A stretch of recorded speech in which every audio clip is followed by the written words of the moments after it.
Hello and welcome to another day of CrossFire West League. A lot of stuff is happening, a lot of stuff is shifting, and I have with me today Mr. Hazem X with such a fancy look. Thank you, man. Thank you. I mean, speaking about fancy looks, look at you, man, with the shirt on. I'm super excited for a new day of CrossFire West League of the season 2, man. And yeah, I mean, we did see some upsets yesterday and big surprises from TPI side. And we will get more and more into that with time. But speaking of tonight, man, we're coming closer and closer to playoffs, and I'm just super excited of how the games will play. Yeah, and the shifts that's happening in the standings right now, like at the beginning of this week, we started with Anubis and TBI being in the bottom half of the standings, and now we can see TBI is in the second place in the standings. And that's the thing, man. That's the thing that we'd love to see on the West League, and especially when we speak about 8 teams, all 8 teams are just close to each other when we speak about the scoreboard, the wins, the losses, the amount of matches. So TPI last week, they were on the 7th place, and Anubis were on the 8th place. And now look how things did shift. TPI now on the 2nd place. And that's a surprise for all of us, honestly, coming closer and closer to ROC Esports, but it's a bit of a upset to other teams for GG, for Swam Gaming, for Anubis. And now we can say that we do have a derby in the first match, which is ROC Esports and TBI. And look how things do change. I mean, last week, we would have said, no, it's not a derby, it's the last place playing against the first place. But now, it's the first place playing against the second one. Exactly, and like at the beginning of this week, if we had ROC and TBI as the first match, we'd be like, yeah, right, it's a quick 2-0 for ROC Esports, right? It's gonna be easy, but with the TBI's performance this week, winning 2-0 against 999, winning against Swam Gaming, they're looking very good, and I don't think we can even say it's an easy match for ROC Esports. I mean, ever since Penguin came to the analyst desk, TPI are winning. Just joking. But jokes aside, TPI are just doing good, especially this week. Continuous win streak by the boys. And after the loss, now they can finally take it over. I mean, it's a bit late on the timings since we are just close to playoffs, but hey, if you did it and now you're in the 2nd place, you're raising your chances more and more, because now every win do matter for both teams, for all teams, honestly.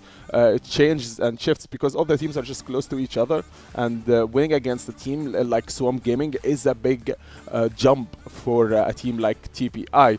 Now I want to cover everything about TPI because they have 50% win rate, lost most of the matches and then came back on a winning streak. And at the end of the day, like it or not, it's the first place playing against the 2nd place. Yes, the first place did have an insane winning streak with a clean sheet till now.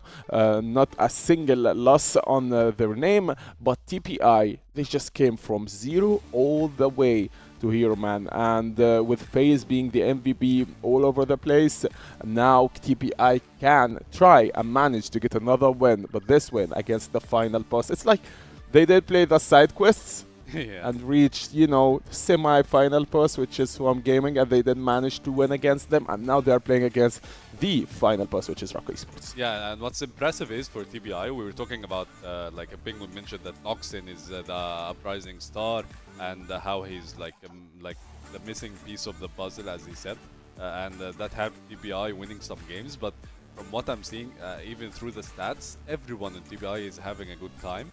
I mean, FaZe getting the MVP yesterday, the day before Hunt got the MVP, and King had an amazing performance as well. So it feels like TBI, all the papers are coming like into place, and the synergy is building up, and the chemistry is getting there a bit by bit.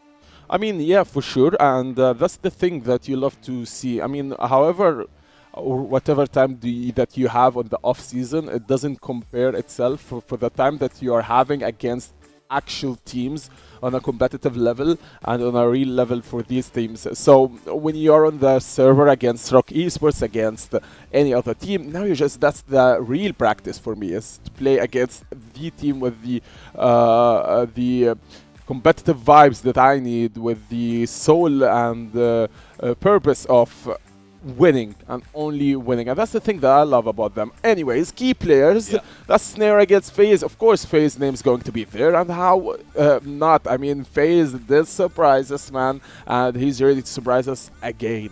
Yeah, and on the other side, the beast Snare, like Of course. his performance has been impressive so far, and especially for me in port, I feel like whenever we go to this map, Snare is just it's an auto win for them because Snare is just there. Thing is with Snare, man, he's always consistent, yeah?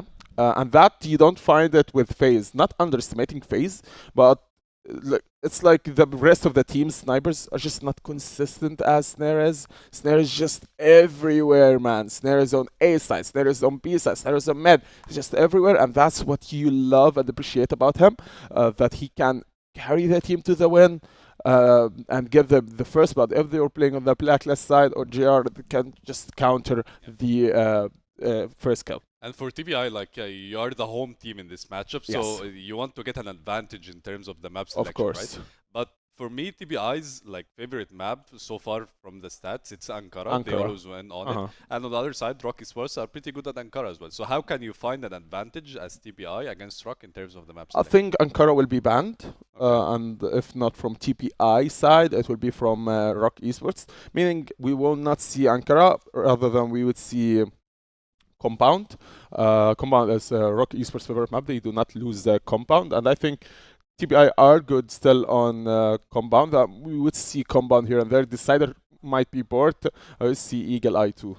Let's see the map V2 to see if our predictions are right, if Port is gonna be there or not. Port is banned by TBI, which for also me, Compound. it makes sense. They always win Port. You can never take Port out of Rocky. Yeah, I mean, that's a new shift of maps, by the way. New maps for both teams. Eagle Eye is the only map that I can give to ROC Esports, being the better team on it. Now, Subbase being the decider is a bit tricky for both teams because not practiced a lot or not seen a lot within the servers. But for Black Widow being picked by TPI, I'm not sure entirely what we can see from the boys there. I mean, Penguin told me like Black Widow is a nightmare for ROC Esports. They never win on Black Widow. It's like I mean, the mental block for them. So maybe that's why TPI picked it, right? They yeah, know but that the they thing is, even if TBI managed to win Black Widow, they always do choke the rest of the two maps. And that's a hard thing to see, but hey, they managed to get 2 wins this week, so why not a third one for the boys? I mean, if you can win Black Widow being a nightmare for ROC Esports, then we can see a 3 map, because 100% ROC Esports is winning Eagle Eye, and if ROC Esports managed to win Black Widow, you see a 2-0, a first 2-0 for ROC Esports. Well, can TBI be the team that stop ROC Esports? It's a big challenge, right? Like to play the first seed and the unstoppable team until now. It's gonna be hard, but like TPI are starting on the global risk side, and we know like Black Widow might be favored to the blacklist side more. So we need to see like a really good head start from ROC Esports, because if we don't see it, maybe TBI on the blacklist side, they can take the momentum, they can take the game over, and they can even take the map away from ROC Esports pretty easily. Hopefully, man, we do see a good match and a good best of 3 between both teams. See, last week I'd have said that this game would end 2-0 for ROC Esports. Now I cannot give any predictions because both teams are for me on the same levels, and the map V2 went insanely good for Team TPI. If they can win Eagle Eye, they do get a 2-0 TPI, and if ROC Esports can get Black Widow, then we might not reach map 3. Either way, I think personally we would reach Subbase, and it would be this neutral map that might go here or might go there. Yeah, I think we might be looking at a 2-1, because like ROC Esports have been leaving Black Widow to always practice it recently. From the recent matches, there is always Black Widow's first map. Slayer said it before, they want to practice the maps that they're not comfortable on the competitive side, because it's way different than scrims.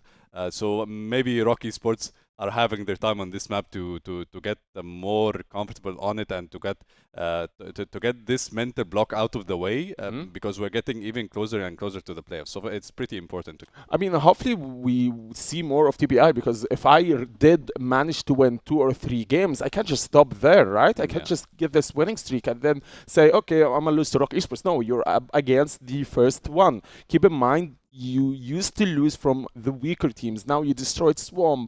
Now you're ready to destroy ROC Esports. Now you're ready to be the first place. And first place ain't far from TPI. And judging from TPI performance season 1, which was super not like season 2, not even close. We never seen TPI on the top 4 positions. It's always an easy game when you're playing against TPI. But now, when you have Noxin FaZe Hunt, just another level and another league, and I'm super excited for this game because anything might happen and predictions are just out of the way.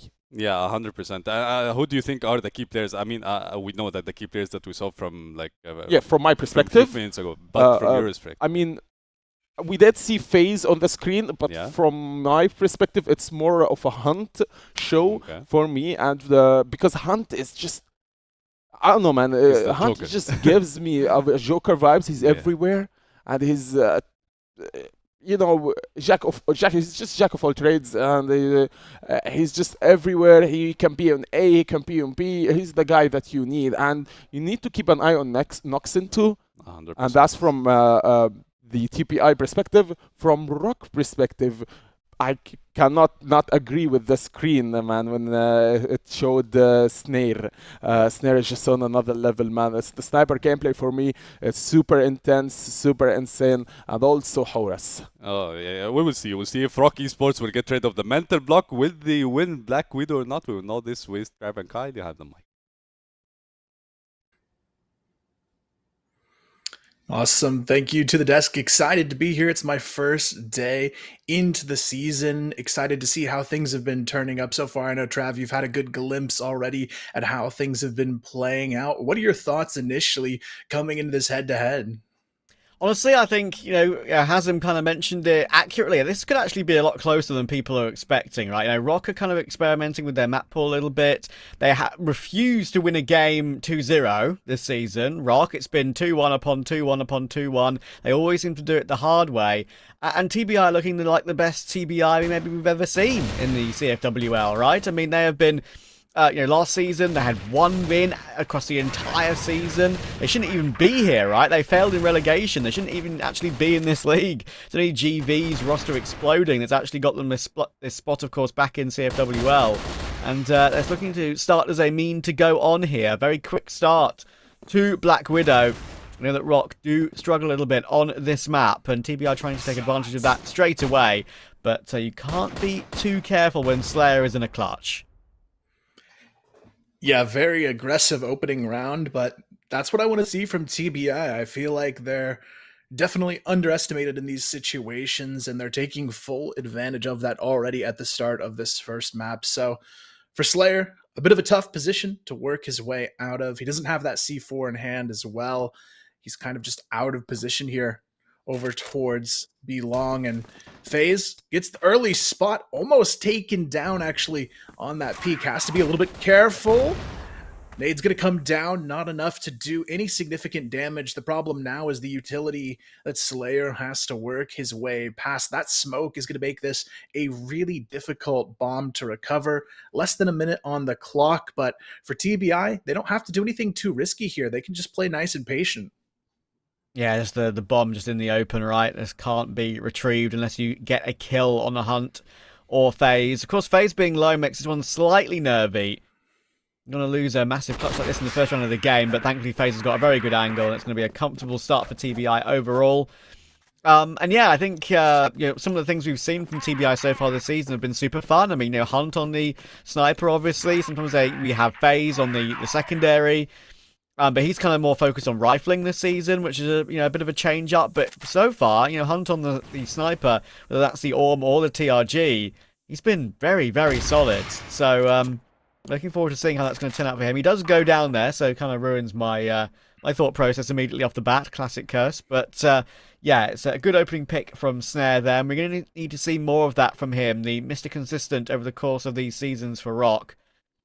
Needs to make sure he continues to deliver a lot, because this is let's say, a map that is very easily kind of almost doesn't go their way more often than not. We'll be able to deal with Booker as he pushes aggressively, and that gives ROC an early 5v3 here. Yeah, great start from Snare to the round, and now it's really up to TBI to figure out what they want to do with this disadvantage they've been presented with. You can see a little bit of a shift to get aggressive over towards the B box room. Totson has to be careful, almost gets taken down from this position, goes for the repeat though, almost takes down FaZe, but thankfully for TBI, they're able to find at least one in this situation. But meanwhile, the bomb is going to be planted over on the A bomb site, forcing this full 3-on-4 retake situation. You can see Noxon poking his head out on the top of the catwalk, trying to get some information, but Horus playing this perfectly impatient on the backside of the catwalk, stalls out the push, but FaZe, good for a second kill already on the retake, looking for more, but Slayer finally able to shut him down. Noxon, though, pushing through the smoke, not gonna happen. Horus and Slayer shut things down. Very nice, quick start there for ROC. Didn't want to let TBI get a gap early game. ROC back in straight away, and then once again, important impact kills late round from the likes of Horus. I think he's been the kind of the standout player for me actually on ROC. If you're not going to look at the stars of, like, Snare, for example, who kind of just is always good. Horus has been in the right place to deliver nearly every single game I've watched of ROC so far this season. And once again, looking to push forward. He's going to get 1 tap, make that 2 taps. There we go. Anti-curse this time. He's got 3 kills, but it's a good recovery from TBI. They've made this round competitive in a 2v2.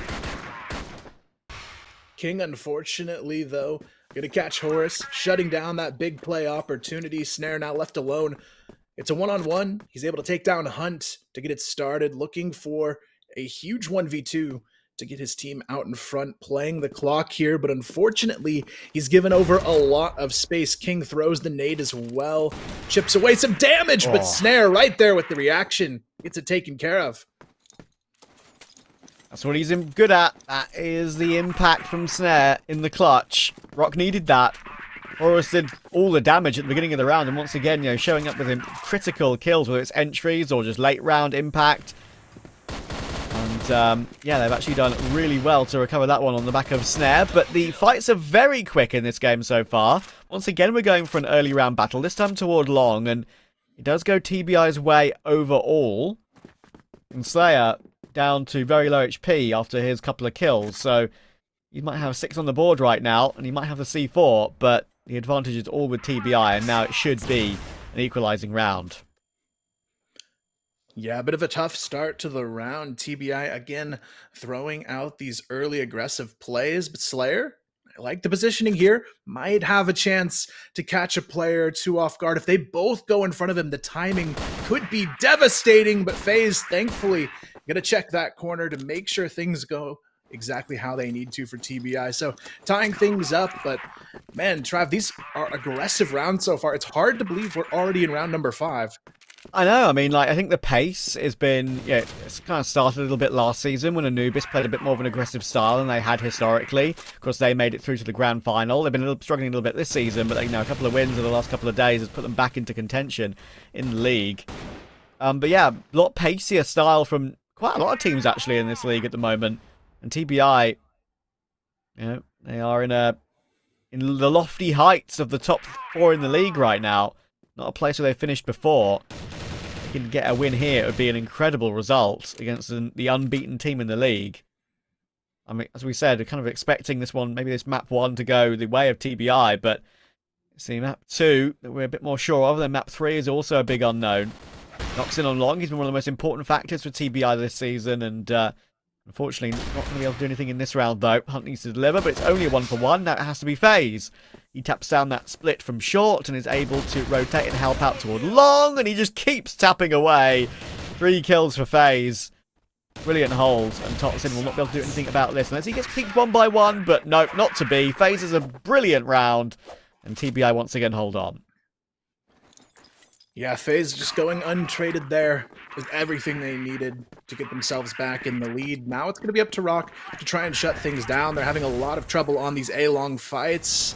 It's an opportunity to recover here if they can find the shot, but Snake struggling there to hold on to this position, finally able to get the repeat onto King, and now they have at least a little bit of momentum to work with. But I like this reposition from Noxon, playing the off angle on the corner, forcing them into an uncomfortable position if they go for the push, and they're going to walk right into this death trap, and it's going to be Hunt and Booker trying to shut it down, but actually somehow ROC Esports gets the better of it.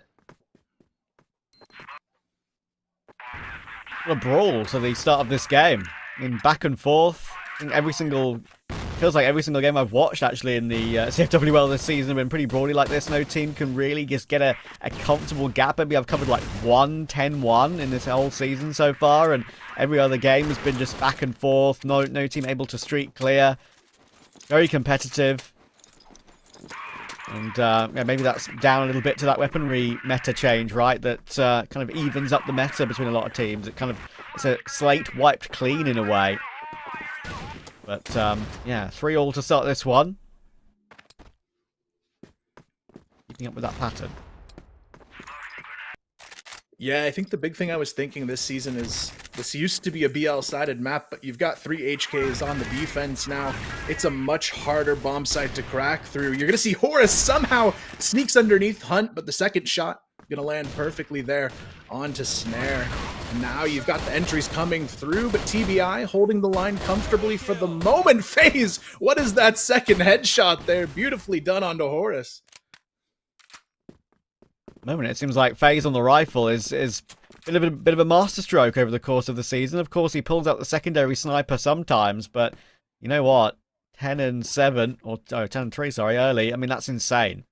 That's absolutely insane. He's loving life. Slayer has got 8 on the board, but no more added after that peak from King. And Snake has to clutch 1v3. He's kind of locked in as well. He may have the bomb picked up, but kind of know exactly where he's got off to. King is tracking and tracing him, but kind of missed the timing a little bit. And Booker could get caught. He will. And Snake is very aware, of course, of where King was originally. So, if there was ever a chance at a clutch here, it's possible.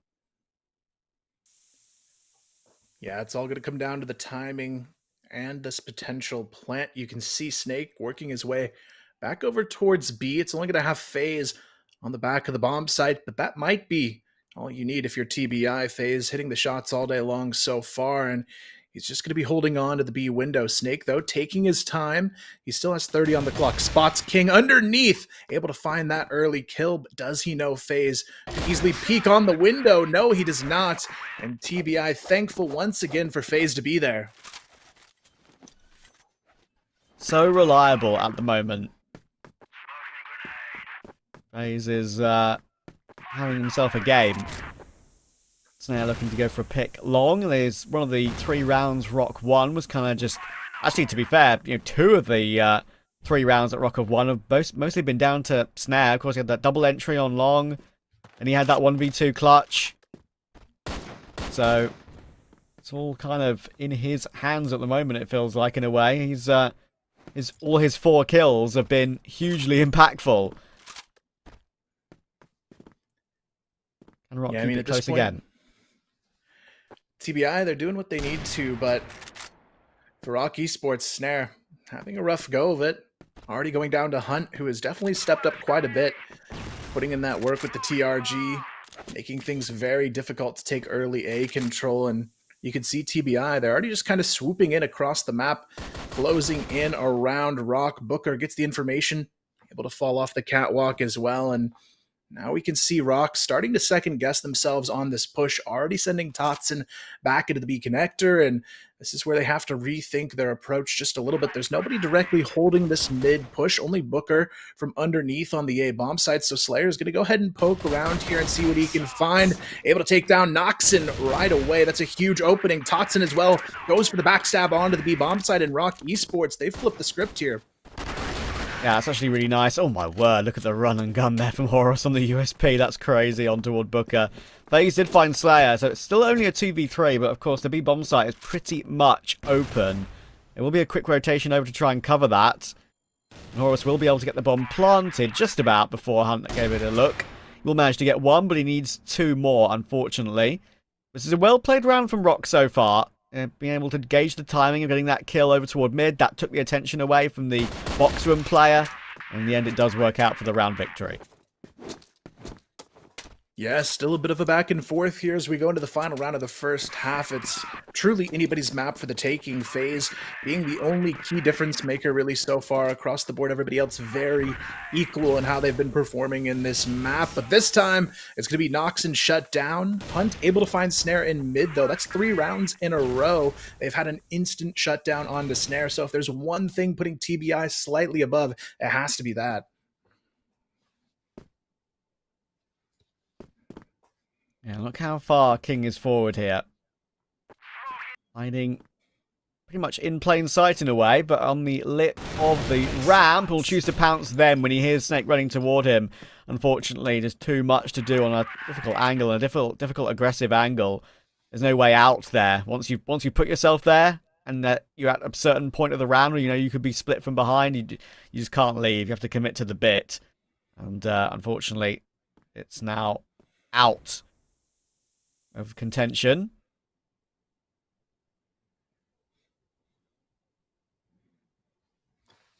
Yeah, right now ROC just kind of running down the clock, playing probably the slowest round we've seen so far in this map, and they're just trying to draw any sort of pick they can, seeing if TBI is going to play a little bit impatiently, but they actually have a good read on this so far. Nobody directly contesting the speed bomb site. It is wide open for the taking, and they're going to go ahead and execute here. Booker, Hunt, and FaZe now left on the retake. You can see already Hunt trying to poke his way around into the double doors. Misses the shot just barely onto that planter, and now it is going to be up to Hunt and Booker from this window position to try and make something happen, but the counter utility so far really, really strong, and Snake makes it even harder with the kill onto FaZe.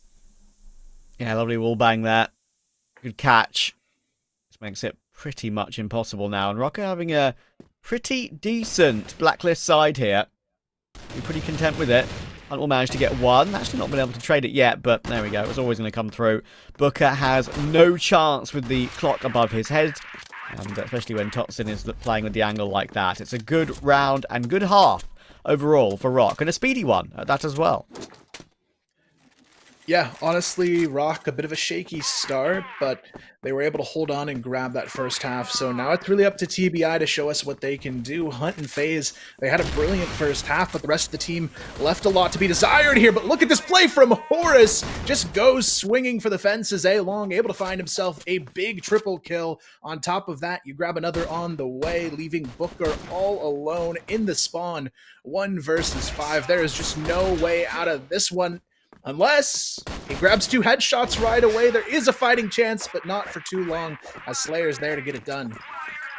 Wow, this is explosive starts to both halves between these two. I mean, look at Horus. I mentioned how important he's been lately for the team. Another big multi-kill round for him. Really just well controlled. I feel like of all the players on ROC, you can't like underestimate any of them. If there's one maybe you would underestimate, it feels like it could maybe be Horus, but I feel like he's just incredible. I mean, for me, he's like probably their player of the season alongside Snare. I wouldn't like separate them at all. I've been so happy with what I've seen from Horus. It's been so impactful. And obviously it's hard to do that every round, but he always seems to pop up in every important round for the team. So 6-4 as we get into the second half. Good start to it for ROC, thanks to Horus mostly. And TBI, knowing they have a map which is not a favoured map for ROC, will be interested to see if that maybe gets in their mind a little bit, thinking it's one they have to win, should win. There's a different mentality now for TBI, having a better season than previous seasons gone by. Yeah, it feels like ROC's in a really good position because when you think about this team's performance on the season as a whole, Snare, he's that key impact player. If you're winning with Snare not online just yet in this matchup, it has to be a pretty decent feeling for ROC, just knowing they haven't quite needed him just yet. A good little trade here over towards B Long. It's going to be Totson and FaZe going down in a quick 1-for-1. It's going to force Snake on the rotation, who actually almost gets caught by Hunt, able to sneak underneath the window, though. And him living in this position is such a good reposition to hold on to, but it may not matter for too long because Noxon is on the move, able to find Slayer, takes it to a 4-on-3. Hunt knows exactly where Snake is playing from, but it's not really a position you can clear out all too easily, especially when Horus is there to help out. It's a good recovery, but there is a bit of presence elsewhere. Unfortunately, right now, TBI getting picked off one by one across the map. There's no real cohesion, no real cohesiveness at all, actually, of the team play. They need to find a way just to win their duels all alone, straight up. They still could do that. Noxon's been very important for the team over the course of this season at doing that, but Horus doesn't allow him any space at all. What a peek. What a pounce. It's all down to Booker to get a plant down. Oh my word, did he get it in time? I think he did, right? There's 0 seconds on the clock, but the bomb is down. Goodness gracious, the HUD is a little bit deceiving there. He's actually got that one in. And actually a significant chance now in a 1 versus 2. Booker's going to fall all the way back and play a defensive angle. Snake and Horus trying to run him down. Needing toward his position. They now know where he's playing from. They're going to choose to double peek him, but he gets both! Can you believe that? How have TBI recovered that round? Yeah, that's a tough one there, unfortunately, for ROC. Just not doing what they needed to secure that final trade, but for Booker, it's a huge win to hold on to, keeping it close for TBI. Now they're one away from putting that tie back onto the scoreboard, but Snare, he's starting to wake up in this second half, and that's going to make things a little bit more challenging for TBI to break through. Snare again, 2 on the round already, and now for TBI, things are not looking the best unless King can find his way onto this A bomb side. It is still going to be FaZe fighting it out here on B Long for a little bit longer before going down, but the rest of these players from ROC are slowly collapsing around them. King down to 11 HP, but it's not going to stop him from making this one a 2-on-2 situation. He is hitting headshots all day long over here on A. Yeah, and again, they're both so low, but it seems at the moment it's an issue to close out these rounds for ROC, and it's another one that's got away from them. King has got both kills to end off the round. I don't know, hard to tell how that's even happened, to be completely honest with you. That is insane. And ROC will be kicking themselves. They had a chance to be 8-4 in front right now, and it's 6-all. Yeah, just a really impressive lurk there from King. Able to find 4 kills on the round along with it. So for ROC Esports, they're starting to look a little bit shaky in these mid-round situations, getting picked apart on the mid-rotations, and it's going to be up to them to try and find that response in this round. You can see TBI going for a full execute up the catwalk. Nobody directly defending it. Totson trying to get some chip damage from underneath, but it's not really going to do too much. Noxon able to find a second for TBI on this execution, and already ROC left on the back foot here, but Horus, we've seen what he can do with this HK in his hands. He's able to find the first kill very quickly. Noxon just trying to hang on. He's going to be able to find the shot. Booker and Hunt able to seal the deal. I mean, I was going to mention when ROC, were in a good position in those couple of rounds, right? Especially in the second one, you can always expect a good mental reset from ROC, even without a tactical timeout or anything, right? They're very good at just resetting, going into the next round, and then hitting straight back and putting a mistake out of their mind. But, yeah, I mean, I think this is the right time now to take a bit of a break, because TBI are in the ascendancy all of a sudden. That round was a lot more comfortable for TBI than the others were, that's for sure. But ROC shouldn't be in this position, and they know it. I know they've had their struggles on Black Widow, but they're in the pound seats for an 8-4, like I said. As it is, it's TBI in the lead all of a sudden. Yeah, right now, TBI, they've done a really good job of finding these mid-round picks, and if they can keep it up, it's going to be a really tough road ahead for ROC Esports. You've got to hand it, though, to both FaZe and Hunt being really successful in taking these early fights. You've also had Snare pretty quiet in this game as well, thanks to Hunt. So I think that combination right now is really doing a lot for them in their momentum early on here. Yeah, I completely agree.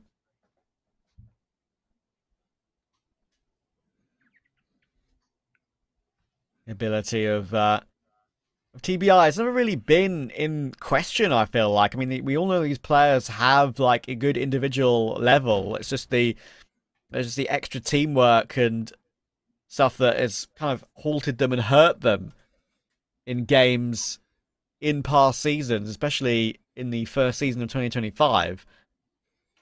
They only got that one win. They were kind of all over the place. But now that obviously GV have imploded and some of the GV players have infiltrated other rosters, of course, in the CFWL. I think all 4 of them, I'm pretty sure, have all found a home. So, yeah, it's giving them a chance to compete again, and they're putting the top team in the league under a bit of pressure. ROC, unbeaten.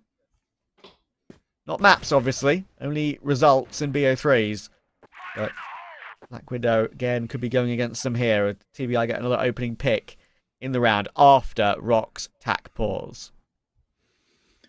Yeah, I like the call here as well. TBI playing a little bit slower than usual, coming out of the pause, having that double sniper set up to maybe catch them off guard, and it works already, getting Snake out of the picture to kick off the round, and it adds that much more pressure onto ROC to try and find a GR-sided round for themselves here, but now they're going to be spread thin. It forces them to take a risk. It's going to be Totson pushing up the catwalk here. He runs into trouble, though. Noxon just holding on to that corner position, not really going to be forced out of it. And now ROC has to fully reset here. They've been exposed on this mid-play, but TBI continuing to just run down that clock, and this is where I like to see this team in their evolution. This is something we wouldn't have seen from TBI last season. They used to be a very momentum-based team. When they started getting aggressive, they wouldn't really slow down, so it's nice to see them play a little bit more reserved and running down that clock. That's a very good point, yeah. I mean, that's exactly the kind of like evolution that this sort of team does need, because as we've said, like on the desk and historically over these casts in this season and previous years, TBI get themselves in good positions pretty much nearly every single game. They very often win a map. They very often play a close map at least. It's just closing it out, which has been the issues for them. And they found a way to fix that in the last 2 match days, obviously. Beating 999 2-0, beating Swamp 2-1. Of course, we're having a great season so far, Swamp. So, yeah, I think it's a good sign for them. 25 seconds left in the round, though, and they're going to be looking to pounce toward B for sure. And right now, it's only Slayer to defend it. Yeah, Slayer has to be careful in this position. He needs to find at least 2 kills. This flash has to be perfect. FaZe, though, already able to find 1, and Booker just runs him down with the Colt in hand. Hunt able to get the kill on the snare over the top of the window. And Horus, there's just no way he's going to win this round. So even with the tack pause, it's not going to work out for ROC Esports and TBI. This is just feeling like an incredibly strong team right now. Yeah, they got confidence. They don't have, they've lost their ability to, choke, I suppose. Not over the line yet in map 1, but getting these wins on the board just changes a team's feeling and, as you say, momentum as well. Another good after plant there, good take. Slayer was always going to get taken down in that corner behind the box. There's no way out, especially when you've got a sniper. You get 1 kill from there, you've done a good job. TBI made sure to swarm him. Yeah, at this point for TBI, it's just a matter of keeping that pressure on to ROC. It's not going to require them to play as aggressive as they have been. They're just looking for those opportunities where ROC Esports pushes out a bit too early, catches them off guard, and can fight their way into an early advantage. And this is where ROC on this defense is going to have to be incredibly solid here. You're already down 8-6. It's a BL-sided map on top of it. So for ROC, they really need to hit their stride right here and right now. And you can see they're going to have that opportunity. Horus and Slayer about to be tested over on the A bomb site. Horus, though, not able to connect any of these shots from the catwalk. Slayer just kind of toying with them, though, from underneath. Provides the opportunity, but Hunt and Booker still right there for the trade. Yeah, good trades as well, because that was very awkward for them when they had two separate angles to try and clear out, right? It was pretty well defended by ROC, but back into this 3v3 now. Bomb not down yet. Plenty of time to figure that out, obviously, but Totsin's trying to push before they get into a proper afterplant. That does not work. Snake's going to try and help out, though, and he's pinned Booker behind the boxes. It's all down to FaZe. He's been the Heimlich for TBI so far this season, and he's going to do it again. FaZe is so good in these clutches, man, and he's proving it time and time again to help out TBI when it truly matters. Yeah, honestly, just another star performance from him in that round. And for ROC Esports, it's kind of the writing on the wall in this first map. It seems they've only got a single round in this second half. Snare at least able to find the opener in this round, but it's not going to be enough just yet to feel comfortable. You can see him backing off, calling for that early rotation from a couple teammates as well. And it is the right call. The rest of TBI already grouped up outside of the B box room. Snare, though, good for a second, able to hold the line for now.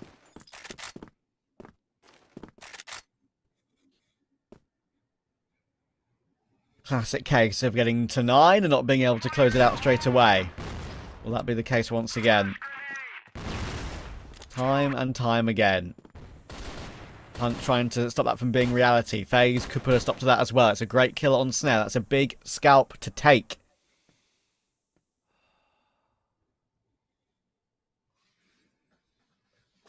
Yeah, a bit of an interesting rotation starting to happen as well. You can see King able to fall back here with Hunt. The reposition as Totson and Snake got a little bit aggressive. Gave them that opportunity. Hunt as well from the top of the box is able to find himself a nice kill. Not getting too aggressive as well, just playing for that extra bit of information. He spots Snake in the corner, knows they still expect something towards this B bomb site, but Snake, he has that opportunity now to try and swoop in. But this is where there's going to be a lot of defenders spread thin. They now have the opportunity on TBI to go into this A bomb site and take a 2v1 onto the lone defender of Horus. Yeah, back into this 3v3. And they do, as you say, have a little bit of space, but Snake is still waiting on the boxes, and Hunt doesn't expect that. So the plant will be attempted from FaZe, but unfortunately it's in the open. Already there's a short push coming in from Slayer that's denied it before it's even got down, and Horus will be there to close it out. So ROC keep themselves alive on Black Widow for now.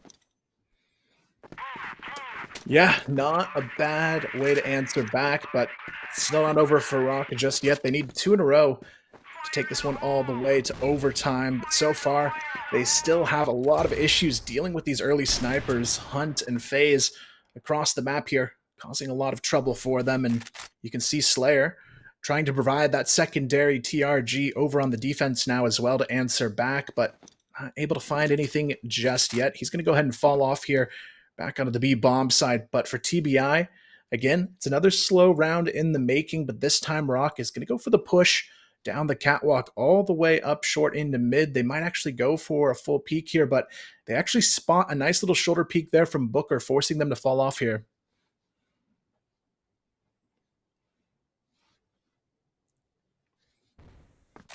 ROC on the edge. TBI on the edge of Glory in map 1. Slayer already showing a bit of presence, now falling back away. I just still be a bit of a nuisance with this smoke up, just showing that they shouldn't be going anywhere near that position. And once again, TBI playing it patiently, knowing that this is a chance. They, you kind of could make the argument if they do get caught back into overtime here that they're changing the style back to more of a slow one. It hasn't really worked as well as the early game style has for them, but we'll have to see if how that transpires. They're back in spawn now for a bit, just trying to find a pick from somewhere, but it was Hunt who was the furthest forward, and he was the furthest forward alone. Snare will take that every day of the week. Yeah, now it's going to come down to the rest of TBI going for the A push here. Snare still holding on to the A long position, though. They have to find a way to get around this corner. Snare good for a second, misses the shot for the third. He's taken down to about 20, and now Noxon has the opportunity, able to find 2 to open up the round. FaZe still trying to get this cross onto the bomb site, but look at Totson on the backstab, able to get it done, and Slayer right there as well. You never say die, do they? One more for overtime. They'll be kicking themselves, ROC, right now. I mean, they in their own mind, I think they know this game should be done, and done in their favour. They should have been 8-4 up. They chucked 2 rounds, pretty much, where they had a significant advantage when it came to the time or the numbers. Crazy like clutches from TBI to keep themselves up in that sense, especially that one where they got the plant down with quite literally 0 seconds on the clock. FaZe always reacted to that setup that they have in there. That's crazy. Be able to clear Snare out of the corner and Horus be able to deliver 2, but the trades are thick and fast and they do have B-site control now. It all comes down to this. It's Totson and Horus looking for the retake to try and force this one into overtime. King and Noxon are about half HP or less, but it may not matter at this point. Totson goes down a little bit too early, and Horus now left alone in a 1-on-3. He's going to be spotted out. Doesn't matter. Gets the first kill. Booker very low as well. And Horus, he knows it. It's already down to the 1v1. 15 seconds on the clock. Noxon, the only one left to try and hold on. He's going to do it, though. TBI able to secure the first map, but just barely. Just barely indeed. I mean, I think they'll be delighted because that one could have so easily gone to overtime or just gone against them overall. Now, FaZe had a big 1v2. We had a number of other big clutch moments from other players on both sides, actually. Snare had one as well. Fair play to TBI for getting that one done because that one did not look likely considering some of the setups that was being shown and everything. But, again, it's just another story, another sort of chapter in the book of ROC struggling on Black Widow. It's a great win for TBI. It's now ROC who are under pressure, and they'll be thinking about those 2 rounds where they had those advantages and thinking, damn, like, that's so frustrating. As I said earlier, they're one of the best teams at resetting, especially from map to map, and even from round to round. But they'll know in their heart of hearts they probably should have won that game. Yeah, they definitely should have. For me, that turning point was really, like you said, some of those clutch rounds. You think back to the round where Booker's just holding water. He has a 2v1 against him where surely ROC Esports should be able to trade that position, but they couldn't find a way to make it happen. We're going to go ahead and throw it to the desk, though, to break this one down, and we'll see you for map 2.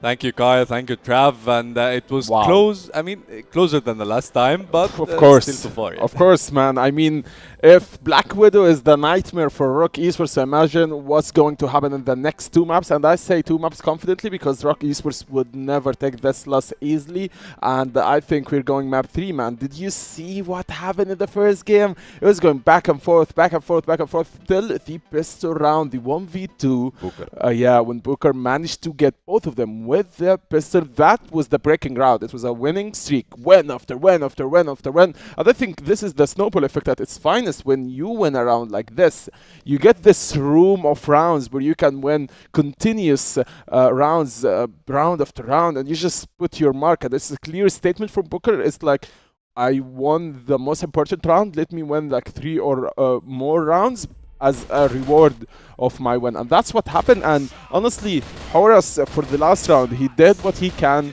and he was super focused and locked in to reach this overtime, but he didn't have enough luck yet, not enough players, and not a single one. I mean, if he had his teammate, if he had any single name, Snake Snare, Totson, they would have reached the overtime.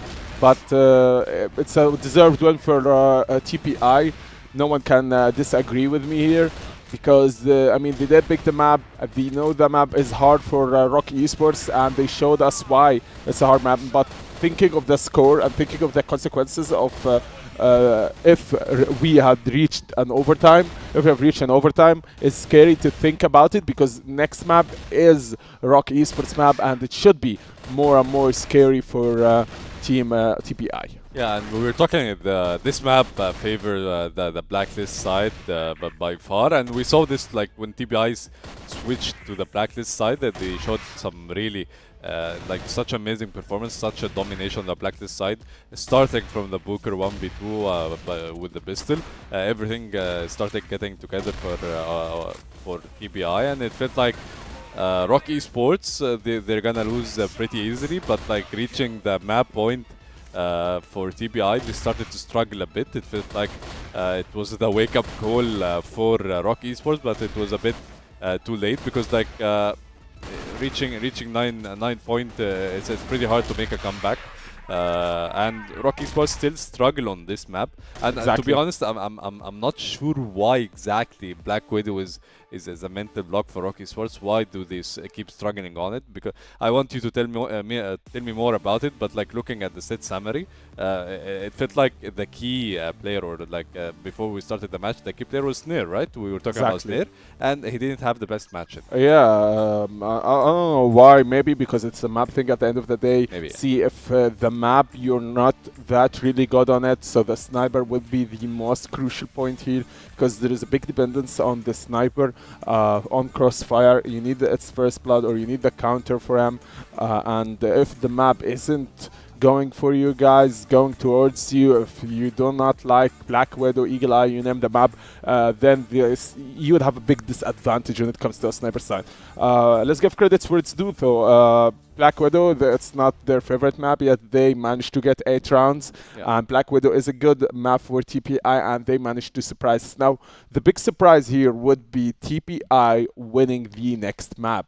That would be a huge upset for ROC Esports, and a big statement from TPI side, because they did surprise us with yesterday win against Swamp, and if they want to continue on the statement, they want to continue on the same tempo, same rhythm, they need to get this 2-0. But honestly, I don't think so. I think we're going sub-base, because ROC Esports will never ever take this win with easiness, man. Yeah, I don't think like ROC Esports will 100% give a fight. It's the undefeated #1 team, and we saw this scenario happening a lot. You know, like leaving New Mexico, leaving Black Widow, trying map 1, it didn't work, and then ROC Esports end up winning the game. Yes. But like, is it worth it to make it hard for you to practice a certain map? Because like we see how close the league is. I mentioned this in the first day in this week.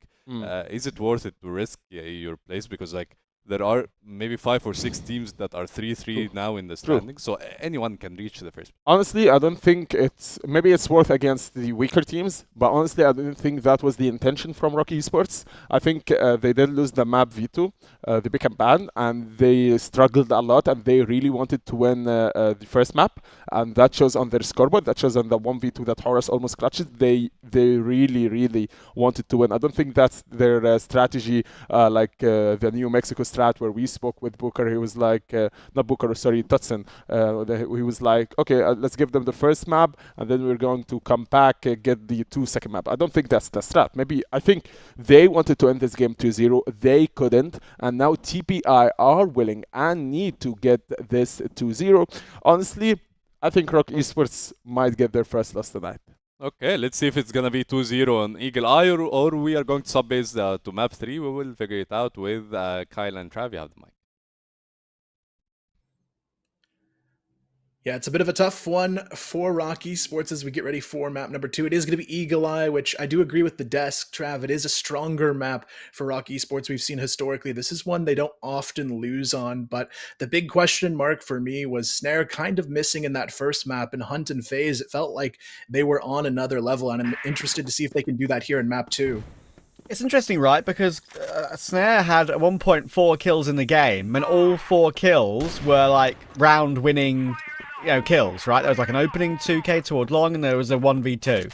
Then after that, he was kind of absent. So, yeah, I don't disagree at all that we see maybe a little bit more from one of the main men. It was Horus doing most of the heavy lifting, it felt like, for a lot of ROC's game. But Eagle Eye, of course, is a map that ROC do enjoy a little bit more than Black Widow recently. So, I kind of, as you say, I agree with the desk. It really should be a third map on sub-base, but if there's ever a day where I think TBI could maybe get an upset win against ROC overall in the series, it could be today. Do I think it's going to be 2-0? Probably not. Definitely in that map 3. Totson is waiting for FaZe to peek. That's a great headshot. And Horus will run down Noxin straight away, and it's an early 4v2. Yeah, great start here from ROC, and kind of what I've come to expect from this team. They're really good at clearing out this B-long position, which is really half the battle on Eagle Eye, just having good controlled plays over on that B hotel. Hunt as well, just not able to hang on to that B position, leaving Booker alone 1 versus 4, a retake on his hands, and it doesn't seem too likely at this point, especially when you've got a lurk like Slayer all the way over towards B-Long as well. He can kind of backstab if he needs to, and it almost feels like there's already not a whole lot of time to work with. That bomb down, Booker just trying to find anything through the smoke that he can, but he's taking a long time to carve this path. Yeah, there's no way. There should be no way in because every single angle is pretty much covered, right? Bomb is down as well. Some kills would be nice. Able to pounce on 1, but it probably should have been 2 in his book. Unfortunately, no way to complete that. Right, get off to the perfect start on map 2.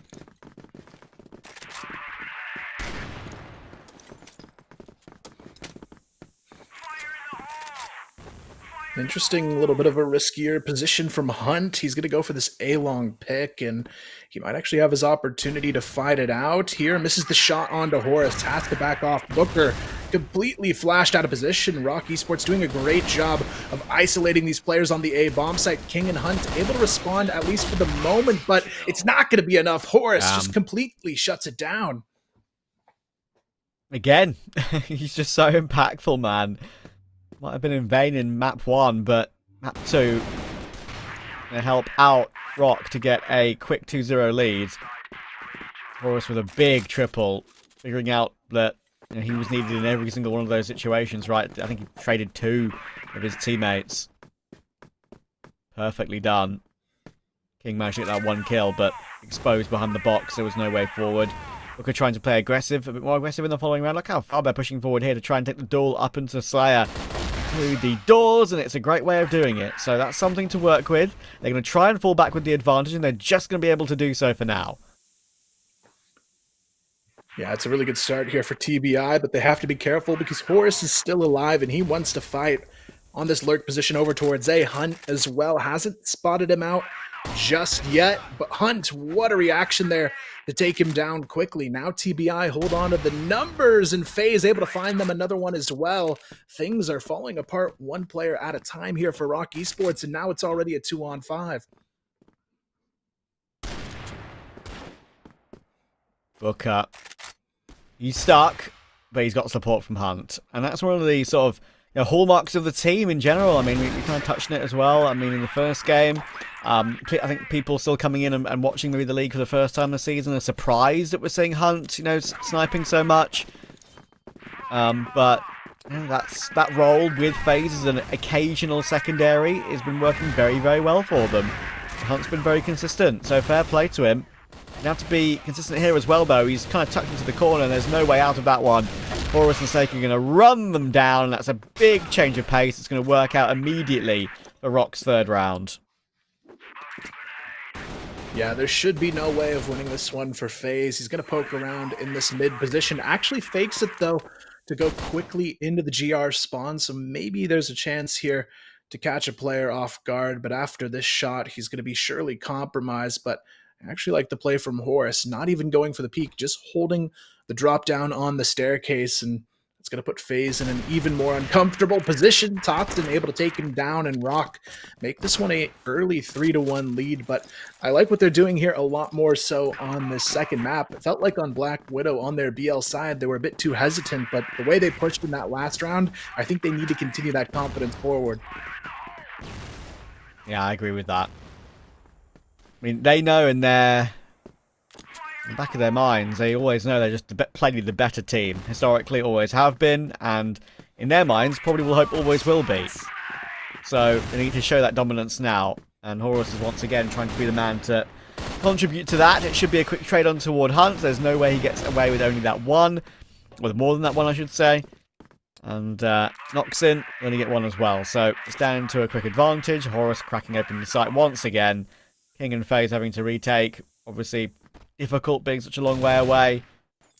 Needs to be a mistake coming through from one of these ROC players to give them an opening. Snare going to be spotted. Has to be a little bit careful on that jump peak, but King is already going to try and go for the backstab underneath to catch Snake off guard, but not able to find the kills fast enough. It's going to be a lot of low HP players here for ROC but it's not going to matter. None of them go down. What a way for that round to end, but a bit devastating if you're on the other side of that one, because all of those players had around 10 HP left.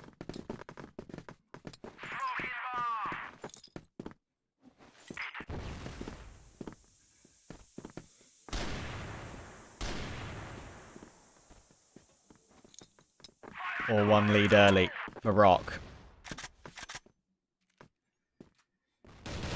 A lot more cohesive, it feels like, early game here on map 2. Locking in, knowing this is a must-win in the series if they want to keep their 100% record intact in the BO3s so far this season. Horus is going to be pushing forward. He will get taken down by Hunt this time, though, and the hold is a lot better. Look at this. Everyone's peeking off each other's contact perfectly.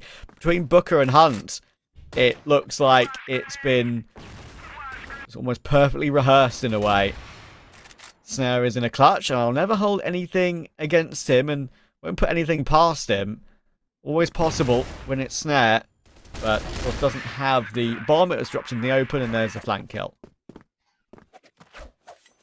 Yeah, TBI able to get the response, finally put that number 2 on the board, but they're gonna have to do a lot more than that if they want to win this map and ultimately win this series, because these last 2 maps of the series a lot stronger for ROC Esports than what we've seen from the first of the series. So for ROC Esports, they're going to continue keeping that aim duel in the early round advantage on their side. It's Snake early on to find one. FaZe goes down. FaZe 1 in 5 as well in this, but it may not matter if Noxon can do something like that.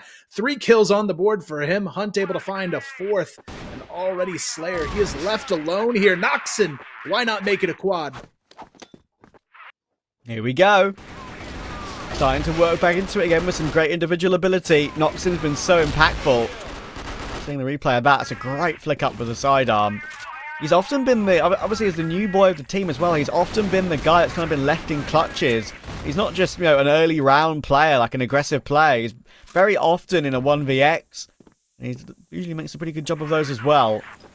He's going to get an early 1-for-1 in this round, and Booker will be able to deal with Slayer as well. So, a chance to recover to 4 apiece here.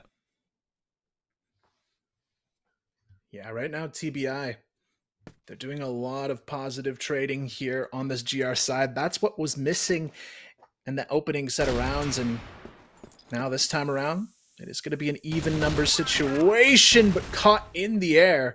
It's going to be Hunt going down too, and now it's going to be King and FaZe looking for the full retake. Both of them were over on the B bomb site. They're going to have to go for the full retake reposition here. FaZe as well, looking to find that impact. He's had a bit of a struggle here on this map so far, but King, he's already going to move into position. I like the reposition quickly from King to try and catch somebody off guard, but Horus, he knows exactly what to expect here. Pushes onto the smoke, and now again FaZe left alone, and there's not a whole lot he can do here. You mentioned the repositioning from King. I think Horus's repositioning is was a perfect counter to that, right? Like putting himself close to the smoke, not really a position you'd expect when you try and push through it. Again, Horus just playing with 200 IQ, making the right move at the right time. That's a good recovery for ROC to make sure they keep a slight lead. Yeah, for ROC, at least they get the bounce back here after the 4-1. Still getting up to 5-3 isn't too bad for TBI. If they could find their way through to this final round of the half of 5-4, definitely a lot better look than this one started. And for them, this last round going to be very crucial as we look ahead towards that second half. But for ROC, they're trying everything they can to find round number 6 before the half's over. It's going to be Noxon playing forward on the B hotel. They have to be careful of this position. He's been so good in these close quarters aim duels, and again, he's not willing to actually play this one passive. He wants to peek into this, playing on this off angle over and over again, looking to contest, and he may just push through.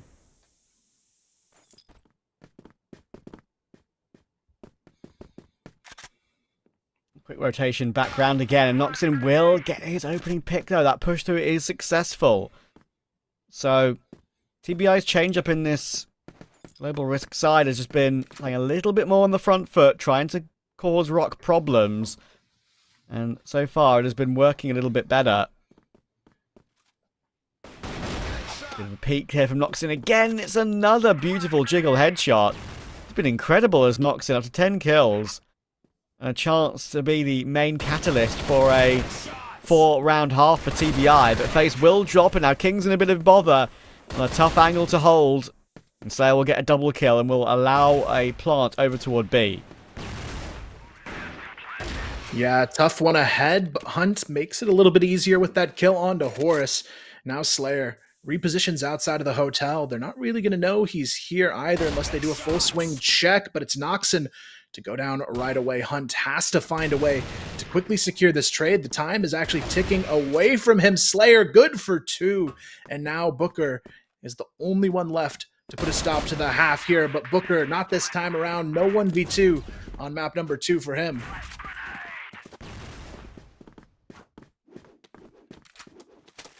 Important half for ROC.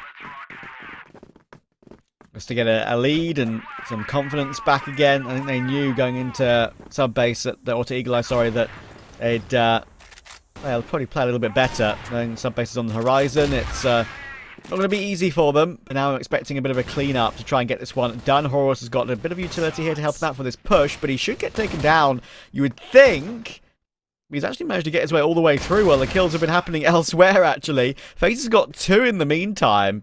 Fair play. Back into a 2v2, and Horus is finally into the action properly, but he's kind of forced to run away on low HP, and Snare's going to get caught by King. So the opening to this round for ROC, which looked good, is going to go awry. Yeah, a bit of a sloppy positioning choice here from ROC Esports, getting caught off guard a couple of times in the opening round of the half here, and now for TBI, they can see their opportunity to jump right back into this one, and this is where ROC Esports can't afford to get too comfortable. There's still a chance this could be a 2-0 series against them, and they've got to be playing like that each and every round.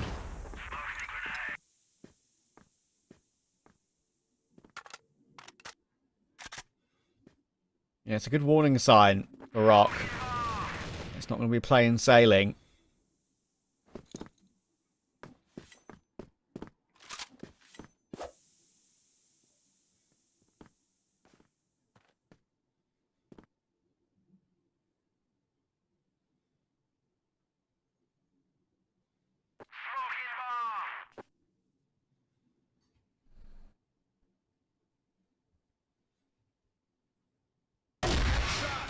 Shot.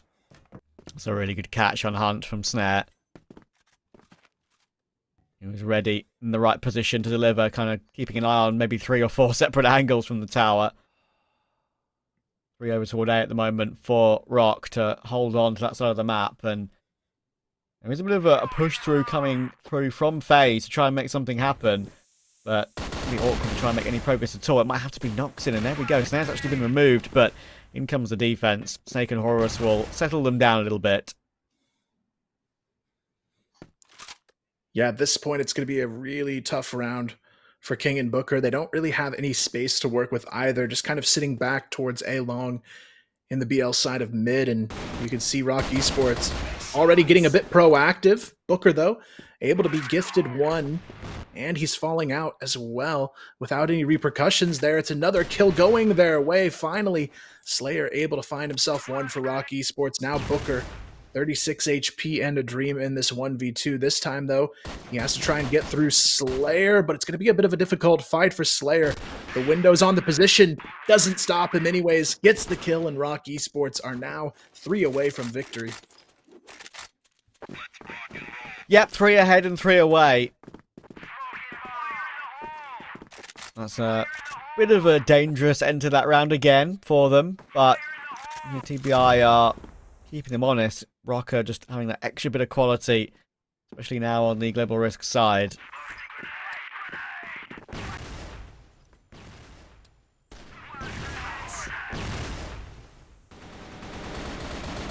Toxin's in trouble.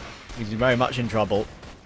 He will go down to Noxon, but Snare just ready. Quick, maybe half blind scope onto Booker there, but the pistol will come out. Actually ended up in a 1v1 after all this craziness, and Hunt's actually going to win that one out. Thought actually Horus had that line and was ready for the duel, but no. TBI get a manic back and forth round in their favour to keep the gap at 2. Yeah, a bit of a tough fight there for Horus at the end. Couldn't hang on to that position, and now It opens the door wide open for TBI to get themselves back into a closer game here. Winning would be a 1-round difference only, but King already down to just 10 HP. Snare, though, pushes through, catches Booker off guard, gets the double kill as well. Unfortunately, nobody there to trade for the opposing team, and now it's going to be a 5-on-2 situation. Finally, Noxon able to get something going here, but it might be a little bit too late already. Yeah, there's a Snare moment.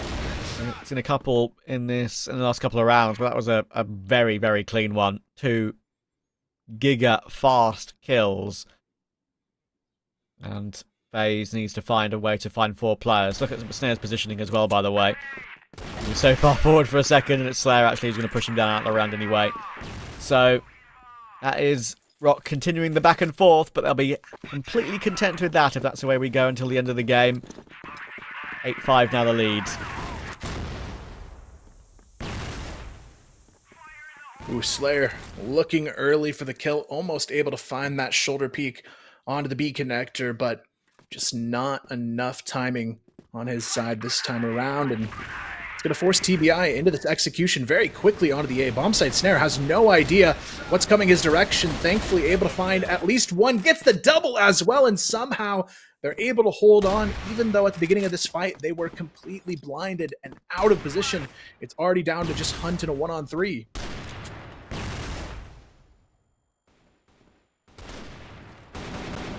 Hunt's under a lot of pressure here, you could say. He'd been given a couple of chances at 1v1s, though. Slayer's pushing him as well. Damage taken. This is actually vaguely winnable, but Totson makes sure to pre-fire him out of the round. Leaps his way in. A slight glimmer of hope for a second, but ROC will lock in as we kind of expected they would. And now just one away from what would be a very clean 10-5 on Eagle Eye. Subbase will be to come. We know that one's going to be a little bit more up in the air. Definitely a chance for maybe TBI to do something a bit better there than here.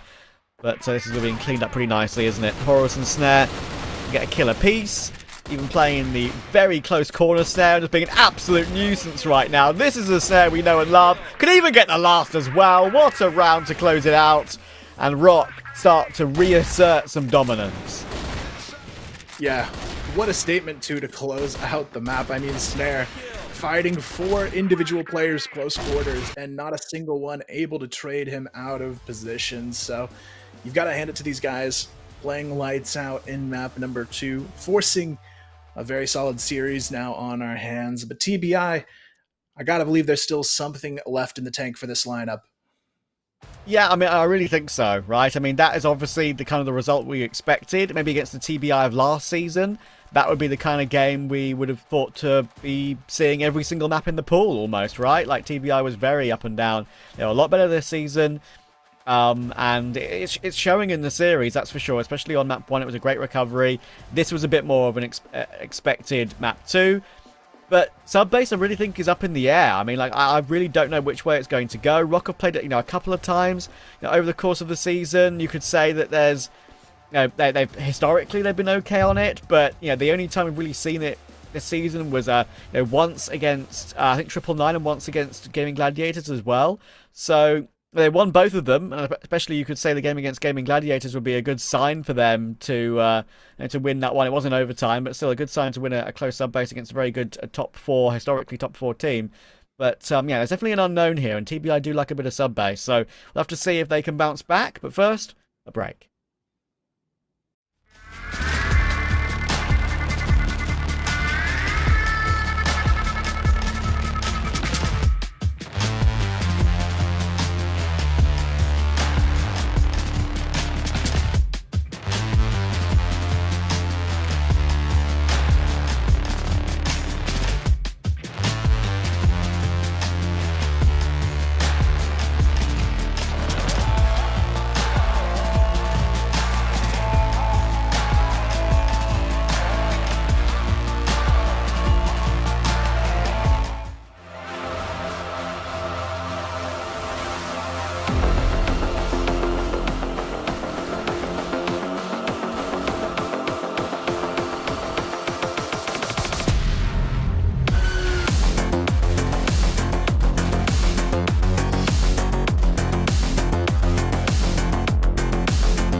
ROC once again take us to map 3 with a very convincing win on their mapping. Wouldn't say a surprise, honestly, Julio. That was expected from ROC Esports. I mean, after coming to this close to an overtime, I think they would never give a quick 2-0. I mean, TBI were present. TBI did play their game. They were going at least back and forth at the early game. The mid game started to be a good game for ROC Esports. There were triple kill, insane triple kill by TBI Noxen in the middle of the rounds, 2 with the AK and 1 with the pistol. That made me feel a bit like, okay, TBI might actually get a 2-0 here, but to our surprise, no, ROC Esports just said no, that's not going to happen.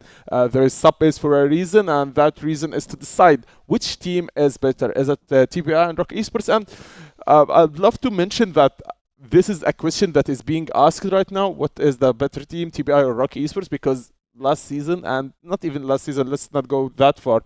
This season, at the start of it, we were just, saying that TBI on the weaker team, on the weakest side, the last 3 teams, and now we are debating whether if TBI has what it takes to win against the ROC Esports. So, since now, ROC Esports did not get a single one with a 2-0, and that's another scenario. And ROC Esports were not defeated till now. So what do we expect, honestly, rather than a beautiful gameplay by both teams? ROC Esports 10-5.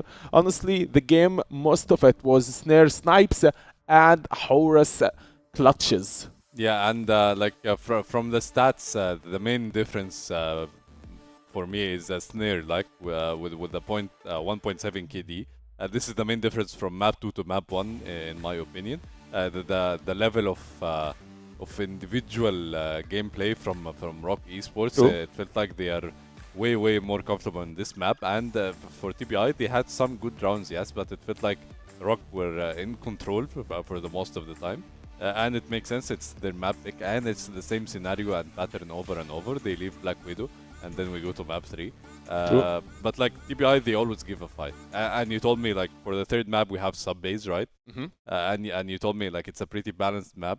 It's pretty hard to predict who's gonna win. So tell me more about this map. I think it's a sub-base. It's so neutral because TPI is going to pick Ankara. ROC Esports want to pick Compound. Now, when you put them on the one map that's just might go for TPI, might go for ROC Esports, especially because the analysis that we have on TPI is just going off the roof. So I don't know what to expect, honestly, on sub-base. It might go both teams. Yeah, it might go both ways. So let's figure it out on sub-base with Kyle and Trav. You have the mic.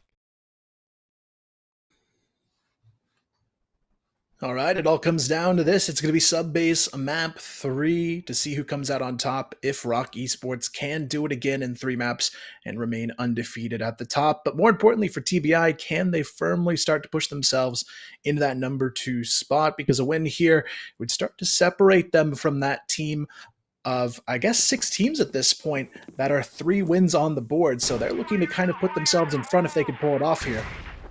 That's a very good point, right? There's a massive opportunity up for grabs, right, for a possible playoffs, considering the start of the season has been so damn close between them. Horus and Snake with an opening 2 in this one. Well, now they've got a 4v3.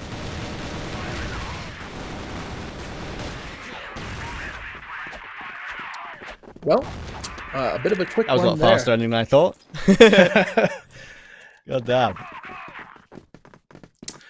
Yeah, what an opening round there. I mean, ROC Esports, they're not wasting any time here, and I don't blame them. If you can keep that momentum from a 10-5 win, carry that through to a map 2, and just steamroll your way into a first round, why not? And it's going to put that much more pressure onto TBI, knowing what they're up against in this map 3, because I think we kind of said it in the first map as well. It could have been, I think, a 2-0 series for ROC Esports had just a couple rounds gone a little bit differently in the clutch. And ever since then, it feels like ROC Esports, they've cranked it up a notch. And I feel like this 3rd map is going to be probably the hardest of the series for TBI. Yeah, it does feel that way, doesn't it? But, I do think there's just something that they're going to show in this game that could be a bit of a surprise to ROC. I mean, history and precedent dictates it's another ROC 2-1. They've won literally every single game in their season so far. Their 5 games, 2-1. So, they will be confident in doing that again without a shadow of a doubt. Snail will get an opening pick there onto FaZe to recover it into a 4v4. already, and I'll put Hunt under a little bit more pressure on the site.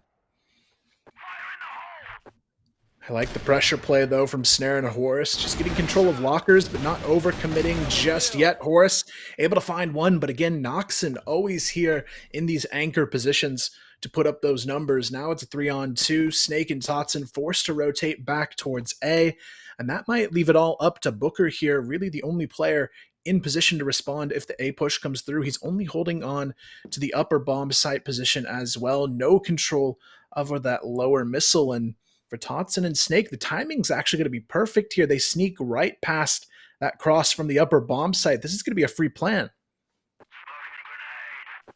And they're not committing to it just yet, though, because they're hoping that they don't expect a player up so close on the stairwell. So he's going to drop the bomb over to a teammate. It's going to work perfectly. It's a great call. And his control of the spray gets a second on toward Noxon as well. Great work from Totson, realizing that he had the advantage there. But this round is not done. King is pretty much full health. He's got the M14. He's got 2 opponents, pretty low HP. All now finally come through, because of course it had to with the time low.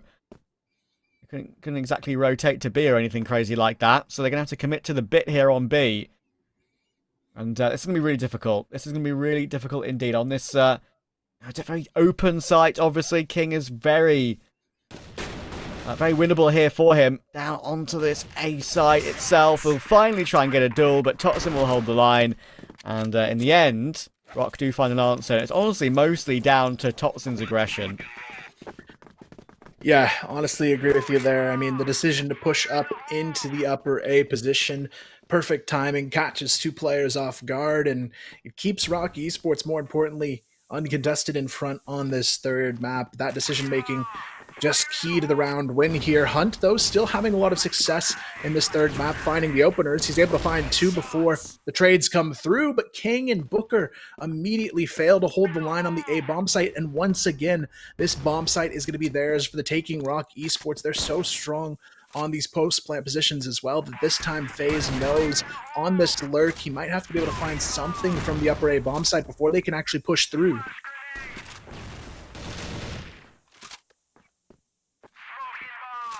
Yeah, now with the clock above their heads, this retake is ever more difficult. How are they going to be able to recover this one? Snare, of course, is relatively low HP, but it's the only silver lining of this one. They're going to have to try and find an entry straight away, and they're going to do that. Horus cannot connect a headshot right now. It's very awkward for him, but he still manages to find 2. That's incredible that he finds 2. Now Snake is trying to waste the clock, just making it so annoying for Hunt to try and push him down, and he realised that just tucking himself in that corner would force his opponent to push him, and with no time to go back to the site to even defuse the bomb at all.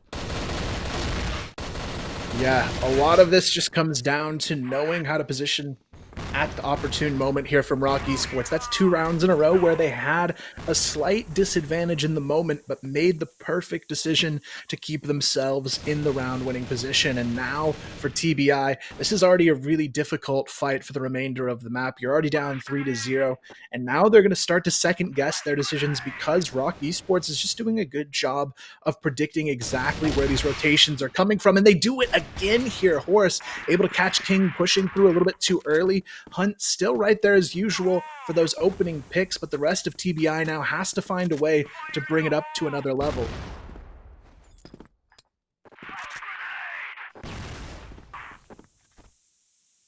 Yeah, deja vu, except 4v4 rather than 3v3.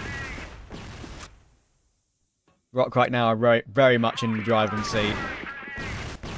Yeah, flash coming through, but of course there has a brilliant peak timing, and peeking on that particular angle is so comfortable. Always feels like it's a favoured blacklist angle, and you shock your opponent trying to rotate down.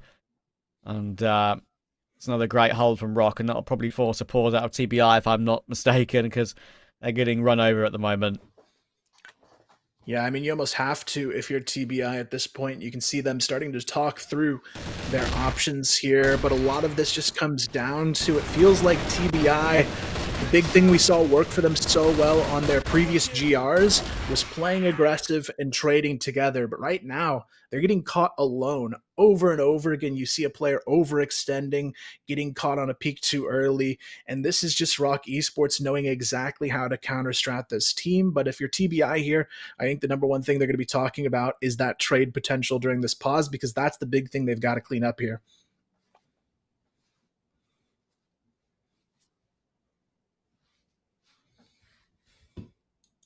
Now, hopefully we can get some confirmation from our lovely producer, Shiv, as to who actually called this tactical timeout, because it shows ROC in the top right here, but they're not the ones who really need it right now. So if they've called it, that's an interesting, sort of mental game they're playing here.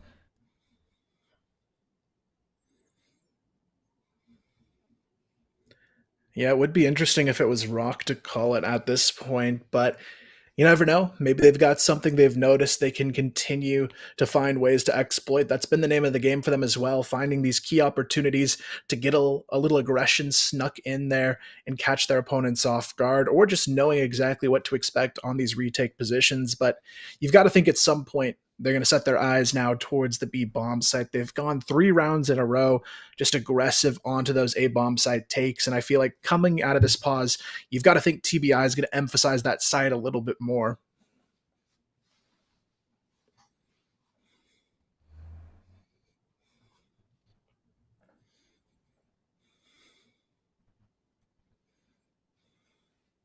Yeah, it's a change-up needs to happen. You are correct.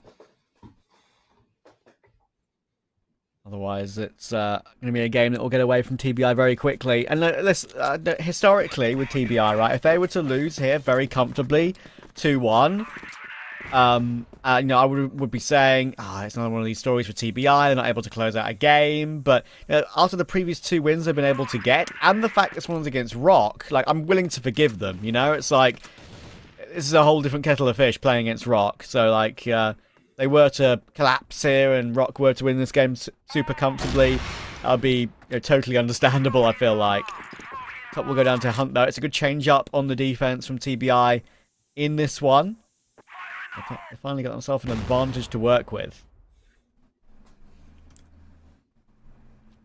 Yeah, for TBI, this is a round you've got to hold on to. Can't afford to go down in the clutch, and we'll see exactly what they've got in store to try and make that happen. We can see a bit of a rotation, though, coming through from ROC Esports, putting that extra emphasis on the bomb carrier right now, working his way back towards that L-turn position. But right now, if you're TBI, you're not going for any early peaks, playing this one extremely passive in order to secure these late round trades. You can see Horse already going in for that push onto the B Locker Slayer right there behind him, but Noxon, that's who you've got to look out for in this position. He's so deadly from those B rafters. He's going to have a pretty good opportunity to shut them down on the push, but ROC, they're just taking their time right now trying to find an isolated kill.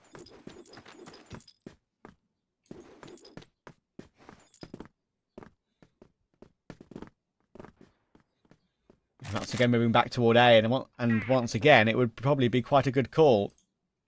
Booker's here, but thankfully there is a quick rotation from TBI.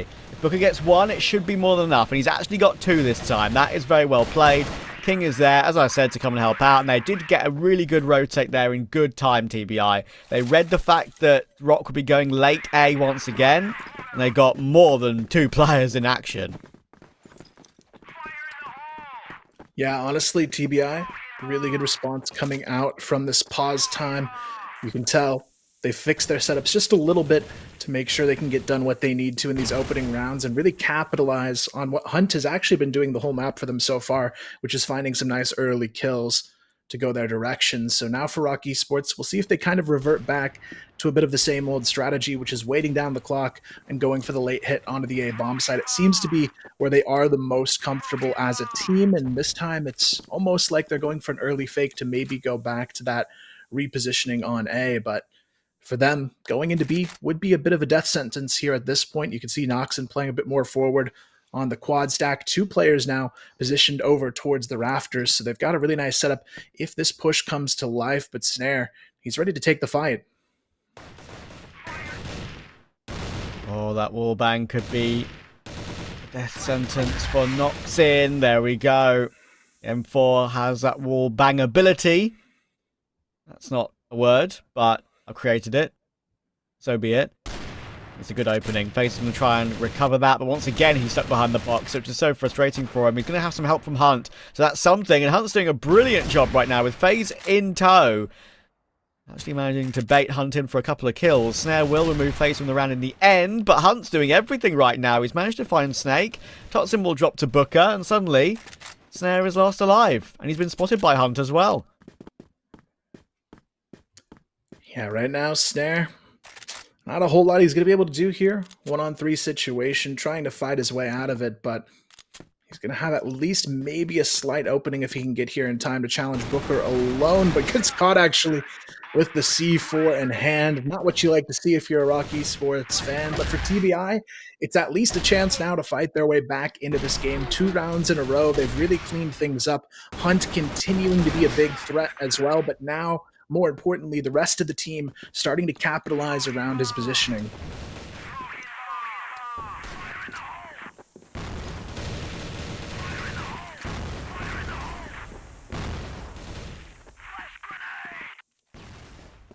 Horus, all spotted by Noxin. Noxin could have possibly gotten 2 there. It's a good recovery from Horus to actually get that kill, and he goes back up to help on the trade on that one as well, and then Slayer holds for Hunt's aggression.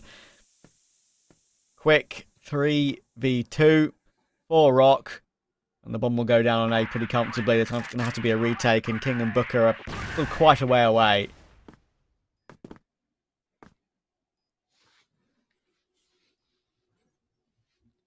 Yeah, this one's going to be a bit of a challenge.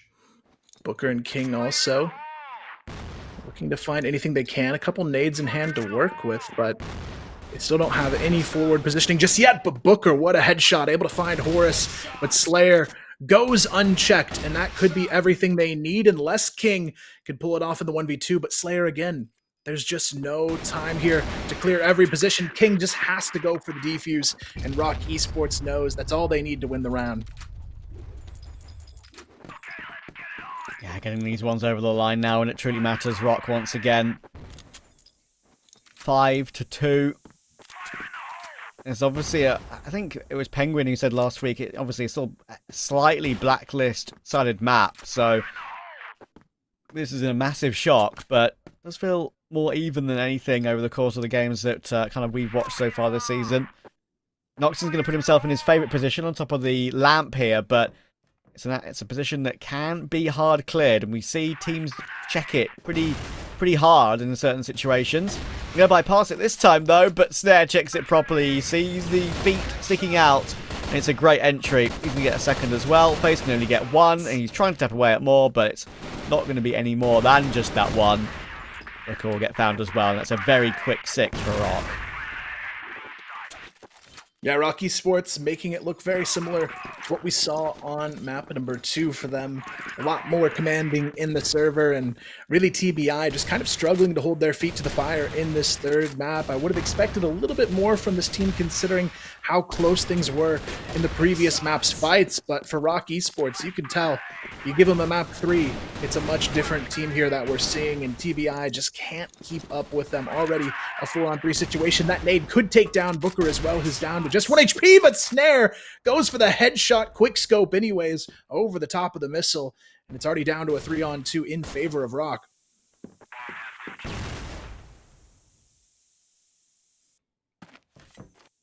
Getting the important kills when they matter are ROC at the moment. Snare is showing up across the team. It's just very, very solid work. Noxin and FaZe having to try and recover here. Again, another A-site retake. It's just like the 5th or 6th so far, it feels like. It was quite a significant amount. Noxin will do well to find 1, but there's always trade potential, and they ain't going to miss those. 7-2 for ROC in full control. At this point, if you're TBI, I don't even think a pause is going to help them here. The switch at the half, I mean, they really have to rethink their approach because ROC has no issues dismantling them on this map of sub base. So For TBI, it feels like Hunt is kind of the only player that's been able to step up. The big missing piece, I think, in this team since map number 1 has really been FaZe. He led the charge, getting quad kills, triple kills pretty consistently in many of those rounds on Black Widow, but since then, he hasn't been quite as present. I would love to see him step up a little bit more because that was one of their keys to success on their GR side of Black Widow. They were able to get aggressive because they had 2 or 3 players consistently able to win those fights, but outside of Hunt right now, there's nobody I feel really strong about winning those early fights.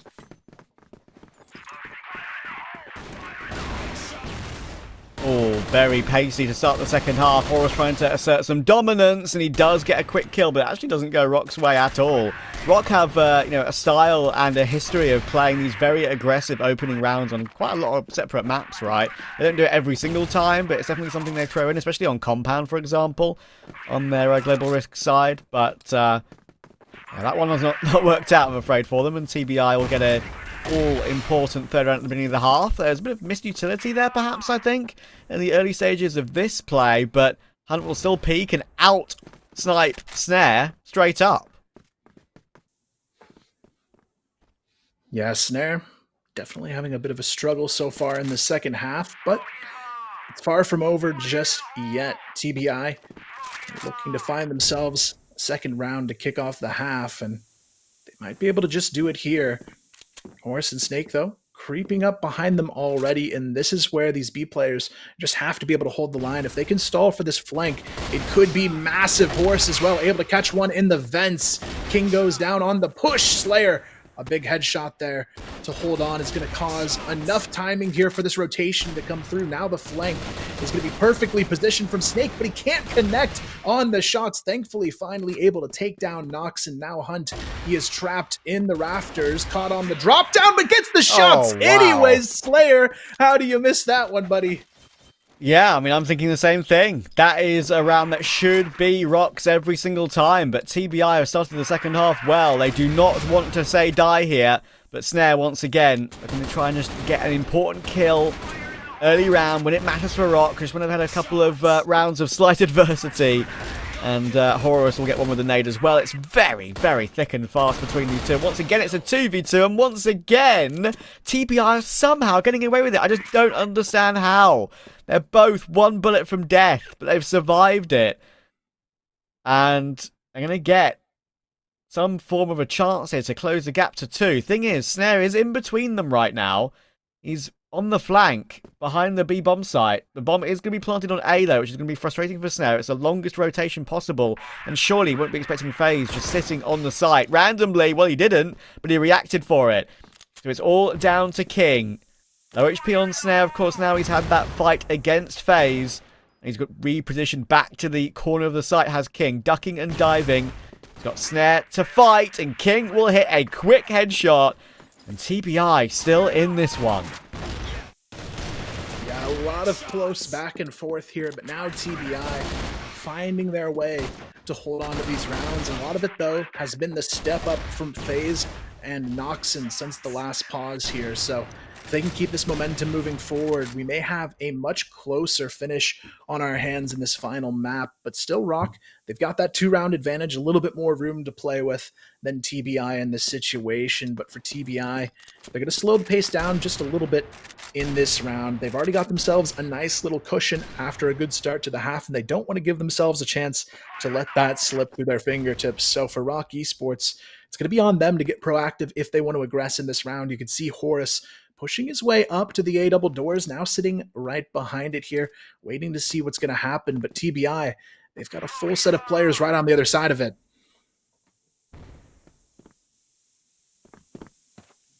ROC have been guilty of letting a couple of these rounds slip in this game. I mean, remember on map 1 as well, they had a chance to go to 8-4 and probably should have gotten it.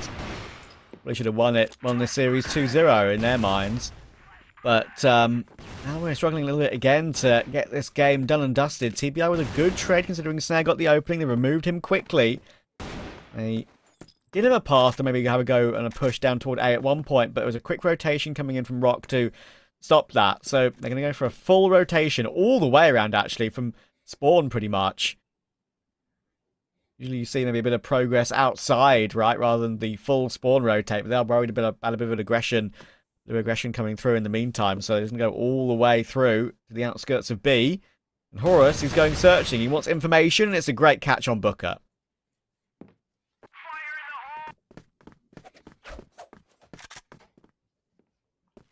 At this point for ROC, they've got the numbers. Horus, he's got the position as well. He's got to hang on to it, though. I'm sure TBI has to be wondering if someone's still here, but they don't actually check it. What a mistake here. Horus punishes that completely. All 3 kills go his way, and of course the round along with it. Again, Horus, man, just showing up when it's absolutely necessary. That's the first kill, but sticking around, nearly in every single situation here, you'd expect someone to get that 1 kill and fall back with the advantage to a much more defensive line. Horus says, no, I'm going to play the unpredicted position in it, or unpredictable position, and it works to perfection. Quick trade from Booker was needed, but Snare reacts nicely. Quick 4v2, make that 3v2, and knocks in with that HK. Always be wary of that. He's very quick on these headshots. And Snake does not want to face him, but Slayer gives him 1 for free. That was a bit of a lazy push into the open there from Slayer. And back into a 2v2 again. Horus is on the flank very quickly though, and it's not been heard. He's looking for both, can't get both. Once again, it's knocks in. Look at the damage done to Snake. Suddenly, it's once again the young gun on TBI, a chance to clutch. He's got the positioning and the HP to work with here. Snake just has to have that perfect shot moment in order to win this one. He's going to sneak his way through, but Noxon trying to just play the off angle, gets it done. And TBI still keeping themselves within close distance of a tie here, but it's just not safe enough yet for them to feel like they've even got a tie on their hands. ROC Esports, the way they start off these rounds, they're so good in the early round aim duels that you've got to be careful when you're going up against them. Snare and Horus especially have been so deadly on this GR side.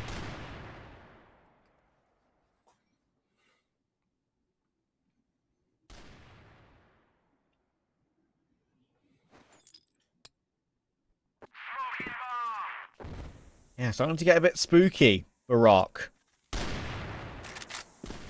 unbeaten record is under threat.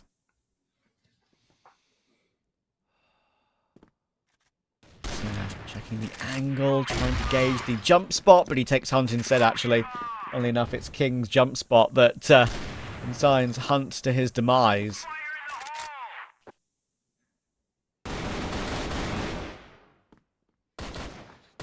Bit of a spray down here over towards lockers. You can see neither player fully connecting, but Totson almost going down in that exchange. But Noxon on the other side, ready to recontest with FaZe. You can see Totson getting back into the rafters. Snare now playing the off angle on the cross through lockers, and this is where Noxon might run into some trouble here.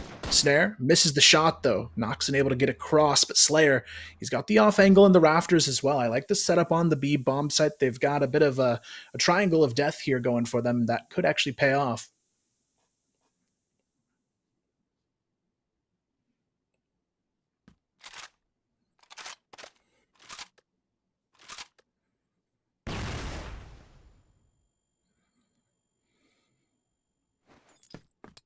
Yeah, it could be setting up for a good play here. There is a good defense, of course, for ROC, and breaking through 3 or 4 players holding these long ranges is surely the biggest task for TBI, and yeah, it's not possible, is it? Snare, 2 very, very quick kills there at the end.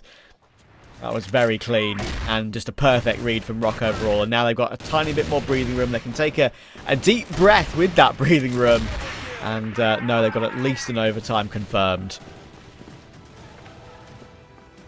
I mean, honestly, at this point, it might even be over already. 2 kills instantly on the table. And what could be the final round of this series already for ROC Esports. And that could be it with Horus finding Noxon as well. 5-on-2 situation, Hunt and FaZe. The 2 big hitters for this team, but now the last hope to keep the dream alive. Hunt's going to go down. FaZe able to find at least 1. But he has to find all 5 kills to save the map. And at this point, there's just no way to get that done. ROC Esports yet again find themselves 6-0 on the season with a 2-1 to get it done.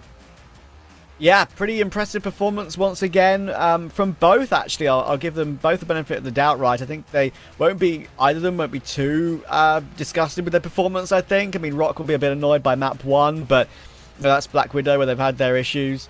TBI, I know historically, I've talked about it multiple times about them having a bit of a choke, having a bit of a struggle to close out games. This was another example of them not showing up in Map 3 once they've done all the hard... Map 2 and Map 3, sorry. But once they've done all the hard work in Map 1. But I'm not going to, like, attribute that sort of thought process to this performance from TBI today, because they're playing against ROC, man. Like, ROC are top of the league, they're still unbeaten. Every single game they've had a 2-1. Like, it's another one of those games for TBI, but it's ROC. So TBI have had these 2 wins that they've proved themselves. They can get over the line in those 2 recent matchups from the last couple of days of play. So, you know, it's fair enough. And, you know, ROC should be winning this game every single day of the week. So they did. It is the expected result. But for now, before we get underway for our second BO3 of the day, it's over to the desk.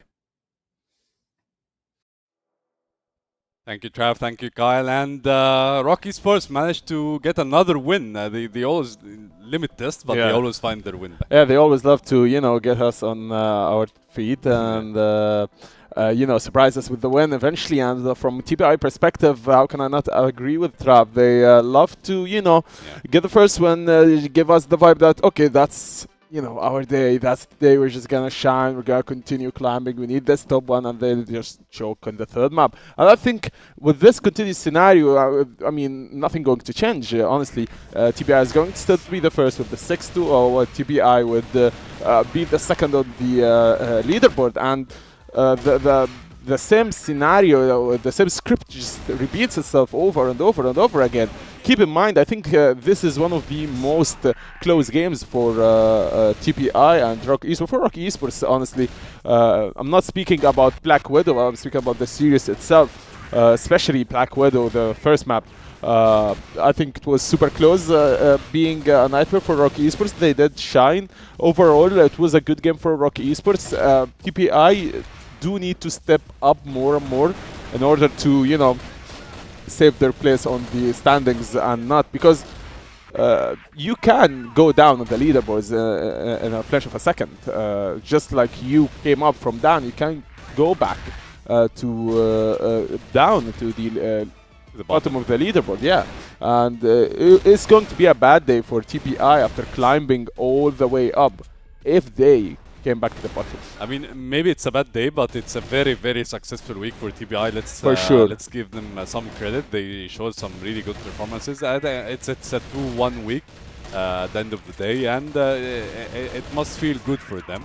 I mean, even their losses against ROC Esports, like the titan of the league right now, and it shouldn't feel as bad. For ROC Esports, they look solid. They always look solid, and this game, it felt like they were 7-2, and it felt like the game was over. But like a clutch came from TBI, they reached the 6 points. But again, ROC Esports managed to end up the game, and their KDAs are always impressive, especially Horse and Snare. Oh, for sure, it was a super successful week for TBI side.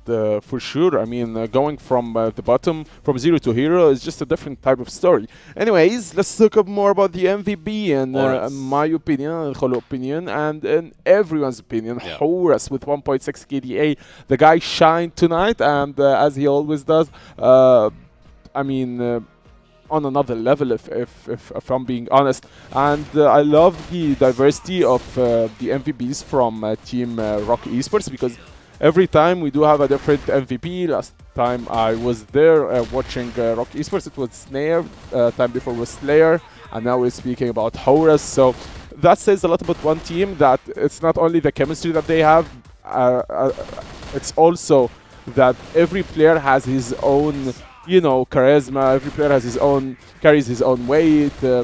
Yeah, can clutch his own scenario. So you can put Horus, Slayer, Snare, Snake, Dux in a 1v2, 1v3 scenario without being, you know, hesitant, or without being worried that he might not clutch it. Yeah, and Horus is one of the most consistent players as well. And I feel like starting from the HK, it feels like Horus loved the weapon.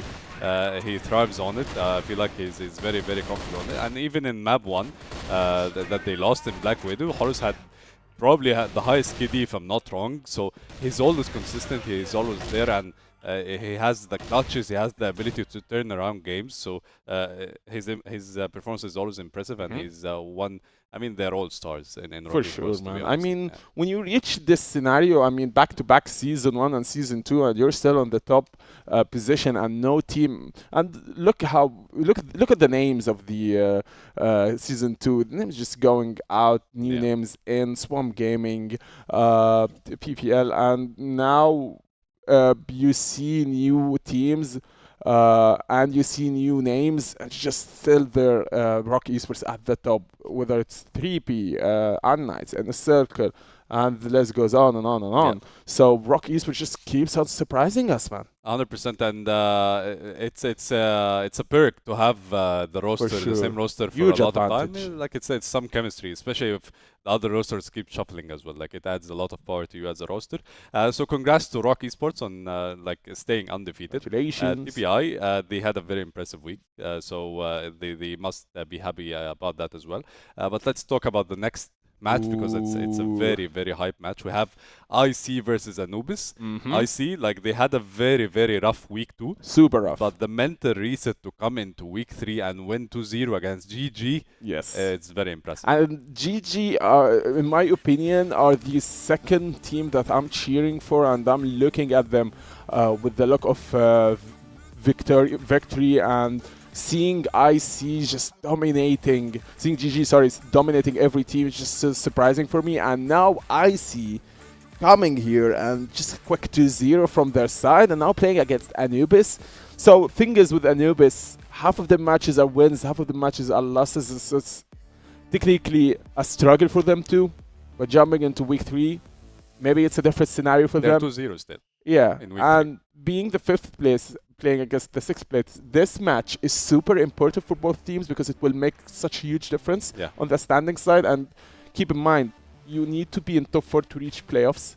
When you're playing, when you're in the 5th position, playing against the 6th, it's so close and it's so tricky because one game with any other team will make a difference. So imagine you're playing the 5th against the 6th. Here is the big difference happening. So let's talk first about InnerCircle. Awesome, Kiko, Beck, Alucard, Jinza. Of course, key players for me are Alucard and Jinza, the sniper, and the key player, the clutch master, comes into the play. And I'm hoping for InnerCircle a similar performance, if not better than yesterday. Yeah, and like you said, the wins are very important right now since the teams are very close to each other.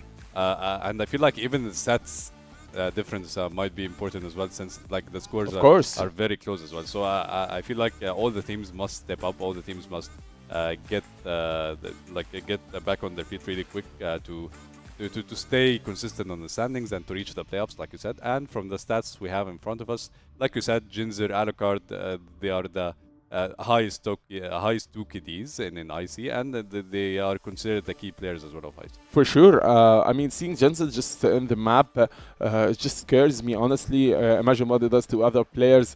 And yeah, moving on to Anubis. Anubis Gaming been, you know, they've been there forever. The names are still the names. Comic Sad, Jaguar, Doom, and Depsy. Been a while since we saw them dominating since the last 2-0. I mean, we want to see more of Anubis, that's for sure. Of course, being said, the operator, that adds a big bonus and a big plus for Team Anubis. Jaguar, Depsy, Comics, and Doom. The boys are just ready to, you know, get more and more into the league and to reach top 4. They ended the first season on the 4th place, and they want to end it on the 2nd or the 3rd for sure in that season. Yeah, and going to the map predictions, what do you think we will? What maps do you think we will see? Because I mean, how can we predict after seeing the first map? Yeah, it's a bit hard between both teams, but honestly, I do expect some port to be there. Let's be honest, some port to be there, especially on the decider side. Maybe Eagle Eye. I think we'd see a compound there from Team Anubis. It's a bit tricky when you talk about these two teams, InnerCircle or Anubis. Yeah, it's very tricky, and I feel like Anubis are getting back in shape. IC as well, so it's a very close map. So I feel like since both teams had a pretty successful week so far, I feel like the map selection plays a big part of what will happen. So let's see the map V2 and see what maps are we having in this Compound is there. Series. Compound. See? Okay, Compound decider. And Port is banned by IC. Yeah, and Ankara is there by Team Anubis. That's a cosplay of TPI. I mean, both teams are Egyptian, so Here's Ankara from Team Anubis, and for Team IC, Black Widow is the choice and is the go-to. I mean, Black Widow might be a good choice for InnerCircle, judging by their last matches on it.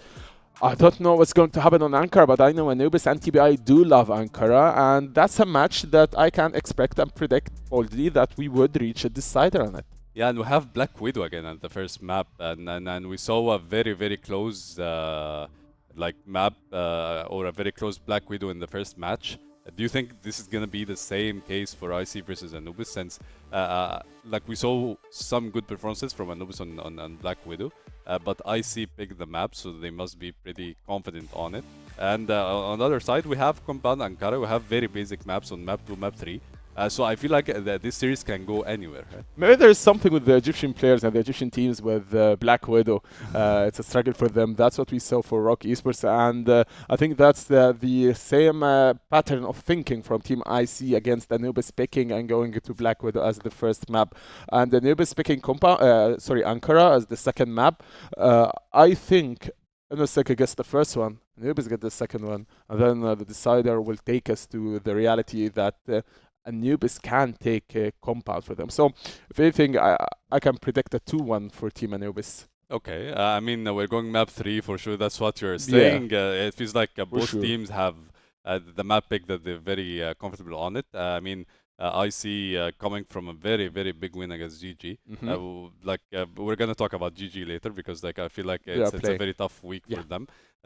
Because we were saying they are the titan beside ROC Esports. They are the consistent team. So from Anubis perspective, you are facing a team. I mean, it's a very experienced team as well, and a team that just beat GG in a 2-0. So you have to give the most respect. And keep in mind, the previous matches do matter. The matches right before this matchup, whether it was IC coming back after a win or Anubis, I mean, both teams' last matches were good for them, and they're ready just to, you know, figure it out which is the better team. And I really like this era of the season, because you don't have really much information. We expected that TBI can take over ROC Esports and they can win, and here we can expect Anubis winning against InnerCircle, but at the same time, maybe InnerCircle can get to a decider match and then win against Anubis, especially after winning against Team GG. So lots of scenarios, Choreo, lots of scenarios, I will tell you that, and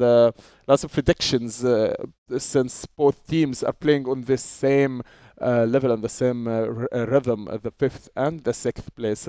Keep in mind, the top 4 only goes to the playoffs. Yeah. So it's a scary scenario and a scary place to be there if you're IC or even Anubis. Yeah, and it's very impressive from both teams. I want to talk about the mental side, because like they had both teams had very rough week 2, and like the mental reset, or like the mental fortitude that you come to week 3 for IC beating GG 2-0, for Anubis being 2-0 so far in the week.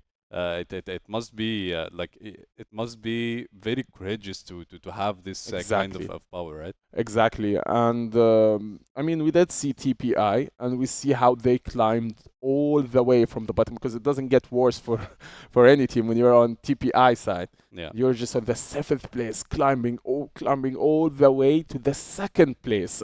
So honestly, if TPI can do it, especially after season 1 performance, which was upsetting for all TPI fans, and now they are just dominating over and over again, then any team can do it, man, especially Anubis, because they struggled just as TPI, just like TPI did. Both of the teams are just, if I'm not mistaken, the last 2 positions next to 999. Was 999 on the 8th, 7th was Anubis, 6th was TPI, and now TPI is the 2nd. Anubis is just climbing more and more. So yeah, I think Anubis do have a chance after winning this matchup to reach the top 4, but that will leave InnerCircle in a really bad position still, because they would get the 6th place instead of Anubis. If InnerCircle can win against Anubis, then they are competing against the big dogs. I mean, after a win against GG, your mental is just, you're there, you're locked in, you're focused, because who can be better than GG and ROC? If I were in their place, I'd see Anubis as my warm-up to ROC Esports. Yeah, and like Penguin said it 2 days ago, Anubis' main weakness was that they had one play style, they had one strat in a way, and eventually teams will figure out a way to counter it, and that's what was happening. But the adaptation from Anubis now, they feel very different. They feel very solid, and to do this only from a week difference from week 2 to week 3, it's very impressive. Same for IC. I'm not sure what happened to IC in week 2, but I felt like the meta or the weapon changes may caught them off guard in a bit. For sure, and I think we already talked about this lots of times. When the meta did change, we have a lot of new names, aka famous. A lot of new play style, a lot of new aggressive play styles, aggressive gameplay coming from new teams. So seeing meta shifts and meta change just add this, intensity, added spiciness to the game rather than the expected scenario of, Team X will destroy Team Y, Team Y will, counter Team X. Now we do have a solid view, a different vision. But what I really love about a team like ROC Esports is that this division does not matter for them, and they are just still on the top place, still dominating other team. And this meta did play a huge impact on teams like IC and Anubis, judging by their places. Yeah, and I want to talk about the players being in one place, because from the players' camera, I saw that Anubis, all of the players are sitting beside each other. They are all in the same room. A huge chemistry So bonus. yeah, I wanted to ask you this: how much does it make a difference for a team, for the 5 players to be in the same place? Does it affect you positively enough to have an impact For on your sure. game? Oh, and does it fire back as well if you're struggling a bit as a team? I mean, for sure, man, for sure. I mean, imagine this: you're losing 6-2, and you're just guys against each other. It's like a tactical timeout, and we need to speak to each other face to face. It just adds more. It's just like a big chemistry bonus to figure things out. And the fist bump, man, when you win with 1 or 2 rounds, this placebo effect,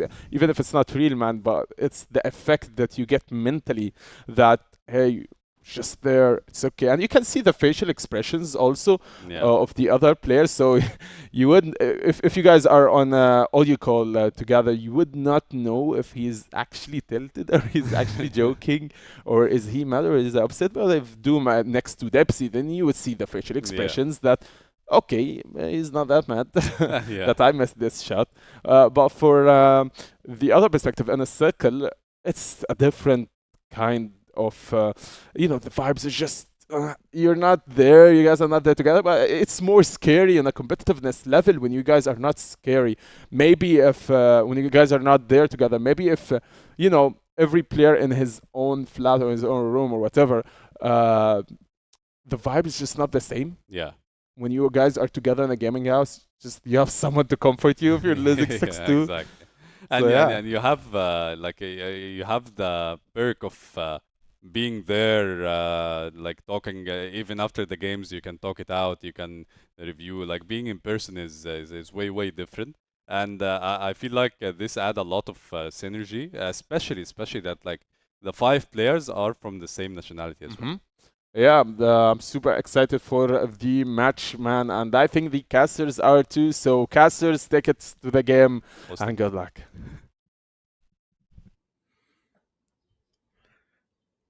Thank you very much to the desk. Excited to see how this one plays out. We've got 2 teams that are pretty much dead even, I think, coming into this one, both of them on 3 wins.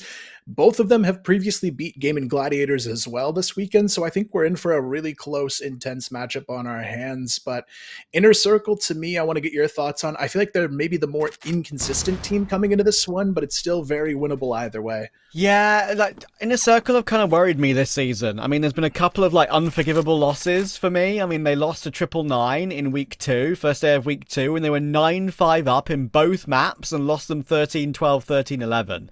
And 999 are currently bottom of the league, going 1-5. That's 999's only win in the entire season. So losing that game was pretty unforgivable, I'd say. But they managed to bounce back a little bit. They've got some close wins under their belt, obviously. And they're not in an awful position. They took ROC pretty close. They beat Gaimin Gladiators yesterday. That was a great bounce back. So that is some good hope for them. But, yeah, today is going to be an interesting game because Anubis have bounced back themselves. It feels like a very impossible-to-call matchup between these two. And already it's close to begin with that nade kill from Dipsy cancelling out Beck's double kill.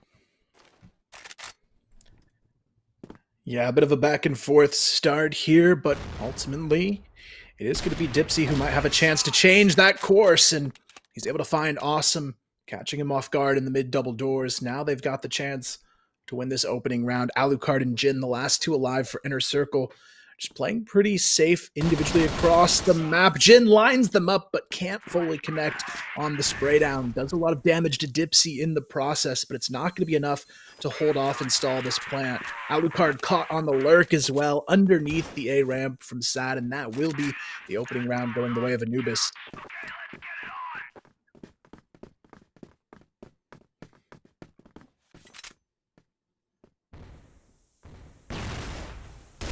Doom going for the M14. There are some players in the league that is still trying to stick with that. The meta has kind of settled out a little bit, right? It's kind of like more HK alongside the M4s and the AKs. And the HK is probably the most popular out of all of them after we saw what Famous did with it on the day one of the meta change.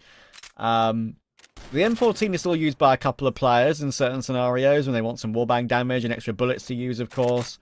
We see a couple of individuals pull out the Chris Super V as well to get that movement speed and accuracy with that SMG. But at the moment, it's mostly the M14 and the HK that are stuck around. Alucard will manage to deal with Sad on the trade there. Quick one for Sad. And now Alucard's stuck on the bridge, but he's able to jiggle on this headshot angle and get one more kill. Great reaction to take Doom. That's a fantastic shot to hit. And he recovers it and gives him an advantage now in a 2v1 against Jaguar. Yeah, really good positioning there from Alucard. Now all he has to do is hold on, and unfortunately for Jaguar, he's going to be caught off guard as well. And there you have it. InnerCircle quickly tying this one up thanks to Alucard, and now they've got a chance to take a lead for themselves going into round number 3 here. And this is going to be the big pain point for them they've got to deal with all match long. That's going to be Alucard. Very consistent. You give him a TRG, which is even easier to quickscope with compared to the this guy's going to be deadly to deal with.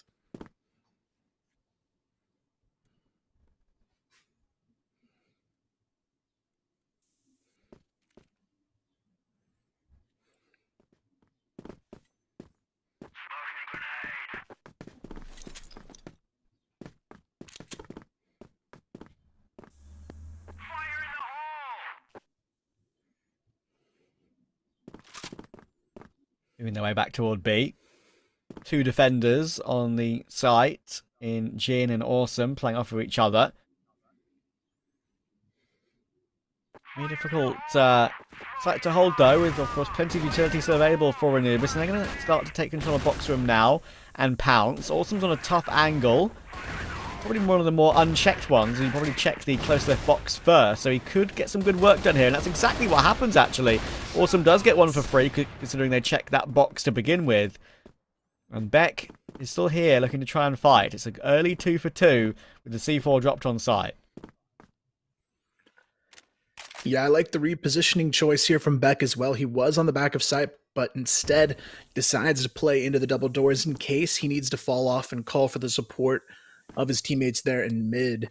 Meanwhile, the C4 still yet to be planted, so Anubis definitely taking their time in this one, trying to find that opportune moment to get it down fairly uncontested. But InnerCircle, they're sitting here, they're ready to go and just kind of pounce as soon as they hear the C4 being planted. And here you go. You can see Beck works his way into the double doors. Sad going to be tested on the other side as well. And Alucard, he's still looking over the top of that window to try and peek through. I'm surprised actually nobody's gone for the flank just yet, but it may not matter now. Sad able to find the first onto Beck. Alucard and Kiko kind of second guessing themselves, but eventually swoop in. And again, Alucard, another double kill for himself, leaves Dipsy alone. The C4 though, they're just going to go ahead and stick it. Alucard, he's just the distraction, but hey, Kiko, the repeak anyways is going to be strong, and InnerCircle win the round. That was tight. That was tight, but fair play to InnerCircle. That was not an easy one to get over the line. So far, early in this game, Alucard's been hitting some really important shots. I think it's one of the things that has been frustrating for InnerCircle is that over the early portions of the season, in some of the games where they've had a couple of bad losses or a couple of just maps going awry, Alucard's been a little bit quieter than usual in his normal self in this particular league. We know he can be so good. So the last couple of games, to see him play so well is a great sign. Unfortunately, it's an Anubis technical pause coming in here, so bit of time to wait until the following round. Yeah, a bit of downtime here. Hopefully they can use it as well to maybe rethink their approach. InnerCircle, though, got to hand it to them. Looking pretty solid on the retakes, especially so far. Alucard already getting close to double digits on the scoreboard as well.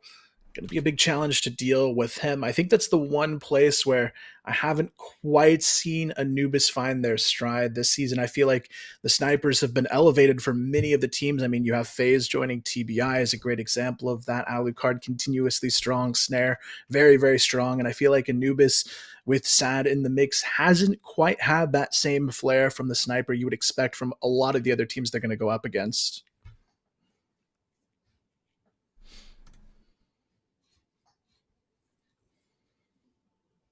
It's always an interesting battle, always an interesting duel. Thankfully the tech pause didn't take too long. We can hear the game, and we're back into the game. InnerCircle with an early 2-1 lead. And 14 on Jin this time. Yeah, obviously it's a little bit of a change for InnerCircle as well, moving on from the era they had with Pietro, obviously. Having him on the team for so long. He was such an important part of the team. Taking in Awesome was the idea, was that was more firepower. But overall, I would say neither team has kind of come off better over the course of the season so far. PingPongPals have got 3 wins, and InnerCircle have got 3 wins, and they're both currently tied 6th place, funnily enough. Yeah, definitely curious to see who comes out the best at the end of the season, considering all of the shuffle. Of course, you've got, GV as well. Everybody essentially on a different lineup too. Awesome. Arguably one of the stronger players in that previous GV mix, so I can understand why InnerCircle probably wanted to scoop him up fast, but so far it has been kind of Alucard leading the charge over him on this team. No surprise there, though. Awesome. Here's his moment. Can he hold on to the line here? The B-bomb site under attack. Jaguar and Doom really trying to force him out of position on this corner off angle. Jin, though, right there for the support. Jaguar takes him down right away. Awesome. They know exactly where he's hiding as well. And just like that, Anubis, they're going to take full control over this B-bomb site.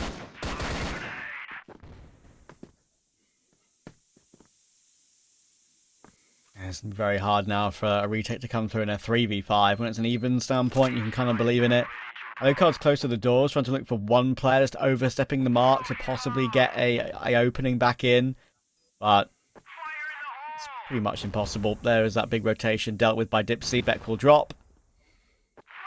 Alucard. Oh, okay. Well, that's a way to go down. Running tap from Jaguar. Pretty funny. Not funny for Alucard, but it's not like it was an important situation, to be fair. He was always going to have no chance of winning the round either way. So Kike will choose to stay alive and just waste time off the bomb, so it gives time for his team to have a chat. And Anubis will equal ourselves up at 2-all. Yeah, definitely a good bounce back from Anubis, but if you're InnerCircle here, trading rounds on the GR side isn't necessarily the worst position to be in. It tends to be a BL-leaning map, so even if they can get 4 or 5 rounds out of this half, InnerCircle is going to be feeling pretty good about the work they've been able to do. This time, though, it's going to be awesome getting caught early on a long Beck right there for the trade on to Doom to keep things neutral for now. Jaguar, though, has to be careful. Almost gets taken down in that firefight as well. He's going to go ahead and call for the back off here from the rest of his team. He's going to hold on to that barracks position while the rest of the team rotates back towards B. And this is where InnerCircle are going to have to decide where they gamble their numbers here. You can see Beck starting to slide up the catwalk into mid, and he actually is able to take a hold of this corner pocket position without being noticed, which could be a key to winning this round. Yeah, we saw that position getting hard cleared in our first BO3 at one point, but this is a situation where it's completely unpredicted. And it will be an opening. Pretty comfortable opening. But Sad answers back again. Good immediate trade. Bomb will be picked back up. Try maybe group up with Jaguar on long maybe, who's got that control, but could be a different thought process. He could leave that still and come back and help, so he'll do that. 2 over toward B right now for InnerCircle. They're starting to go searching for information with a minute to go. Comics is waiting and he gets a bit of intel. It goes both ways though. Looks like they're going to call it evens on that one and not commit to a fight.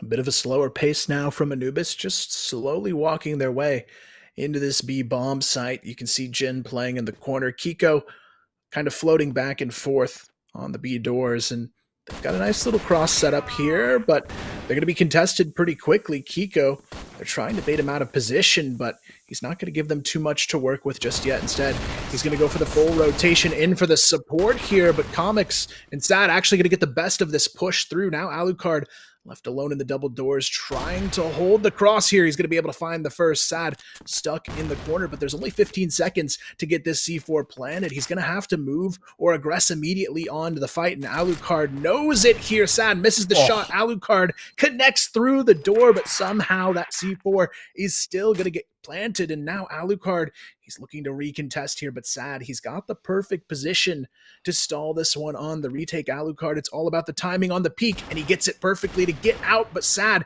he just can't hit the shot 3 times in a row. He's going to peek and miss. Now he's down to 7 HP, and Alucard, of course, there to save the day. Just good patience from Alucard there, right? I mean, like, the first kill is great. The tag through the door is even better. That means he can force a mistake out of his opponent, right? He can just push up through the door, try and get control of the site and not get hit before he gets into that position, and then just dance with the corner of the stairs, dance with the boxes, use the Colt to the best of his ability. And it's not got many bullets in it, but it certainly knew that only needed 1 or 2 to get the job done.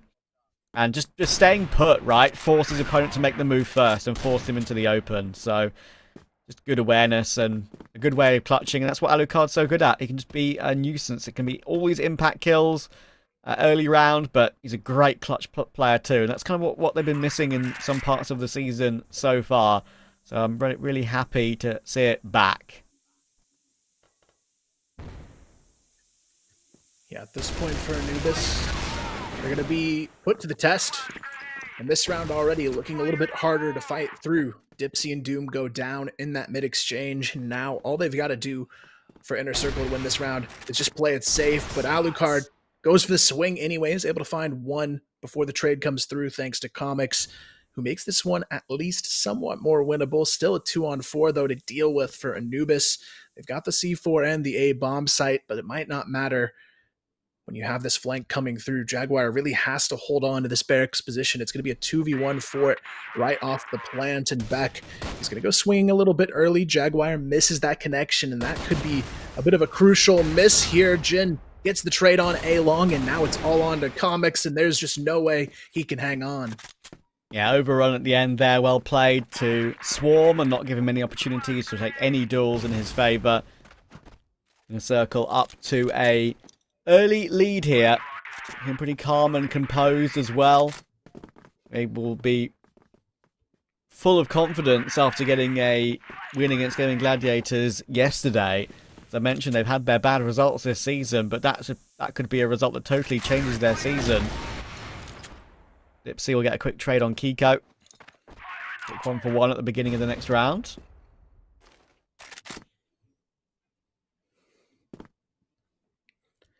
Yeah, for Anubis, this is going to be a tricky reposition to catch on to. You've got almost all of InnerCircle stacked over towards the A bomb site. They've only seen 2 of these players so far in the round. One of them was the early kill on mid, so really not a lot of information just yet to work with, but Anubis doing a good job of navigating that map to find the info. So we are going to see Dipsy potentially contest mid here. Has to be careful with Beck on the other side of this off angle, just playing underneath the catwalk. But for InnerCircle, I like the repositioning change they've made. Alucard going to solo anchor on that A long position, and meanwhile the rest of the team just going to stack their efforts towards mid and B, which seems to be the direction that Anubis might be leaning here.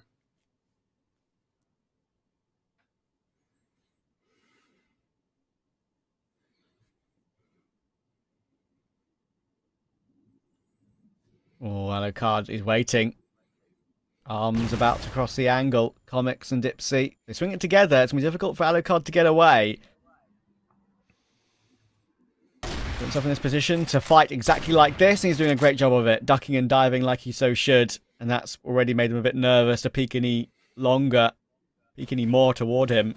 Sad tries to check underneath properly, knowing that Bet could be playing the gaps in the floorboards, and that's the information that he needs, but unfortunately no progress in the round. So 30 seconds to go, and they're still trying to make their way through long. They're just not past Alucard yet. They're finally going to have a chance to remove him, but no, they've still not killed him yet. Comics cannot get this kill. It's taken way too long to get it, unfortunately for him. And Comics has to tap down 40 with 14 seconds to go. 3 separate players. It ain't going to happen, my friend, with the bomb dropped on long. Just going to make sure they can hide. And it's done. Yeah, a bit of an interesting finish there. No death, but no round one either, which makes this one a bit of a challenge ahead for Anubis. This is a BL-sided map, but the GR is looking pretty perfect here for InnerCircle so far. You've got Alucard consistent on the shots, Beck as well, starting to step up and make things even more difficult here for Anubis, who honestly haven't looked the best so far on this first map of the series. I was expecting this to feel like a pretty close first map, but so far hasn't really been the case. Anubis, they've kind of struggled a lot to get these things rolling for themselves, so it's going to be up to them to try and change the pace here, especially already being down 2-5 on your BL side. If it goes any further than this, it's almost an unrecoverable situation here in map 1.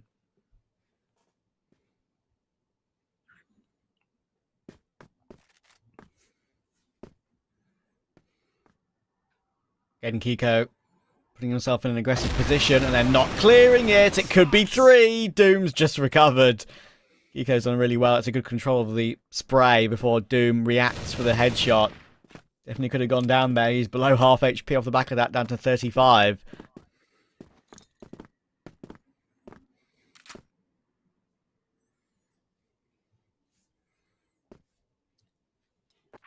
Bit of a reposition here over towards A long from InnerCircle. I like the setup though. 2 underneath the catwalk should be something that catches Satin Comics off guard. A lot of teams really don't play this style of a setup, so I don't think Comics will be ready for 2 here on the angle. He's able to find the first. Beck, though, not able to get the trade. Now the opportunity is well within the hands of Anubis to win the round.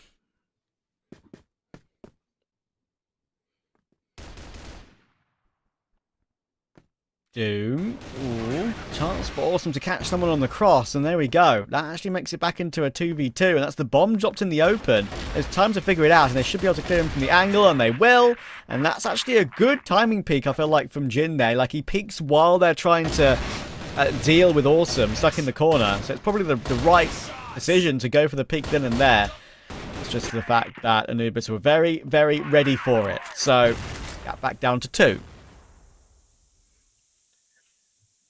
Yeah, a bit unfortunate on that one, especially after Kiko opened up the previous round with a nice double kill to get it started. But now for Anubis, they could make this a 1-round half after all. Comics, Doom, Dipsy, they just steamroll their way all through to close out the half on the A-bomb site. 5-4, not a bad way to end it. All said and done, because honestly, this easily could have been a 7-2 half in favor of InnerCircle. So for Anubis, they can definitely start to feel a sense of relief, as this seems like a match they could now win.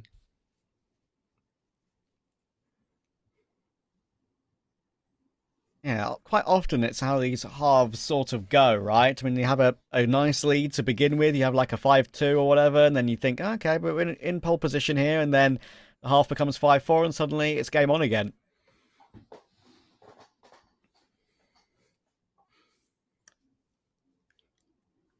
I am curious to see what changes come through from Anubis, though, coming into this second half. It still felt like a really shaky half from their perspective. Even the rounds they won were not near as clean across the finish line as the ones we saw from InnerCircle. So definitely some work needing done on their end here. But for InnerCircle, it just shows a little bit of their inconsistency. When they start to get too confident, they make those mistakes under pressure and end up losing rounds where they really have no business throwing those away. I mean, you had that 5-on-3 round where Kiko had the brilliant push up the catwalk, able to find 2, almost 3 kills there, but then somehow they can't get the trades on the A-bomb site, even with the 5-on-3 advantage, and then things just fall apart from there for the remainder of the half. So I'm hoping they can find ways to make sure they're getting those necessary trades, and more importantly, play a more team-based game. I feel like that's my biggest worry when I look at the players on InnerCircle, is a lot of these players have that tendency to play for themselves, but when that's not working, they tend to run into problems. Exactly.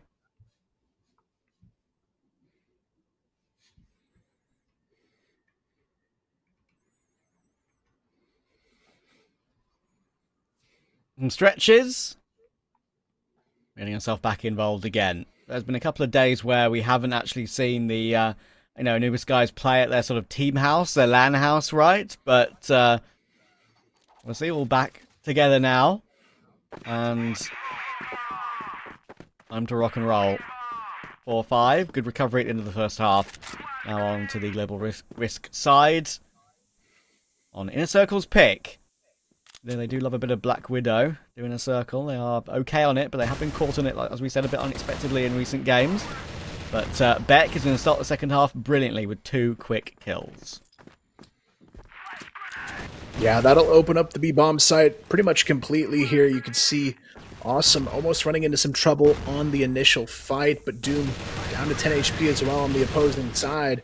Should make this a very winnable position to be in. Anubis needing Sad to find something from the B window, but there's really not a whole lot to be found just yet. Alucard as well has a really strong off angle. I like this repositioning choice from him, holding that long distance fight over on the B archway. It's really going to be on Dipsy to clear him out and get him out of this position, but with only 20 seconds, they really don't have a lot of time to even fight this one out. Alucard takes down Dipsy as well, and that should be pretty much all she wrote in this one. It's going to be Beck able to just toy with Sad in this position, and if you're Doom, it's pretty much done and dusted at this point.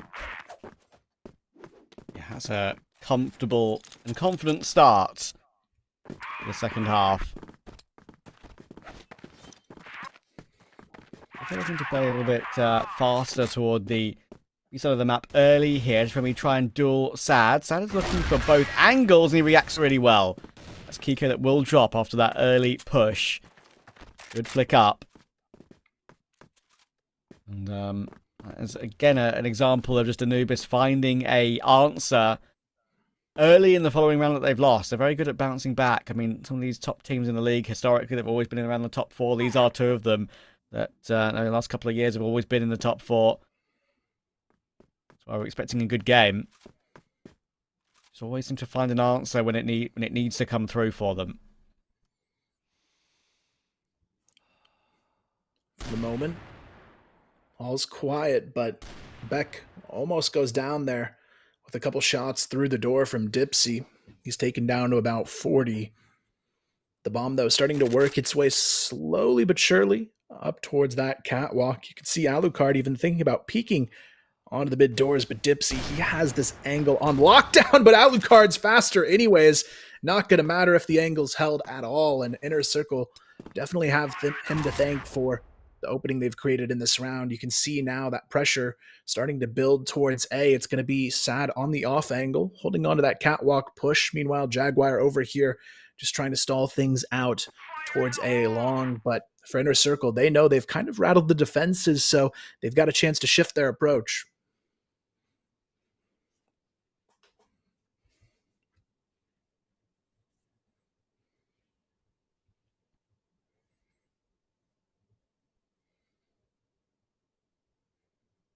Oh, a lot of pressure on toward Doom, stuck in the corner. You can see that I was never really going to go his way, right? With players barreling toward him, being the main site defender. Comics cannot stop the cross either, so Beck will be able to get the bomb planted, and suddenly, in the opening pick for Sad, it's turned into a 4v3 afterplant for InnerCircle.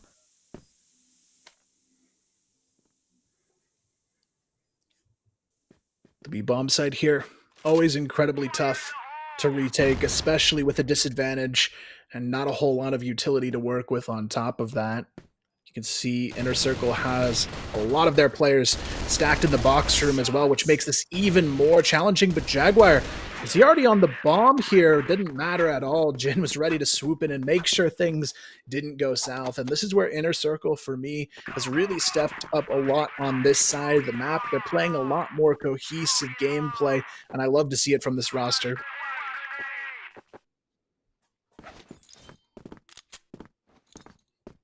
Yeah, it's really, I'm just happy for them, right? Because I feel like they were in a bit of a state of disarray, which is kind of disappointing knowing what they've been able to do in the past, right? Especially that loss against 999, that was kind of horrible to watch, really.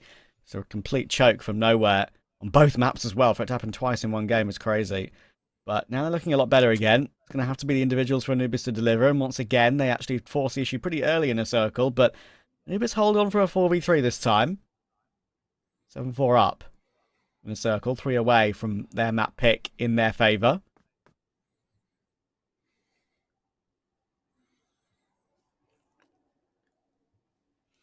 Yeah, for this round, it's really all about finding an isolated player and hoping they can capitalize. For InnerCircle, you can see Jin trying to find that for them over towards the A-bomb site. Alucard decides to group up as well, and they might just go for the full attack anyways, hoping they can maybe dismantle this defense. But Dipsy on the off angle is going to be quite the player to deal with in this position. It's not an easy one to react to quickly, and they might even go for the fake out or the drop down from Jin to get out here. Alucard now going to be holding the angle. Spots Dipsy. Dipsy, an unfortunate miss, but on the repeat, he's good for the shot onto Alucard. Now Awesome tries to find the rotators, able to find one, but the trade quickly there from Jaguar.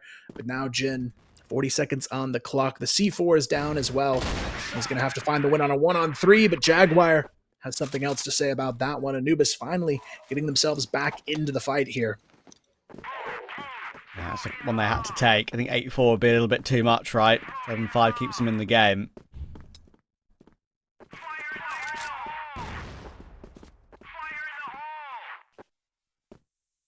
A little bit of a push toward long here. Got one player holding the angle, of course. It's Alucard, ready and raring to go once again. And he does get the opening pick. He'll fall back with it as well. We've got a tight angle being taken up by Doom if they do decide to go toward that position. And right now it looks like they are.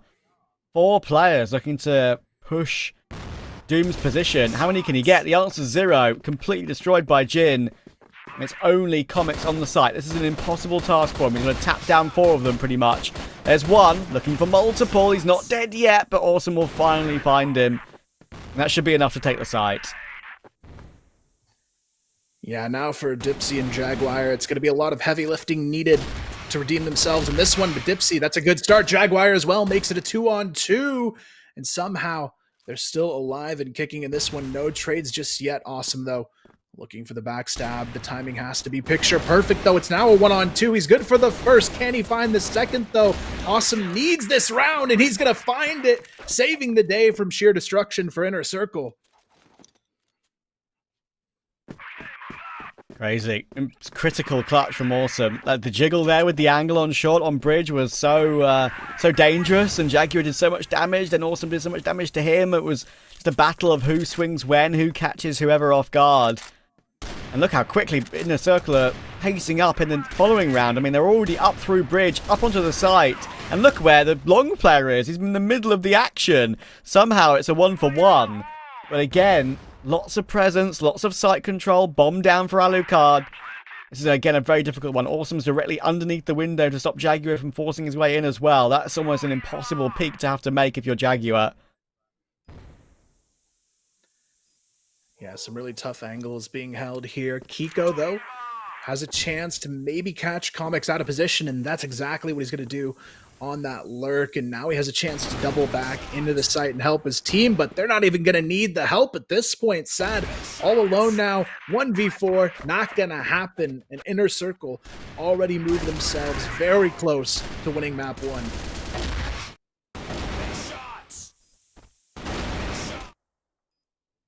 It's always just so difficult to retake, and you've got all these after plant positions. That was that sort of moment toward long that I was talking about, where players were kind of betwixt and between each other. It was quite amusing. Bit weird, but InnerCircle find the answer again, and Anubis have chucked in their tactical timeout now. Maybe a tad too late, I'm afraid, with InnerCircle on match point, or map point, I should say. Yeah, it's a tough pause here for Anubis just because the GR side is already the bigger challenge on this map, and they're coming into it off of an already pretty rough first half for themselves on this map. So they really have to think about if they want to try and throw in some of that counter aggression coming out of this pause, because when you're on the cusp of already letting the map slip, you've got to be very careful when you take a risk. But now might be the time to throw a few curveballs and maybe just risk it, knowing it's not the end of the series if you lose this map, but it might be a pathway back into this map one to potentially pull it back here. But for Anubis, they've just had a lot of hard times, it feels like, especially once the fights start happening directly on the sites. That's for me where InnerCircle is really a cut above right now. Yeah, they've made some decisive calls, haven't they? Like going quick together, going, taking some time to go for picks across the map. They've recovered from man disadvantage scenarios. It's pretty impressive. It shows that InnerCircle are warming up into the season and starting to look good again. And don't forget, this is, as I said, a matchup between two of the normal top 4 placement teams. I feel you, Alucard. Don't rub your eyes too much. It's bad for you. That's what your mothers always tell you, no? Don't rub your eyes. Damage your eyes. Well, I feel him. But they could be able to get this map over the line right here, right now. 9-5. 10-5 is a possibility, and already they've taken long control.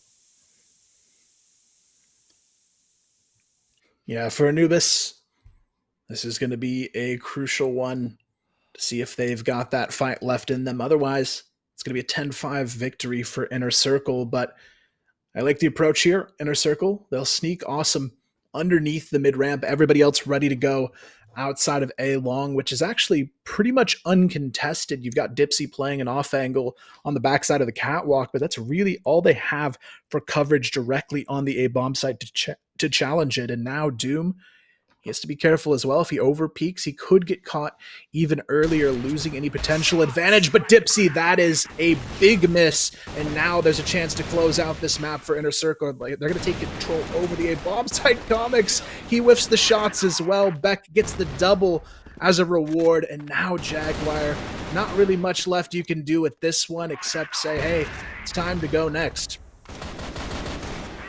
Awesome, we'll remove him nicely, and that is a very convincing opening map from InnerCircle. Honestly, this is probably the best performance I've seen from them in the entire season thus far. I didn't get a chance to cover the game yesterday against Gaimin Gladiators. I think that probably is their most convincing game, purely from a result standpoint, without having watched the game myself, having not casted it. But yeah, today, that was very impressive. I know it's their map pick. I know it's going to be a long way to go in this series. I know Anubis will definitely be bouncing back, but yeah, it's a good work from InnerCircle. Happy to see that this sort of form from them, and if they can take any of that into map 2, then we could even have a 2-0 on our hands. Who knows? Yeah, I mean, the biggest thing for me that changed in half number 2 was the first half. It really felt like Alucard was the one who stepped up and got things done, but it felt like a real team effort in that second half. Everybody from InnerCircle having those moments, awesome with the 1v2 clutch to really solidify their lead in this game. And now they've got a lot of momentum to carry into their opponent's map pick. But before we get there, we'll throw it to the desk to break this one down. I see looking very, very clean on map 1 on their map pick, and like Travis said, if they can bring the same performance to map 2, we can even see a 2-0. Yeah, but I'm not sure. I'm not quite sure of a 2-0 scenario. Honestly, it wasn't that one. It wasn't that of a one-sided game from Team IC. Anubis did show up, but I agree with the casters when they said that it's one of the most convincing, if not the most convincing win from IC. It felt natural, felt smooth, yet it felt super convincing from an IC perspective. Now, some of the key players that super helped the IC with this one, in my opinion, is Alucard. When you are the sniper, you have a lot of pressure, you have a lot to deal with, and you have a lot of responsibility towards the map, towards how you play the game and how you control the tempo of the game, and Alucard was the man for it. The quick scopes were always there from his side, and Sad could not keep up. Yeah, the early game was from Anubis. Yeah, the early game was going to Anubis more than it was from InnerCircle, but throughout the mid and the late game, it was going back and forth till IC put a limit to this. I really liked how Alucard was here. He started the 3-round point with 6 kills. You know how it's just 1 round here, 1 round there, and Alucard with 6 kills? That means you just destroyed them within the first 2 or 3 rounds. And although Anubis did manage to come back to the game, IC showed us that they are the better team, at least on this map. Next is Ankara, and Ankara is backed by Anubis. I do agree with the casters when they say 3 games, because if this is how IC played, I think Anubis would bounce back. Yeah, but like we saw a very, very close first half, let's say. I mean, Anubis and IC, it was going back and forth, but IC showed a very, very dominant Blacklist side as well. I mean, the Global Red side was good, but like with the Blacklist side, it felt like Anubis lost their game, kind of. I mean, they tried to do the timeout on the 9-5 point, but it was a bit too late. So I think Anubis, like, they're coming a bit slow into this game. I mean, yeah, it was 5-4 for IC in the first half, and then like straight up multiple rounds on a row. So it must feel really good for them. Of course. For Anubis, like you said, they are on their map pick now.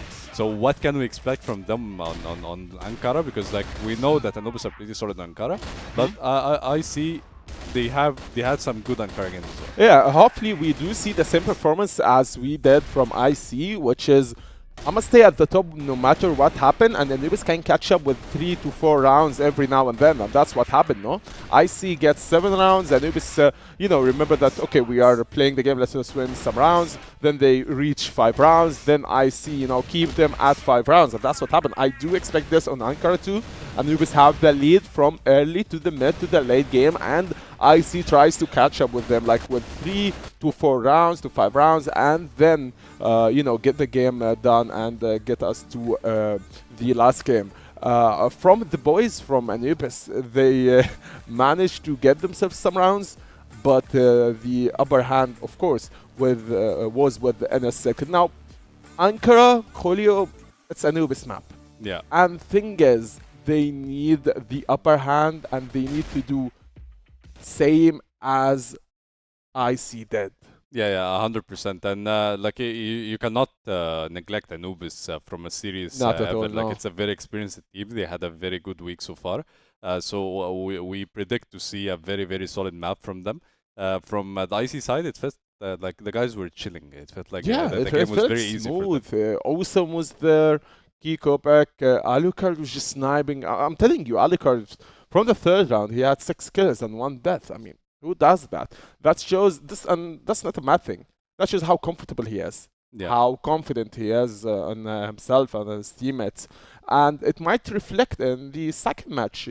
I wouldn't be that surprised, honestly. I would be surprised because I wouldn't see Anubis giving maps for free, but I wouldn't be that surprised if InnerCircle ends it in a fashion way in a 2-0. Yeah, and like is Anubis a weak team on the Global Risk side? Because like we saw like a decent Blacklist like side from them in map 1, but like it felt like when they went to the Global Risk side, they lost their tempo in a way. It felt like they are in a different team. Like if you tell me there is a map that has a 5-4 half, so we should expect that the second half shall be a bit closer as well. Indeed, I agree, but hopefully it's a map thing.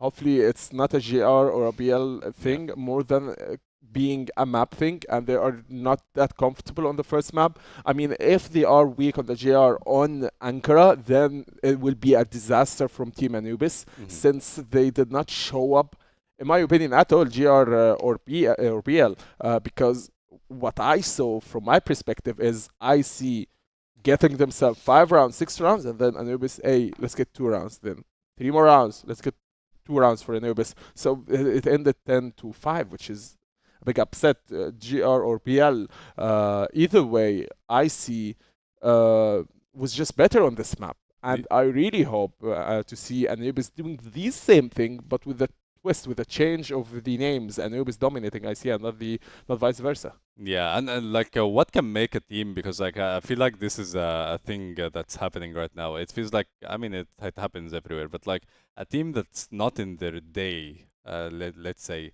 how do you fix it? Let's say like your IGL is not having a good time, he's not doing the right calls. What can you do as a team to help your IGL in this case to make the game seem a bit easier or a bit different? Thing is, a tactical timeout is more than what you need if you're in the game.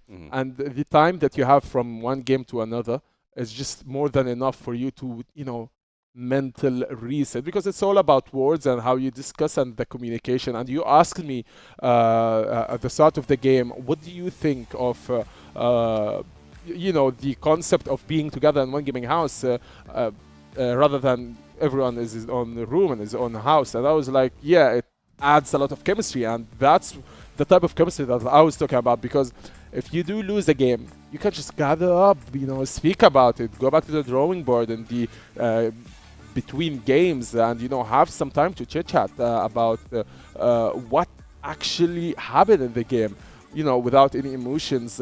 So that's what we said. That's what we saw from IC side, and hopefully from Anubis too. Yeah, and let's see what will happen in map 2 Ankara between IC and Anubis. Let's toss it over to the casters to take us to map 2. InnerCircle off to a great start in this series, but now Anubis, it's their chance to fire back themselves on their own map pick and see what they can do. But InnerCircle, I've got to say, very impressive performance in map 1, making me rethink this could even be a third map series, maybe a 2-0 opportunity here for InnerCircle if they can bring the same kind of performance in map 2. You can already see here as we jump in, Kiko and Sad out of the picture for round number 1. InnerCircle, though, they were so stellar on the BL side. This is another BL-sided map, so Anubis, they've got to be more ready on this defense. Yeah, I think, right, like, if there's ever a series where I feel like it could be a 2-0, maybe this is the one. I still think it's more likely that we see Anubis take this one to compound. But, yeah, I think InnerCircle have definitely got something, some impetus in this game so far. Doom is going to be forced away from the site to maybe play an afterplant here. They've got control of B in the first round of Ankara here. And obviously Doom is checking to see if there's any lurkers anywhere about. They haven't actually got the bomb planted yet, even though they had full control of the site. They're waiting to see if a mistake is made and a push comes through. But maybe that wait has come too long. And it is just taken too long to get that bomb planted. Alucard might have to kill everyone. There's a chance he can do so. It's Alucard after all, dancing with the boxes. Oh, he's done it. And what a start to map 2. Alucard is so back. If it was anyone else in that position, you've got to think this round is over, but what a way to pull it off. 1 kill at a time. He finds 4 kills on the post plant there, and that is everything for InnerCircle to keep the momentum on their side. It should have been Anubis's round, but now Anubis, they're going to be a little bit rattled after that one, and they've got to find a way to redeem themselves quickly before this one turns into a 2-0 situation. You can see a lot of good utility, at least, to kick off round number 2 here. Awesome and Beck already down underneath that half HP mark, and it's going to force them to rotate off here back into that mid control, where it is going to be Sad already a bit pushed up in the underpass, but for the moment, Anubis definitely going to have to be on their toes. Yeah, I wonder if that's gonna. I mean, it shouldn't, right? I mean, we know that Anubis is very good at bouncing back from these sort of situations, but just losing the round like that in the beginning of map 2 is crazy. Quad kill from the main man. Can they now compound that a little bit? Make it even more frustrating for the defense here. Sad is on the line. Was ready for if Beck crosses this angle. And he comes. He's going to go for a little crouch pick to begin with to try and avoid a shot from a different position. Unfortunately, you don't expect Sad there, or at least he didn't expect Sad there. And Doom will be there to peek off the contact too. So immediately 5v3 back in their favour. Yeah, at this point, it should be a pretty solid round in the making for Anubis, but with Alucard still alive, you never know what might happen here in round number 2. And it is going to be awesome. Maybe getting caught alone here. The support starting to group up, but There is a bit of a stack now forming on the A bomb site. You can see Doom sliding into position to make this a 3-stack on the A bomb site. All of the cards should be in their hands to hold this off with 20 seconds on the clock. InnerCircle, they've got no choice but to move in and attack here, and there's just no way they're going to win this fight. It's a complete shutdown from Anubis, and they'll tie this quickly. Yep, forgotten about the previous round straight away.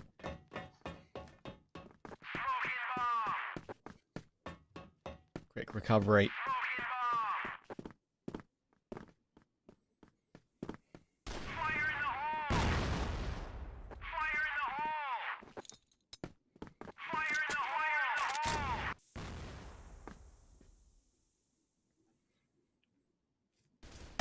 Through to like a bit of a peek here, Sad, and there we go. It's a great catch on Jin. The corner of the smoke. About sees the name and takes the name out of the round.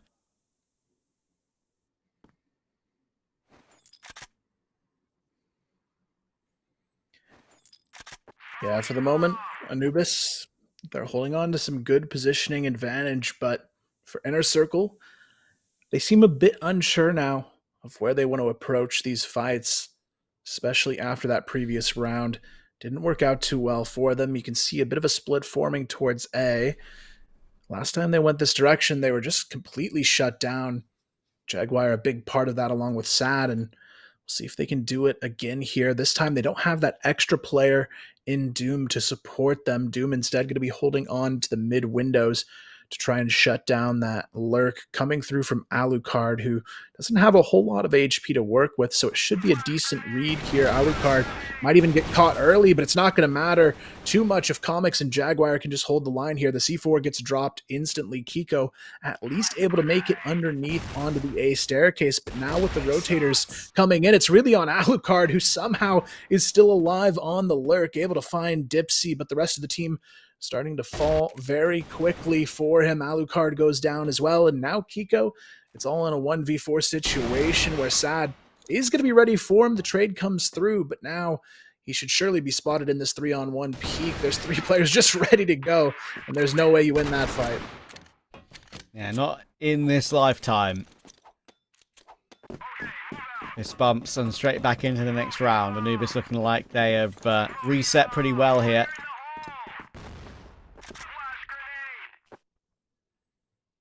Only fighting toward the A main position here, looks of it. Look where Sad is right now. They might need some help here. InnerCircle, thankfully Alucard's got the long range angle and he will be able to deal with him. So that's a big threat removed straight away. And they now have a free path to move in through the underpass if they want to. They'll actually force a couple of rotations back over toward A as well. So if they want to go toward B now, it would be the perfect time to do so. Yeah, they've got a chance to sell this as a nice fake, but they do have to worry about Doom in the forward position on Hotel. He could have that chance to catch Jin off guard, spots him on the shoulder peak. Jin knows it's going to be a mistake now to take that fight alone, calls for the support of the rest of his team here, who look pretty eager to re-challenge. It's going to be a nice little peek together coming through, but Jin already going to be out of position on that repeat with Beck because the defenders have already gone to a much more passive approach here. You can see over on the A-bomb site now, they're starting to push out for info, but it's going to be on Doom still to hold the line. He's going to be good for a first, second, and a third kill. Shuts it down completely from the B Hotel, drops the C4, and now Awesome has to try and find a way to pick up the pieces. Alucard, though, still alive underneath as well. This fight's not over just yet. Alucard's just trying to find something, but unfortunately he's not been able to find either kill, and now he knows there are 2 in position. He's going to try and play a close range angle, and Jaguar on 31 HP is definitely fallible, but Jaguar does do well. Awesome at least trades it though, and it makes it 1v1. It's going to be a quick peek hit though from Dipsy. He's ready to hold that wider off angle, and it caught out Awesome well. They're winning the close rounds here again now, Anubis. They're getting themselves through in these situations. Doom is the MVP of that round, that's for sure. Yeah, big round for Anubis to continue to hold on to the lead. A little bit shaky at the finish line there. Came down to a 1v1 from a 4-on-2, but at the end of the day, they'll take all of these round wins as a huge bonus on this side of the map, since it is, at the end of the day, a BL-sided map. So leading 3-1 on the GR, a great position to be in, but Alucard, still that large threat they've got to find a way to deal with. He's already up to 8 kills on this map alone, and he's still looking for more here. Dipsy, though, wants to find a response, but when you're up against Alucard, you got to be ready to duel. Yeah, exactly the same tick of the round, pretty much. They get a kill apiece. Split second before he gets taken down, he finds one of his own. Not pouncing on any map control just yet, though, even though they've got a 4 versus 3 off the back of that. Both teams just staying completely static at the moment. Expecting maybe Anubis to go searching for some information, searching for a recovery kill. But nothing for a while yet.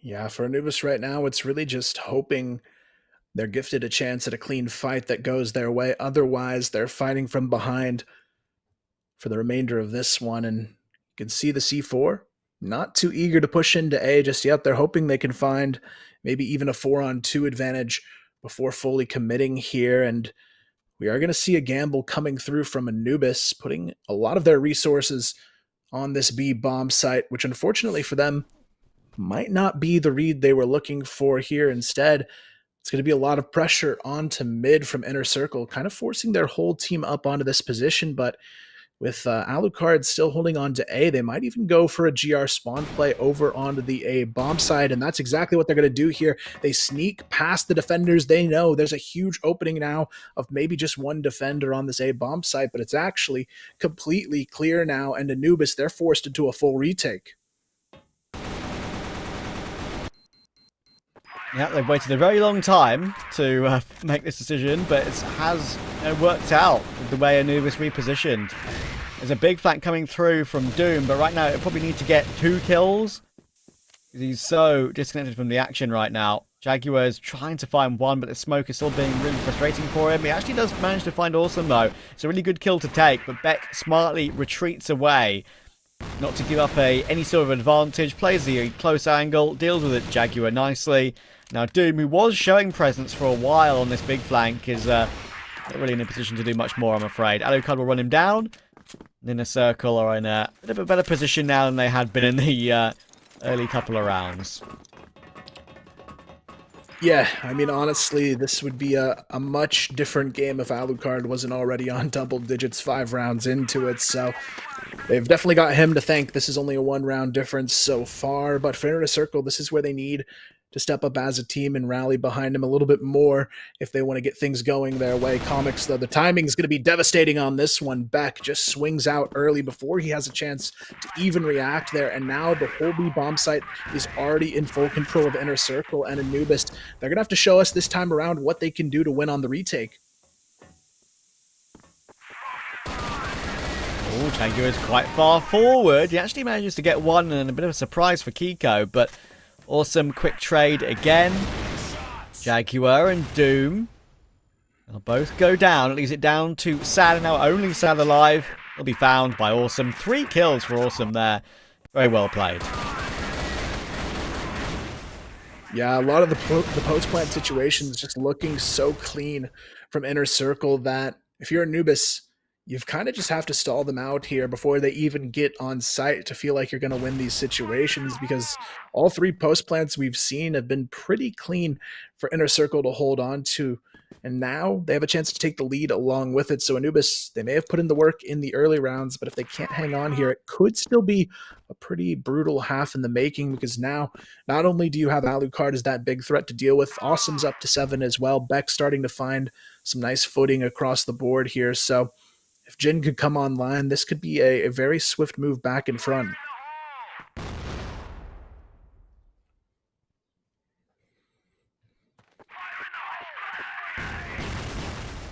Oh, Comics. Surely he goes down, but no, it's an incredible recovery to find one. Probably really shouldn't have got one at all there, but in the end, InnerCircle won't be too upset because they've broken open the site. There are 2 very quick rotators, but Dipsy's missed an important shot, and Doom will be punished by Kiko as well. So, they're about to creep into a lead here, I would think. InnerCircle with a 4v2 after plant. Sad was still playing that sort of long-range angle, try and get a pick from distance. Will manage to jiggle out Alucard pretty well, but Jin finds Dipsy with the M14. And Kiko will easily find Sad. So back into the lead now in InnerCircle. Yeah, right now for InnerCircle, it's just working so well because Alucard is such a strong independent player. They're allowed to kind of just let him go into his own corner of the map while everybody else goes for the team executions, and Alucard is still always going to find you some value from those spots, and just having that luxury is so much in their favor already to work with. But InnerCircle, they've got to start being a little bit more careful on these A-long nades. That's the third time in a row they've had 2 players pretty hard chipped early off of that nade exchange on A-long. So hopefully they start to learn their lesson here. But Dipsy right here for the punishment this time, able to find a nice double before going down. Yeah, Dipsy does really well there.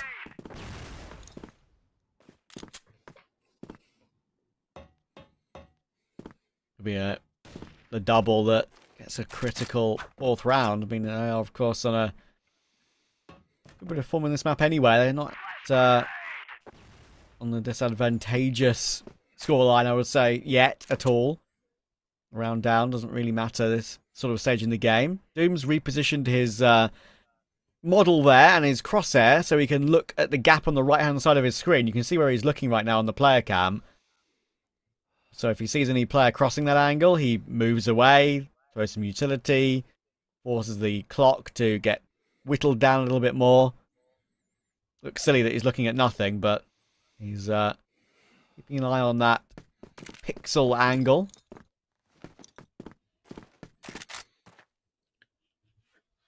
For the moment, we can see Awesome now with the TRG in hand, trying to find a way between these 2 snipers to get a pick and maybe find an opening along with it. Sad, though, has to be careful. There's a chance Awesome could catch him on the back of the B staircase if he's not careful. And you can see Jin as well, thinking about sneaking into the GR spawn, but Sad, he's so tucked away, they might not see him until it's too late at this point. Only 25 seconds, though. They have to commit to the fight.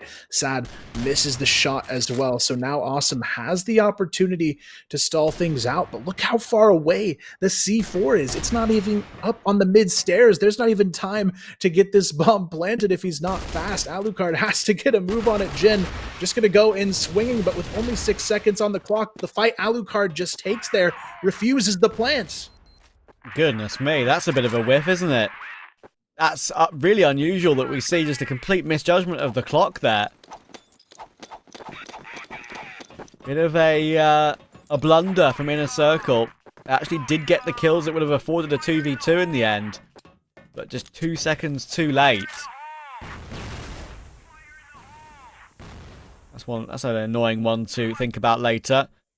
They've got could have completely turned around and gone your way. Now it's a battle between these 2 to see who gets the lead in this half.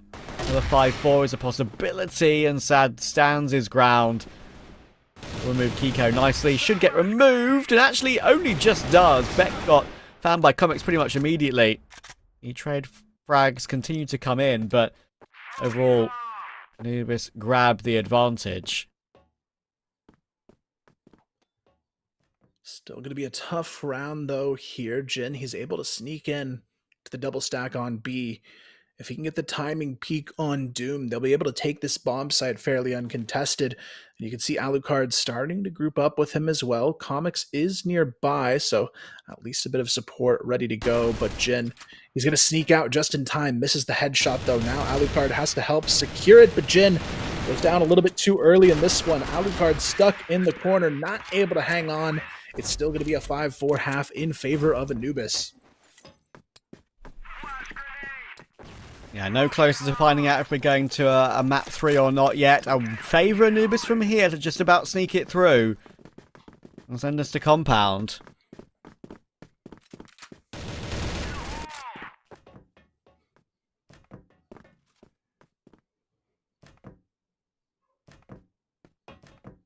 Let's go. We've got some work to do. And Alucard, if he keeps going for aggressive picks like this, you're going to have to be wary.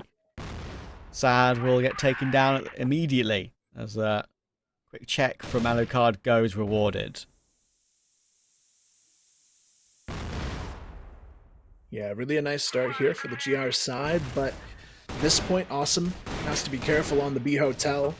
Getting into a 2-on-1 fight there, decides to back off and keep himself alive for the fight. So I like the play call here. A lot of emphasis, though, onto the B-bomb site right now for InnerCircle. Pretty much everybody except from Jin holding on to this side of the map.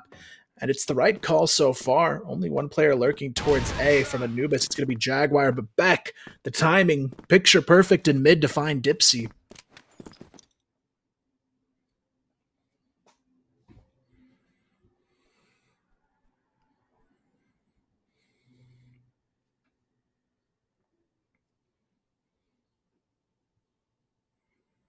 Moving toward A. Currently a open site, only being sort of checked by Jin, as you can see.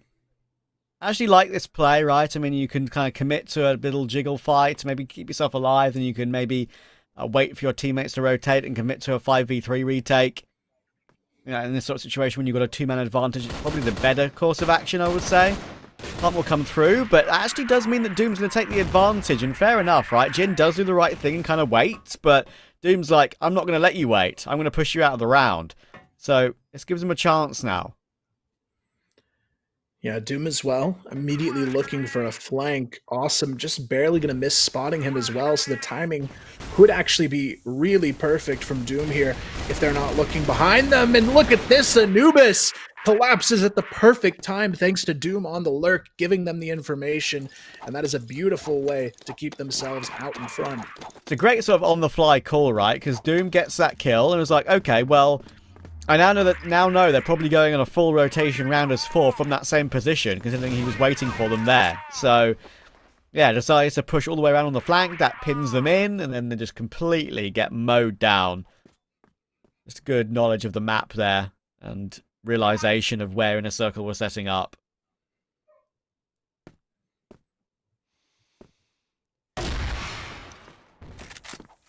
Dipsy as well. Off to a good start to potentially find their 7th round. It's awesome to go down early for InnerCircle, and they'll be back to the drawing board in this one.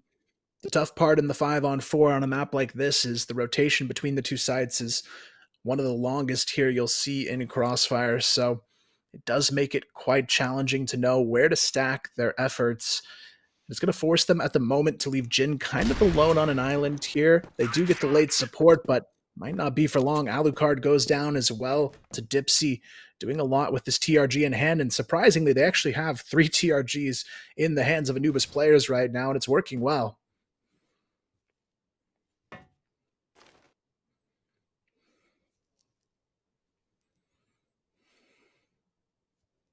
Yeah, I think that's been the sniper that's been the favourable choice now for everyone since the balance meta change. The Orm's kind of fallen out of favour. TRG's got more bullets in the clip, slightly faster draw time, more wall bang ability, the headshot kill through certain particular walls and boxes with it, unlike the Orm. So, yeah, it's looking like that is where we're headed in the future. HK, M4, AK, still the 3 rifles of choice, the occasional M14 dropped in. Anyway, in the meantime, Anubis have managed to get themselves a plant. And we've got a good position as well here. InnerCircle having to retake with 3. As soon as they've got onto this blacklist side, they'd have looked a lot better and a lot cleaner. As expected. And a good chance to take this one to compound now. Jin having to force his way through smoke. So much utility. There's a double flank to push in as well, which could get something done, but Comics holds the line really well. I mean, it actually helps out Doom there on a good timing. Doom gets the assist for both those 2 kills, I believe. And Comics will finish it off. It's a very comfortable hold, and right now a comfortable map for Anubis. Yeah, definitely a good look for them. Now that they've swapped sides, it seems pretty likely they might be able to close this second map out with a win for themselves. Meanwhile, though, InnerCircle, things looking a lot quieter on that side of the field right now, trying to figure out what they could potentially do to still make this a 2-0 series. They're the ones calling the tactical pause here, so it's really going to be on them to figure out how they rethink their approach here. And honestly, for them, it might come down to just playing things a little bit safer. They're definitely the more aggressive team as we've seen throughout this series so far, but maybe it's time to reel it in and play it safe for a few rounds.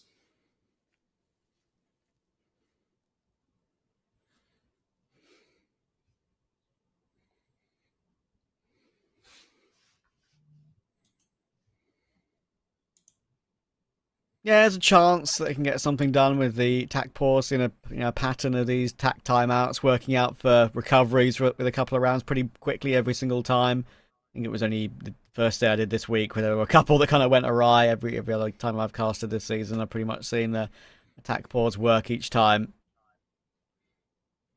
But yeah, I think it was the right time to chuck it in.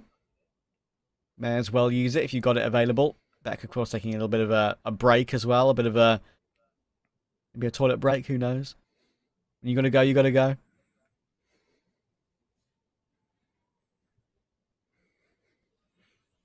Yeah, at this point, it's going to be probably a map 3 on the horizon. I think InnerCircle might even know it with how things are looking from their perspective right now. It just hasn't felt like a super strong map. Obviously, outside of Alucard, I feel like Alucard's kind of the anomaly here.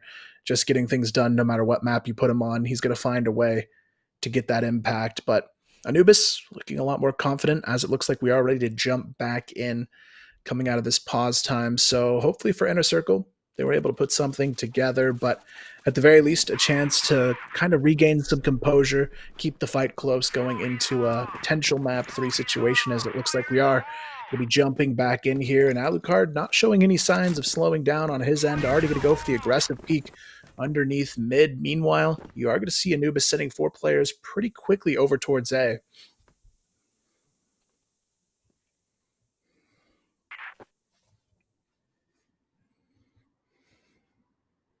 Yeah, it's going to be a bit of a surprise coming in here for Jin. He gets multiple, it'll be a great hold, and yes, only one. The M14 cannot hold on, even with all those bullets. It's pretty impossible to get a multi-frag from there when you've got 4 running you down. It'll be a 1-for-1. There is a flank kill to worry about here for Dipsy, though, but Awesome is easily dealt with. And it's a great call, I feel like, from Anubis there. Just a well set up, a set decision before the round began. Look, we're going to walk 4 players through the tunnel in toward A, and we're going to try and get it done. It's not done just yet because there is significant damage to a couple of these Anubis players, but Dipsy's found Beck. Alucard will go down to Dipsy. Leaves it all down to Kiko. 1v1. Plenty of time actually to get this one done and get the defuse. The Comics has got plenty of damage done. Dancing with the angle. Needs to hit a headshot with only a few bullets left. He's got 5 left in the AK. And Comics will push him out of the round. Very well held. And creeping ever closer to that map 3. Yeah, for the moment, the GR side, a bit too quiet for InnerCircle. But for Anubis, they're making all the right moves here. Dipsy having a really good performance himself here. Comics as well, grabbing some vital kills. Alucard still doing his thing, though, making it difficult for Sad to function with that TRG. And the rest of the team here for InnerCircle just trying to find their footing to get things done. And you can see them playing a little bit more reserved outside of this forward position from Alucard on the A connector. That nade, though, is going to finish him off nicely.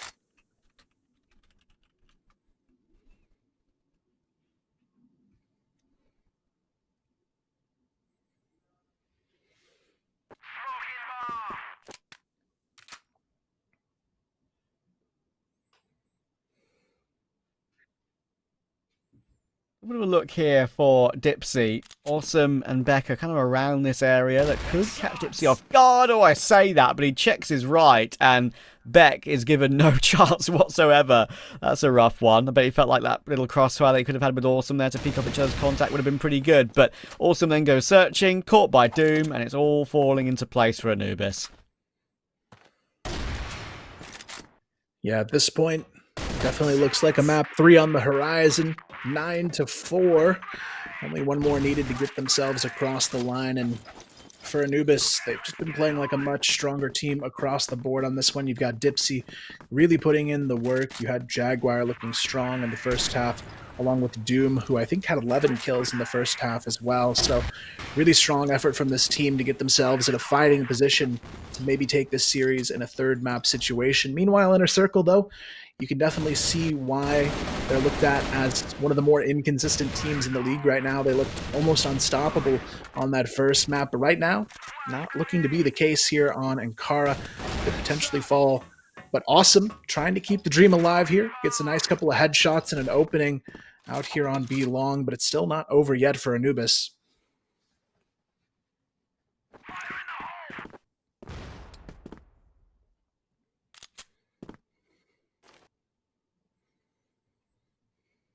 Pushing 2 through under.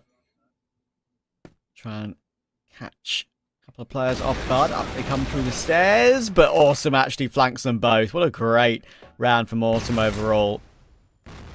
Keeping InnerCircle alive. Dipsy will not be winning this 1v3, even though he's got 1 minute 15 on the clock. He's surrounded right now. Jin is right behind him. Beck's right in front of him.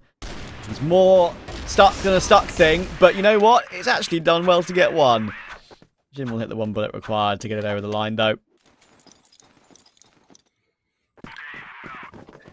Yeah, for InnerCircle at this point, it's just going to have to be 1 round at a time to try and claw themselves back to the tie. But Anubis, all it takes is 1 move to get themselves the win. But Alucard, he's going to make it that much harder on them to cross the finish line and grab this second map. Already a 5-on-4 advantage sat out of the picture. 3-player stack on the A bomb side for InnerCircle as well. So if the bomb does go that direction, it's going to be pretty difficult to challenge and fight over there. But you can see the C4 working its way now towards that B hotel. InnerCircle, though, not playing very forward at all in this round, playing pretty much backs against the wall, waiting to see when that push is going to come through.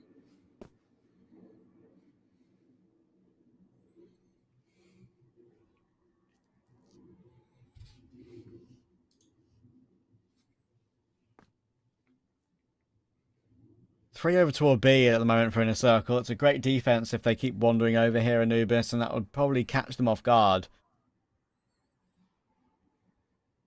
Especially now they're a pick down.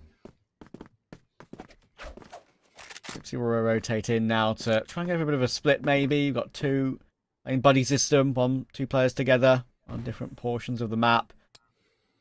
But Beck's just jiggling with this angle. Should be no risk playing from there. You get the information and then can fall back and play with Awesome. So on this side of the map, it's a 4v3 as we look to try and group up together. It's all 2 over toward A for InnerCircle. In comes the push. Flash is coming in. Doom looking to force his way through, but Beck and Alucard will hold down the fort pretty nicely. And Awesome's there on the flank to deal with that kill comfortably. It's all down to Doom, and Kiko will clear him very easily. So something for InnerCircle to work with here, and Anubis will chuck in a timeout to make sure they get this one done and dusted as soon as possible. Yeah, honestly, probably the right time to do it here for Anubis, making sure they could keep their composure and hold on to a map that looked like it was going to be already done at this point in favor of them. So for InnerCircle, they're trying to push the limits and see if there is that potential to full send into overtime. But Anubis, you'd have to think at this point, one of these rounds out of the last 3 goes their way, and we see that map 3 come onto the table. But InnerCircle, they are starting to show some life at the very least, which I think is a very good sign for them, even if we go into that map 3 situation, because there was a couple rounds ago a time where I felt like this might be the point where they just tilt out of the entire series. They weren't hitting shots outside of Alucard, but now you're starting to see them wake up a little bit. Exactly. They were still 2 away from a win here, Anubis. I think I'd say InnerCircle have a chance to recover.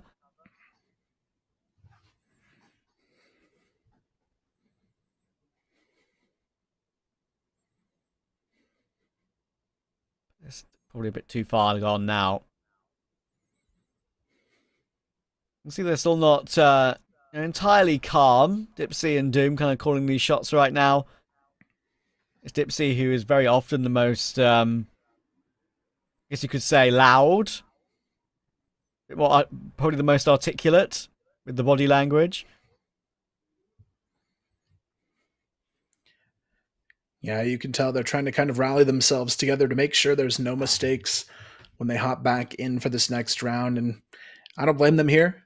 It's a big lead to potentially lose if InnerCircle is able to dismantle it. So for Anubis, even if we go to a map 3, if it's through an overtime situation, it's not going to feel very good from their perspective, considering how one-sided this map felt for a bit of it. So at this point for Anubis, they've got 3 more chances to win it in regulation as we jump back into their BL side. It's been relatively good up until the last couple of rounds, so we'll see if they can find a way to quickly bounce back and get themselves the map win they're looking for here. But Dipsy, he's already going to be solo, going for control of the B Hotel. He's going to be caught off guard. Beck goes for the early push, but the rest of his team has fully taken control over the A bomb site. The Dipsy fake working perfectly. Yeah, clearly that was the decision, right? That was the call. They stuck to it, had a set plan, and it's got them a chance at winning this game. Bomb pump will come through now. There's going to be a deep check here from Sad to clear out this big flank. Kiko's been spotted out, but now it's a little bit awkward because he's got to worry about the left-hand angle as well. But he's going to go aggressive for the pick, and he's going to take it pretty comfortably. Awesome cannot trade in time. He's not in a position to do so. He should get swarmed by 2 players, and they're just all over InnerCircle here like a rash. Beck and Alucard trying to force their way back in, but all the angles are in the right place. Jaguar with a lovely little flick tap there on Alucard. And Beck will go down. Big celebrations for Anubis. They get the expected result of getting a map 2. And we do go to a third map decider. 2 teams who are so often in this top 4 of the CFWL. So 2 teams who are pretty closely matched in general this season as well. Keeping it close in the server today too. Big win here for Anubis Gaming, but it's not over just yet. It's going to be a map 3 decider to ultimately crown the winner of this one and, you know, finally also propel a team out of that 3-win chokehold they're all kind of stuck in. 6 teams currently between 2nd and 7th. We saw 1 team previously in our opening set of the day. TBI couldn't get themselves a 4th win, so being that first team here to get that 4th win is going to be huge. We'll see who it's going to be, though. After a break, we'll see you for map 3.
pretty dominant map 2 from Anubis, like IC made in map 1 and we are going to map 3, just like hasn't predicted. I mean, I don't want to take the credits and say just like I predicted, but it's pretty predictable if I'm being honest, man. If it's Anubis or IC, no one want to give his place, no one want to give his seat, especially that places are closed and the standings for both teams are super close. What I really loved about Anubis is how they played their GR side, man. Super intense, super smooth, yet straight to the point. Sad was there, and that makes me question, like, what actually happened? What actually happens at the first map that makes you super hungry and super eager to get the second map after losing? It's like a new mental and a fresh look to the game.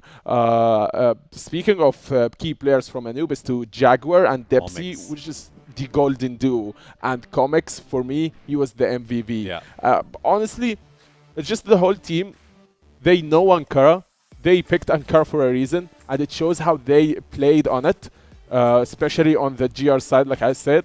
And for IC, to give credits where it's due, Alucard was there with the sniper, but not quite enough to get themselves the win. Yeah, a pretty convincing map from Anubis, and we predicted the game to be close, and we saw that the maps are pretty like usual maps. There is no New Mexico, there is no like unique map to say the least, and it's a pretty straightforward series so far. Like IC picked their map, they won in a pretty solid performance, and always bounced back in their map pick, and now we're going to the decider, which is Compound. Yeah. What do you think about this map? Because like I know Anubis are really good at Compound. See, yes, thank you.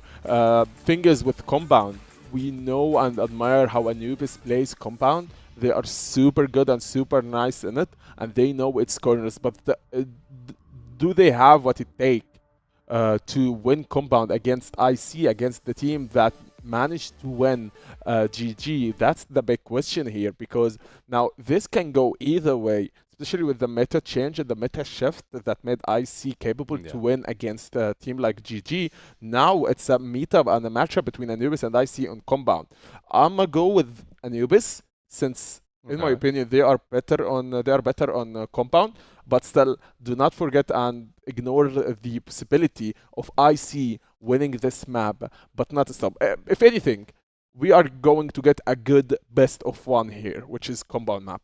Yeah, 100%. And I want to talk about a certain thing, which is the timing of the timeout. Because like from what I saw in map 1 and map 2, I feel like the teams took the timeout pretty late in the situation, right? Like in the first map, Anubis took a timeout when they were like 9-4 or 9-5. Same for IC in the second map.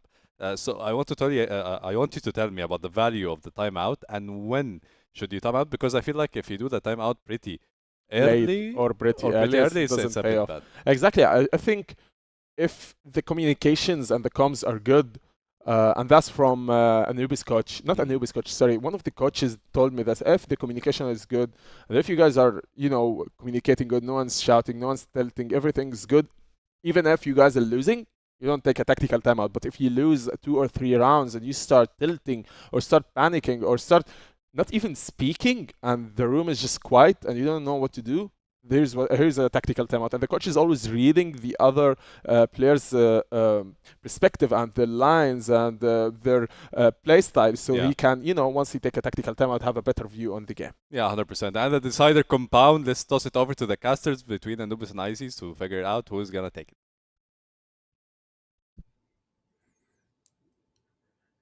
Well, it is going to be a map 3 decider Compound. I'd have to agree with the desk. I have a bit of a favor for Anubis in this one, just seeing what they've done on the map historically, though I will say it's going to be a tough one either way, just because I feel like both teams we've seen a bit of inconsistency with so far in the series. Yeah, we have, and I mean it's a tough sort of period for both of them, right? None of them have had the season overall they kind of have wanted, as I've been mentioning, both teams that have, historically in the top 4. Anubis are getting those last 2 wins in the last couple of days, back up to that in the top 4 in 3rd place, tied with Gaimin Gladiators. But InnerCircle, same win rate, but worse sort of round difference, right? Only by like 1, or map win difference like by 1. So, both have had their weird results. Both not really in the position they would love to be in right now, but both of them know that a win here is critical, and what is matchup that could make a big difference when playoff comes around. Yeah, at this point, it is going to slightly favor the GR side on this map, so it's the one difference you're going to see compared to the other two we've already played so far. It's the only GR-sided map we are going to see in this series, so the defense is going to matter a lot more than what we've seen in the past two maps, which is where Anubis really have to show us what they can do on this BL side, because they have to have a very convincing opening half to keep themselves in the fight here. InnerCircle, though, notoriously a very strong team on their GR sides, but Anubis has put them through the ringer today to make it a bit more of a challenge, and we can see already they're starting to pinch play over towards the B-bomb side. Oh my word, Jin, that is ridiculous. 3 from that position? It that quick as well? That was wild. What a start. It's sad remaining. Sad that he's all alone. Yeah, not much you can do there in that one. InnerCircle, very convincing opening round, but I'm also a bit curious what the play call was there from Anubis as well. It's not often you see 3 players just hugging one of the pillars over towards B, kind of just waiting for that peak to come through. So a bit questionable if you ask me, but at the same time, Jin doing a great job of capitalizing on what probably should have been at least a trade situation for them, but now they've got the early momentum on their side here, on the better side of the map to be on here as well. So a lot of early pressure going to be felt by Anubis to get those rounds going their way. They're a team that likes to run down the clock and do a lot of late executions through the middle of the map, but the way InnerCircle is playing right now, they don't really want to challenge that part of the map here. They're more so just waiting for these late pushes to come through, and they're more than ready to take the fight on site.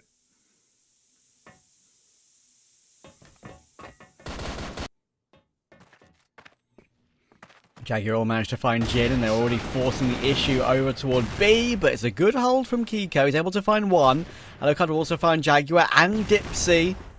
That's big. It retains an advantage somehow. They've wrestled it back, but with the bomb down, this retake will be pretty interesting. 35 now on the clock.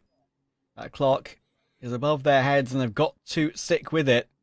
We've got to find a way through, and Comics pushed quite deep on this angle. I'm not sure if he's been heard by Awesome at all, because both these two are checking every single angle, and now Comics has seen his enemy. It should be a free kill, could even be 2, but no, Beck trades. It's all down to Sad on site. 12 seconds now, the clock definitely is a issue, and now he can dance around the site and try and waste time. Surely Beck can't get it done, it's going to be really close. I think he just got it. I think he has just got this one by the skin of his teeth. There we go. 0.23 or something like that on the clock. It's a great retake for InnerCircle. Yeah, that's a huge one to take away. Again, the rounds aren't necessarily one-sided, but InnerCircle, this is exactly what they need to do on the GR. Anubis still fighting from behind, keeping them on the back foot, but this time Dipsy gets a little bit of a gift there. Beck over-peaking on the mid position. Gets them a nice early one to work with, and now they can at least play to the advantage for the remainder of the round, but they do have to still worry about Awesome in this A-room position. It has 4 players currently for Anubis outside of it. If they go in one at a time, they might be asking for a pick to go against them, but it seems they've sensed something could be wrong here.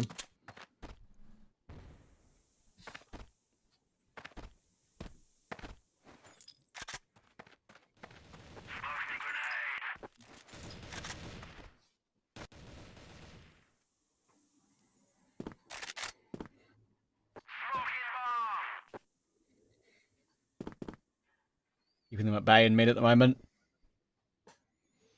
Despite losing Beck. They are split up across the entire map. They haven't got like a double hold anywhere to try and recover the round in a bait setup in any way.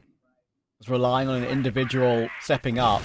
They possibly got a flank coming through from Awesome though. He is taking the initiative now to push through as he hears the commotion in mid and Anubis trying to take control. It will give him an opportunity, but he's not been able to connect the headshots from the behind position. That's frustrating for him. That was the way back into the round. Now Alucard has to probably do it all himself. Yeah, Alucard has to hang on here. He's good for 2 though already. And that could be enough for the rotation to come through now. Alucard is going to back off here. Misses the initial shots. Comic's able to take him down just barely.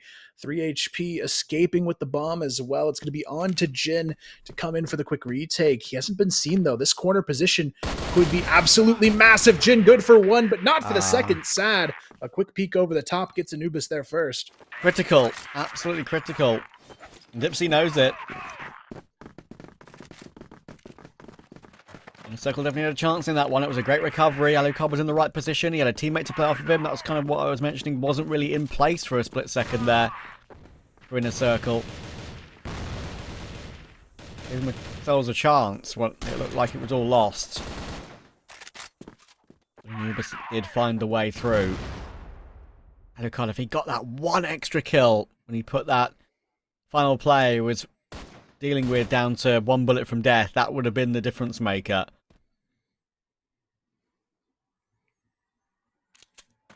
Yeah, for Anubis now, the big question is, can they carry the momentum through to another round? Keeping things even when you're on the BL is a pretty big win going into the GR, but for InnerCircle, they have not made things easy on this BL side for Anubis, and you can see this time, they're definitely putting their efforts towards the B bomb side. However, the big glaring potential issue is this C4 all by itself outside of A long. Jaguar, the only one holding on to the C4. If he's caught early, it could be a bit of a devastating way to play out the round, but you can see Sad, he's caught on to this. They're going to start to rotate players in for the support to make sure the C4 can now move safely.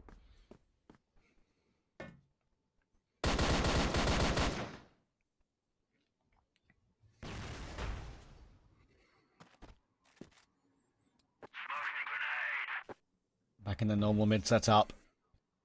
That's a little crossfire that InnerCircle have on B right now. 2 on site, kind of jiggling, and got a bit of a further forward hold, of course, from Jin.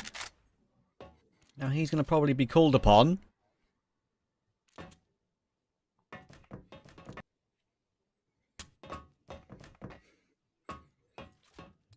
Funny enough. Oh man. Believe it. Yeah, a bit of an awkward timing there onto the bomb site. Nobody really defending it. Surprised me quite a bit there from InnerCircle. I mean, they had the numbers to stack a couple more to help Jin there, but even Jin didn't even have his eyes set on the B entrance. But somehow, still a winnable position to be in thanks to Kiko taking down the lurker right away. You've got Beck already on the rotation for that flank as well. Doom, he's going to eat that flash, but it's not going to stop him from finding himself a nice quick double kill to hold the line. And now Alucard, he's going to have to do something big to get this retake going their direction, but it's just not going to happen. Anubis, they clean it up. That's so frustrating, right? I mean, as soon as I kind of set it up and said that they had an okay defense over toward B, they all just started migrating away at the wrong time. What a shame. It's kind of left Anubis with so much space to move into.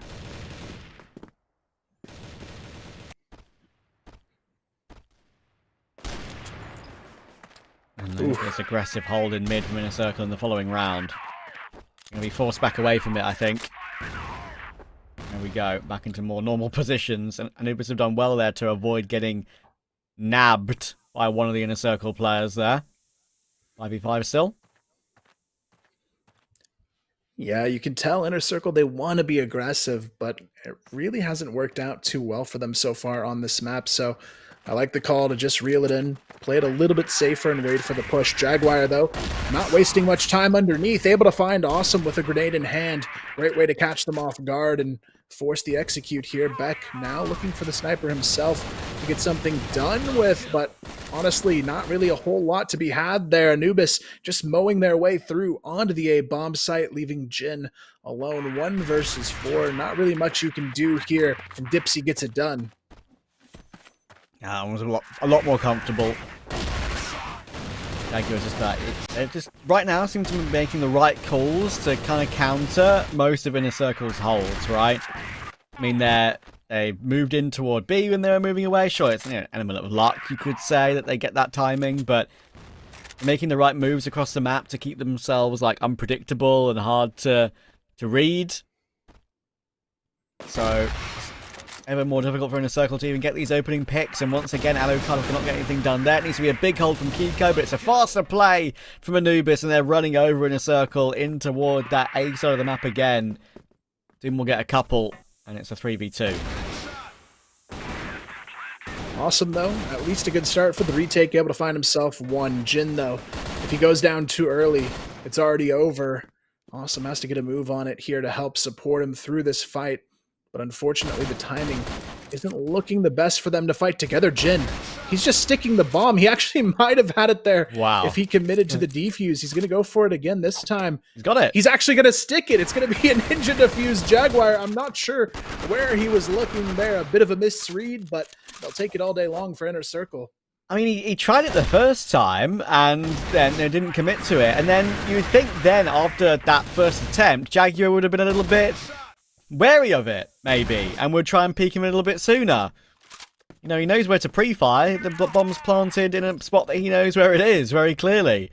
So, yeah, that's a free recovery win there for InnerCircle. That's one you probably shouldn't be giving them any day of the week.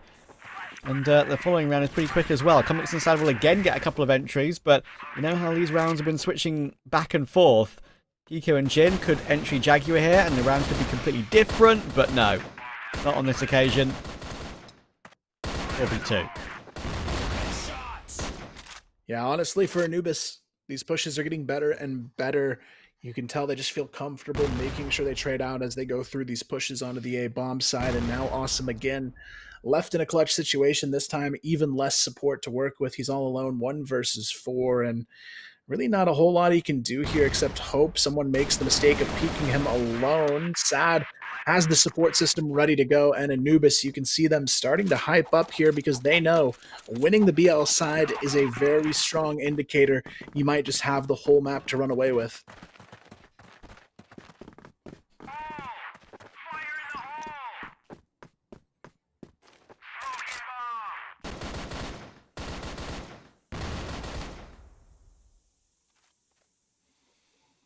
Yeah, it's overall not looked too hot for InnerCircle so far. Only 1 round behind, and they'll be very thankful for that. But yeah, 1 round being a hero defuse, it's not exactly round was never really in their hands at any point.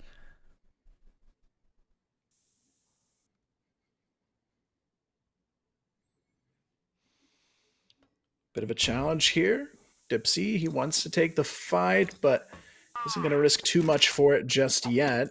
Doesn't need to. With Anubis in the lead here on the BL side, they've already got themselves a lot more than they maybe expected here in this opening half, and now it's going to be Alucard who finds the response, takes the fight to Jaguar early on, and now they've got themselves a good position to maybe tie things up here, but they still have to be careful when the fight comes to them. This is where they've had a bit of a shaky performance, is InnerCircle trying to defend these pushes coming out of mid. They haven't looked the best from that position.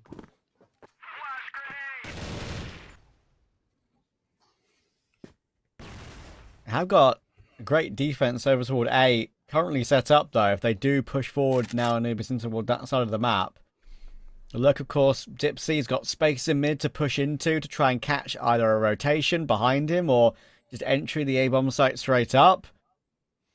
So, even though they've got a good setup, I feel like Anubis are not out of this round. Let's see. Pushing in now.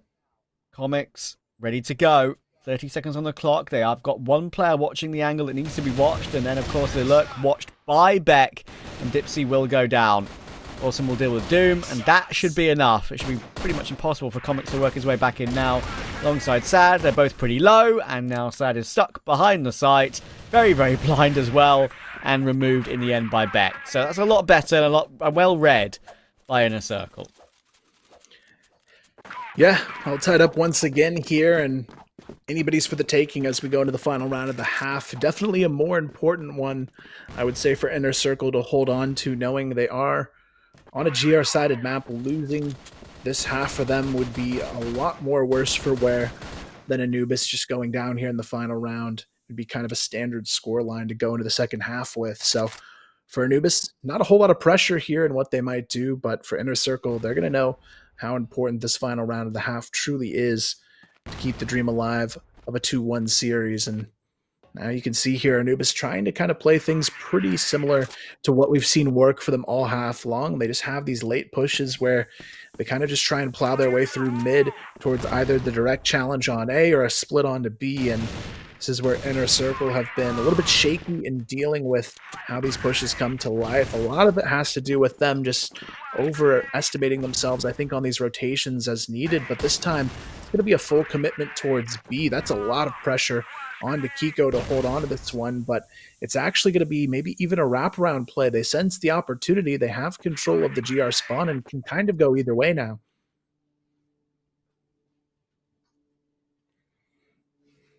Yeah, so much Kiko's have to do now. Like, it's a good angle, but getting all these taps in this position is so difficult, but he's making it look easy. Oh my word, he's found 3. That's totally changed around. Alucard was very quick on the flank. He's dealt with Doom as he goes back to check. And suddenly, InnerCircle are actually going to win this half by the looks of things. Sad is 13 HP. And with all 3 players on the InnerCircle side, all healthy, they're not going to be in too much of a problem here. They're going to go together. It's actually a really nice flick on toward Beck. Respect on that one, but that's why they pushed as a 3-man. No way you're going to get a second from that. So InnerCircle will grind out the half and get a 5-4. It's okay. I still think Anubis are in a good position overall. Yeah, still a pretty neutral half, all things said and done. Kiko definitely saving the day from what could have been a much worse half. But now Alucard finding the opener as well. It's a good sign for InnerCircle to try and continue forward in the lead here on this map. And now it's going to put that pressure on the rest of Anubis to try and figure out where this push is going to come to life. I do like the early reposition from Dipsy all the way pushed up in B connector. You can see Doom as well holding on to a forward spot on the B pillars. So even though they've got less players, they've got a lot of map control to work with already.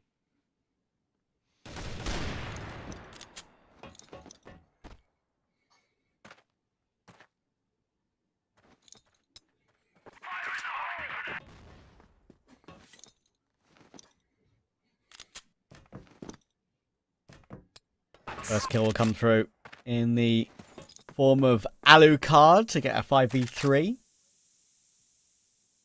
Up to 12 kills in the game overall, Alucard. Once again, having a good performance.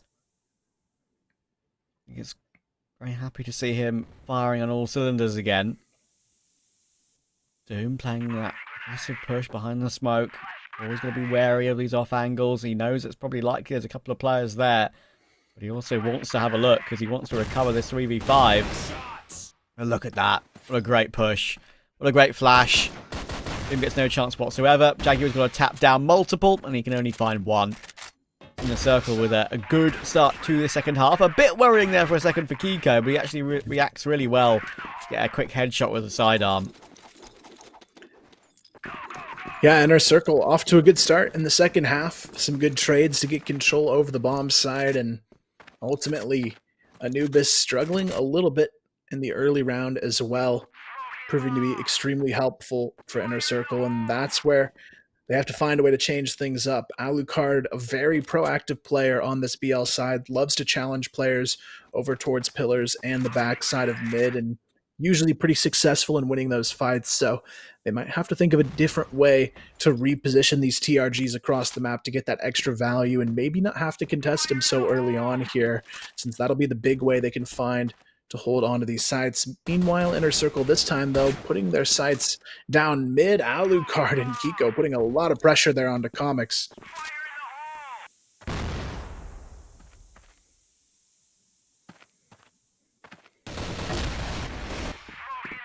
Kiko managed to deal with Comics, but again, it's back and forth. It's always these close rounds, always coming into these 3v3s, and Doom will run down 2. Oh, he's actually found all 3 of them.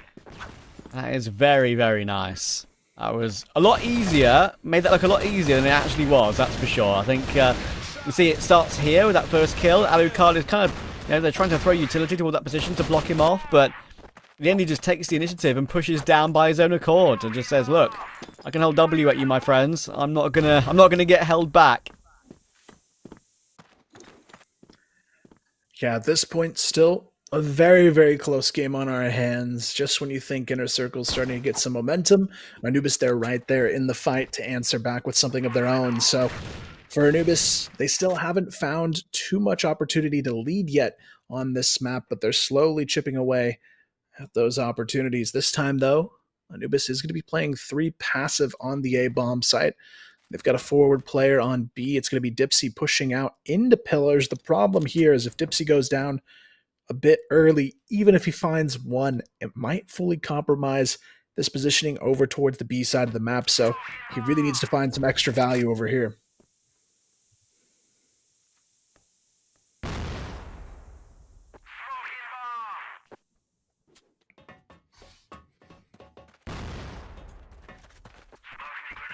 Chip nade damage on Beck, but he won't be able to deal with. Comics has seen a number of great plays from this position from a lot of individuals over the course of the season so far on Compound. I think Jagu had an insane ace from that particular off angle. It's very popular and tends to work out very, very well.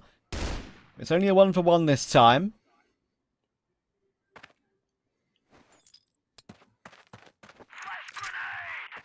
Yeah, the difficult approach here now for InnerCircle is the amount of utility in their way.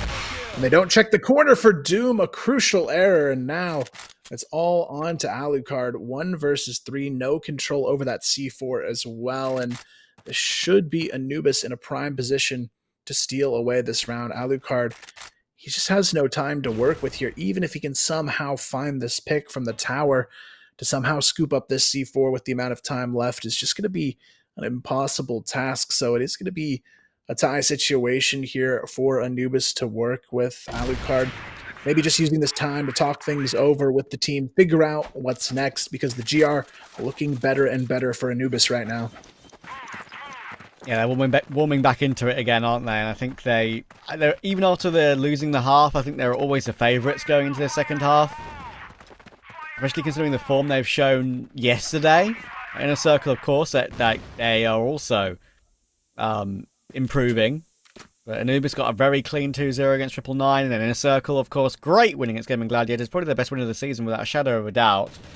But that's kind of one of the main reasons why we consider this game to be so close, and it hasn't really disappointed. I mean, we're 1 map all, we're 6 all. Each team took their own map pick. Read accurately so far.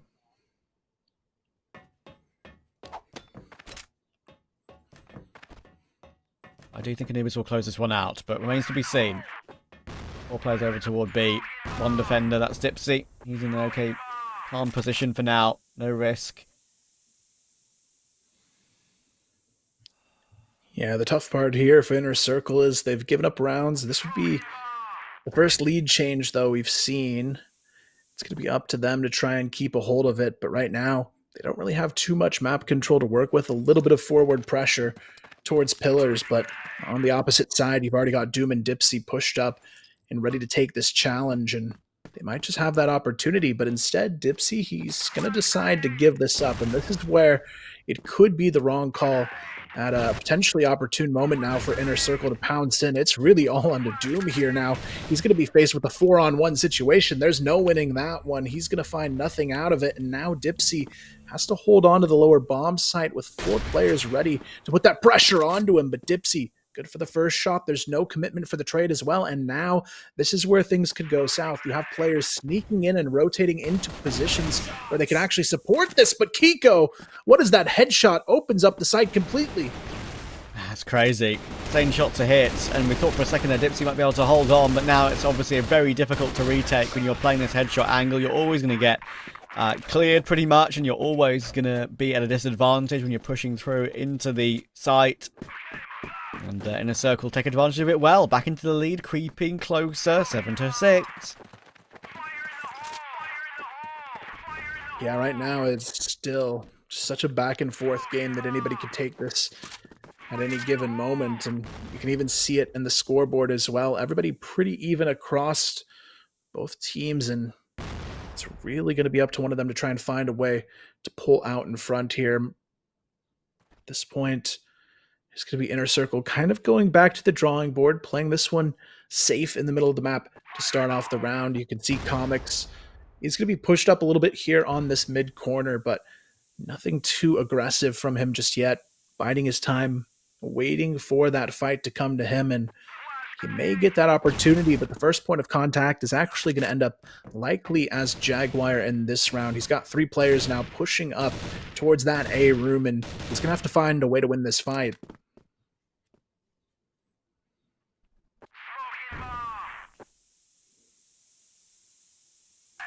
Smoke will block off that vision of that portion of the map for now.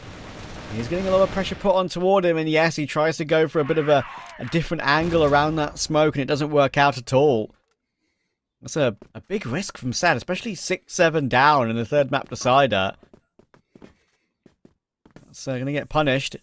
And now, Circle 5v4. Comics has now been heard, tapping down the smoke at top middle as well. They know there's at least one player in that area. That's good information for InnerCircle overall. I like the approach here, though, from InnerCircle, just kind of slowly prodding for information. When they take the fight, it's as a full team here. You can see Alucard poking his way through middle, but Anubis, they're going to fully over-rotate into this B bomb site, but Alucard, he's still behind them. He's the one who has the opportunity to say, hey, let's take this all the way back to the A bomb side. There's no defenders left here, and now they can fully rotate and just leave Austin in a position to try and stall things out. But the timer, it's working against them right now. 8 seconds. They've got to plant this C4 right now, and Comics knows it. He's already going in for the backstab, but Kiko, thankfully, here to save the day, and Alucard able to get it done. What a way to hold on there, and what a huge read from Alucard. Yeah, I mean, Comics as well. That's just... You can understand why. You can understand why, but it's so important to hold on there.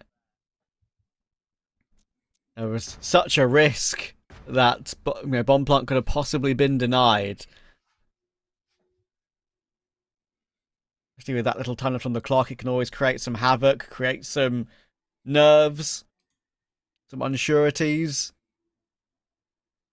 And now Anubis are forced to throw in their tactical pause late in map 3. Of course, doesn't mean that it doesn't give InnerCircle a chance to talk as well. It works both ways. Yeah, I mean, the nice thing with InnerCircle right now is they're just doing a good job of reading the situation as they're playing into it. And Anubis, it almost seems like they're overcommitting at the wrong times, and they're trying to force a situation where it's not always there. And that's exactly what InnerCircle's hoping will happen here, because they're playing a little bit more methodical than they usually do. And for them, that's the reason they're able to stack these rounds right now on the BL side, which historically is the harder side of this map. But today for InnerCircle, it's actually felt like their better side so far in this meetup. So if you're Anubis in this situation, I think this might be the time where maybe you take a risk earlier on, or if you're not going to take that risk early on, you play a little bit more spread out across the map and just set up some comfortable passive setups, because the stacks are not going to work well on a map like Compound, just because it's so difficult to go for a retake when you don't have any control over either of these sites. Yeah, completely right on that one. And right now, Anubis are letting this one slip ever so slightly.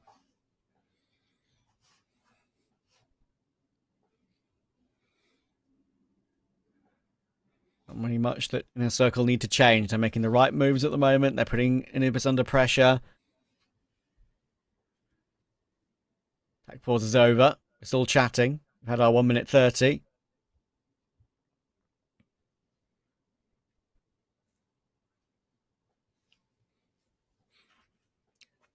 I'm quite curious to see what the play call is here, more so from the InnerCircle side of things than anything coming out of this pause, because they're the team that has the rounds to play with right now. They have a real opportunity to throw a curveball into the mix and maybe just disrupt whatever conversation was had here from Anubis. If I was in their position, I'd probably throw something out here just to see what the reaction would be like from Anubis, knowing they're going to have probably an overly defined game plan coming into this one. And you can see they are going to be playing a pretty standard setup here, a 2-1-2 approach. They've got just Comics holding on to the backside of the mid tower. Meanwhile, the rest of this team going to be playing pretty pushed forward over on their holds, and eventually Jaguar to group up here on the midsection as well.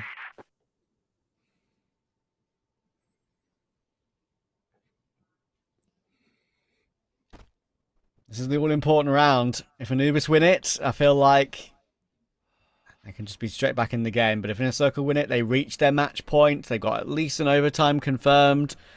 They feel a lot more comfortable. A deep breath of, yes, we've got at least more rounds, even if we do choke the end of the game.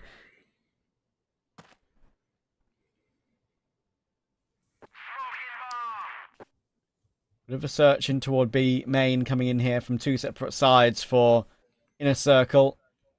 An aggressive mid-hold, really, from 3 players, pretty much, for Anubis early game, but not going to be getting any rewards just yet.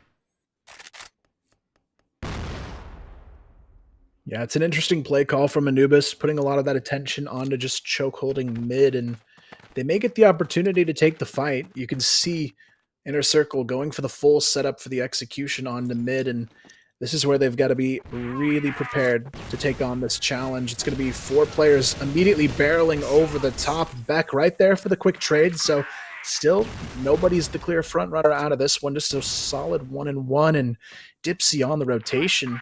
He had the opportunity to fight there, decides to back off and rotate towards A instead, and this is where they might start second-guessing themselves, leaving that B overexposed.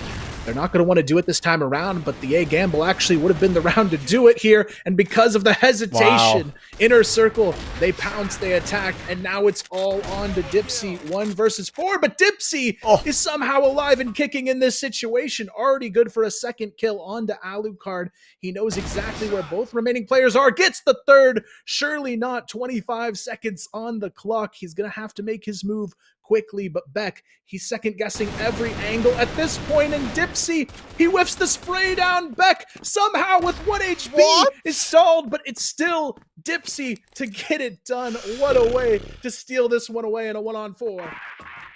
What have I just watched? How has he done that? And how have InnerCircle given that one up? That is an almighty... What did I say about choking?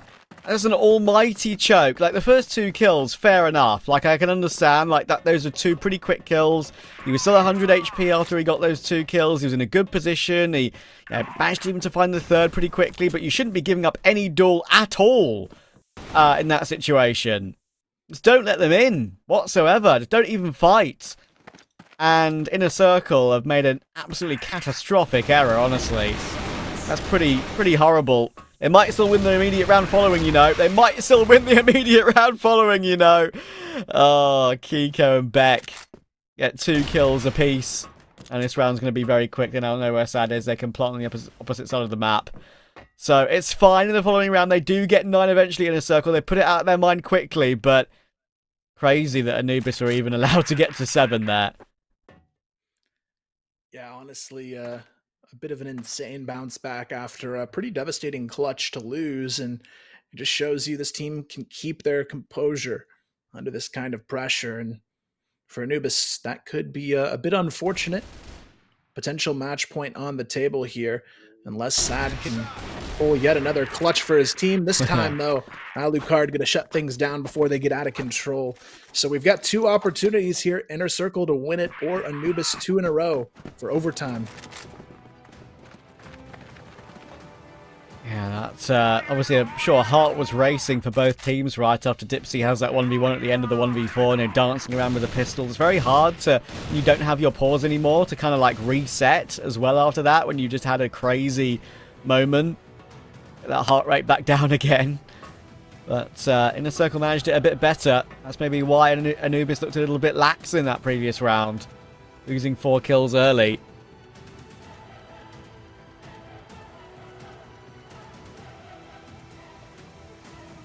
InnerCircle, though, I like the play call, putting a lot of pressure on to B. It's the harder side to retake if they can get control over the B pillars, win a quick fight here. They'll be in a really good position to take the round. Dipsy spotted early. He's going to smoke his way out of that one, though, as fast as he can. Calls for the support on the next room over with Doom to hold on to the box room. So now they've got to decide how they want to take this fight. Dipsy going to be caught in the middle of some heavy nade damage here, looking for the peek onto the window, but unfortunately, It's not going to be a full commitment just yet. This is where they might try and pull the same trick they did earlier in this half, seeing if the A players are going to fall for a fake and over-rotate towards this B stack. And this is what InnerCircle has done so well throughout this map so far. They're just trying to bait players out and cause them to give up too much information.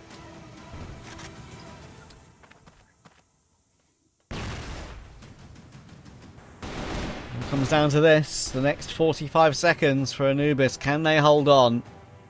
InnerCircle have proven that they're back on form again after beating Gaimin Gladiators yesterday. May also beat Anubis here, right now. Eco and Beck are trying to work their way forward, and Comics is going to get caught in the open. He's trying to reposition because he's worried about getting caught from behind.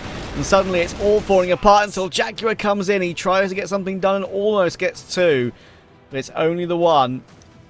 And now, with the bomb down, it's going to get ever more difficult for Dipsy, Doom, and Sad. They've done one of these before. Jin behind the site will not go down, though. An awesome peeks to deal with Doom. It's getting ever more difficult as we go in, and Alucard will deal with the last. Jin gets the kill to secure the game, and you can see the celebrations there. They're looking on much better form lately, are the InnerCircle boys, and they will reinforce their win yesterday with another one today. Yeah, really good way to close it out. That'll actually put them as the second place team in the league, I believe. First team to move up to 4 wins outside of ROC. So definitely a good way to close out the weekend. You combine that with a win over Gaimin Gladiators, you start to think, Trav, this could be our number 2 team overall. Yeah, I mean, genuinely, and it didn't look that way at all, didn't it, right? Like, in previous matchups, InnerCircle were kind of all over the place, getting 2-0'd by 999 when they were 9-5 up in both maps. They got beat by SG comfortably. I think it just kind of shows that that was the first week of the meta change. Maybe that's what kind of made things a bit more unpredictable. Now it's kind of settled back down again. Now teams and players have decided what they really want to go and use as we move on in the season. Maybe that's now starting to see the sort of status quo that we've come to understand in the CFWL and in the past seasons really come to the fore. But either way, it's a great win for InnerCircle, and it's an impressive performance from all their players, honestly, especially Alucard looking great once again. So they've got one more BO3, of course, to come today, but first, the desk. IC managed to get a very important win against Anubis, and they are going into the right direction. Yeah, they are sure are, man. Sure are. They are just moving straight to the point, straight to the number 1 or number 2 position. I mean, here's Anubis gone, here's Swamp Gaming out, and GG. What's next for them? It's ROC Esports again. So every team can beat most of the teams. Now, when reaching ROC Esports, here's the final post, the big issue that most of the teams face. But let's not dig deep into the matchup between IC and ROC Esports. It shall have their own time and their own matchup. Yeah. So IC and Anubis, man, honestly, I thought personally that this decider compound map would go to Anubis side. Why? Because I trusted in the supremacy of Jaguar and Dipsy, honestly, and the aggressive playstyle that I saw in the first map that went for Anubis. I thought that we would see more of them, but to my surprise, Alucard back at it again. With the early game, he managed to be an anchor on a GR side, defending the whole side, whether it was A or B, or even the middle, he was always there anchoring the side. So it was a back and forth marathon, and the winner had the most stamina over the opponent, which is IC. And thing is, and the thing that I noticed the most from IC perspective is Jinzer. We already talked about the guy and being one of the best clutch masters from IC side, and I think on the GR side, you can't have a better anchor than Jinzer. When you have Jinzer anchoring the side, not letting Dipsy, Doom, Sad, Comics entering, and add on it, you have Alucard who's sniping everyone. Now you have a perfect combo to mention every time you need someone to be on the site.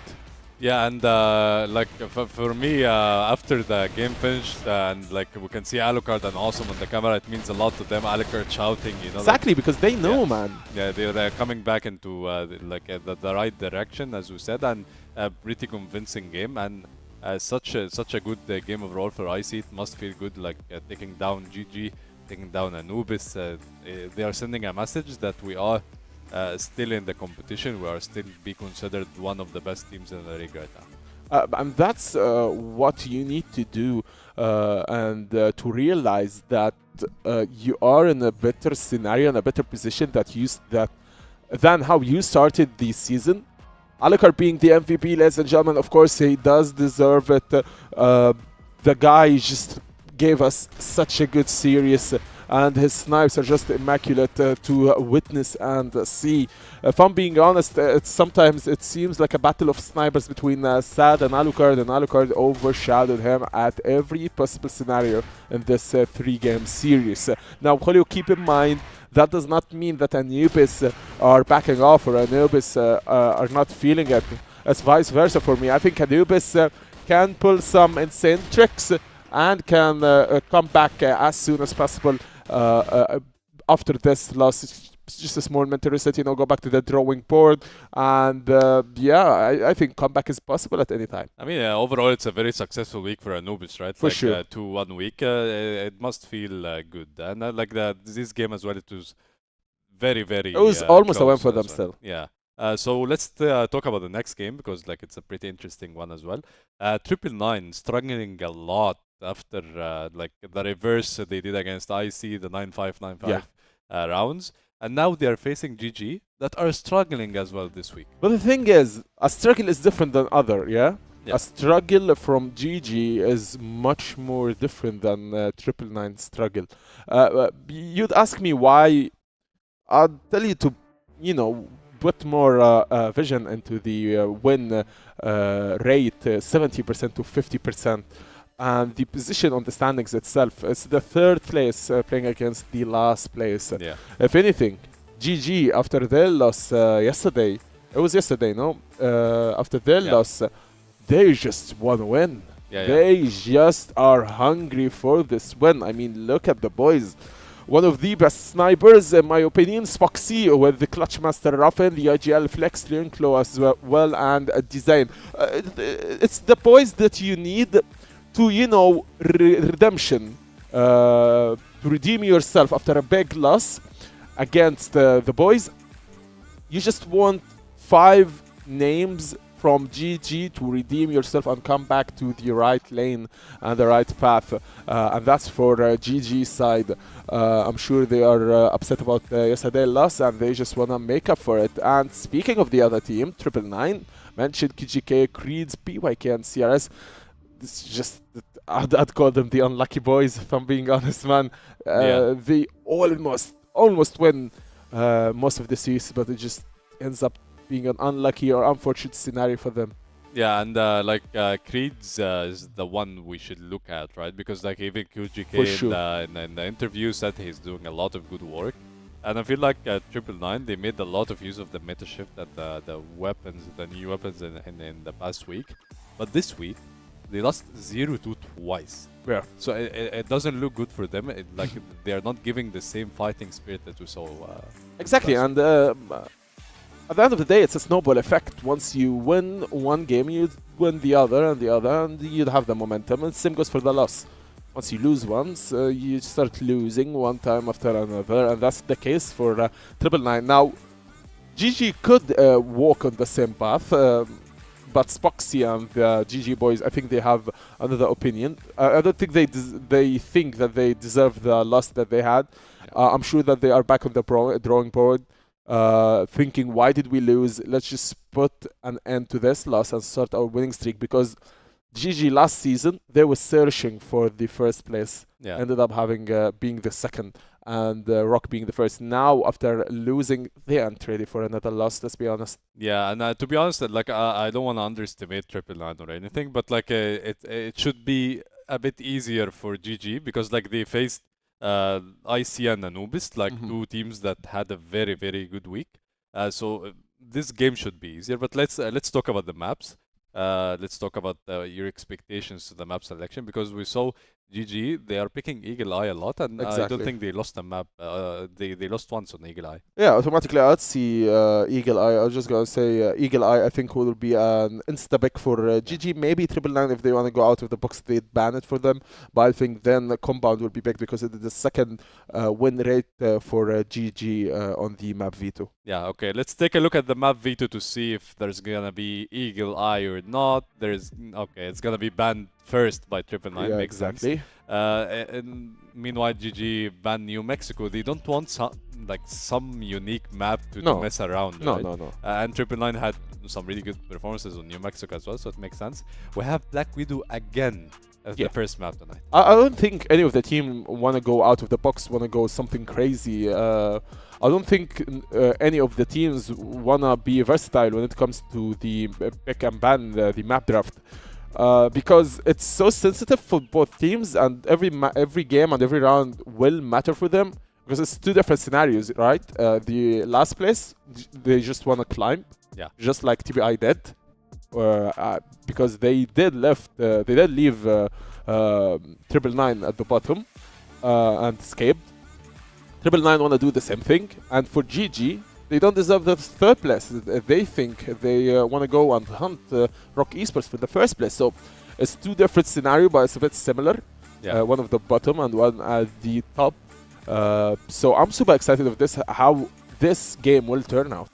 Yeah, 100%. And Black Widow again. It's the first map for the third time today. Yes. What's the secret And behind every time, man, Black Widow being the first? Every time it has a different scenario, and every time it has.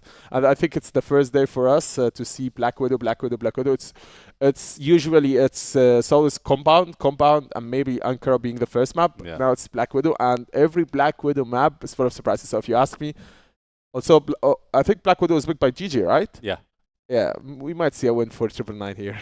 Okay. I mean, all of a sudden, the teams started to ban Port. We saw Port as the decider, I think, for 80 or 90% of the games. But now we have Black Widow as the new trend. Exactly. So let's toss it over to the caster to see what has happened on Black Widow for the third time today.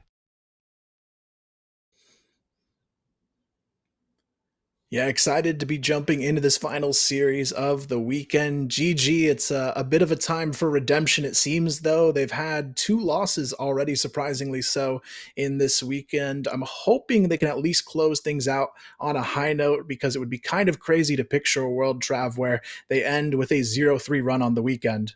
Yeah, I mean, that would be wild, right? I mean, they're a team that we know has always been top 4 stalwarts. So, yeah, I mean, this is a game that if they don't win 2-0, I'll be surprised and a bit disappointed, right? I mean, 999 are currently bottom of the league. The only win they've been able to find so far this season was that crazy comeback against InnerCircle from 9-5 down on both maps, right? So that should have never happened, so they probably shouldn't have a win at all overall. And Gaimin Gladiators are a team which should be dealing with them pretty comfortably. But yeah, maybe a bit on rougher form this week. We shall see if that changes anything as we get underway on Black Widow.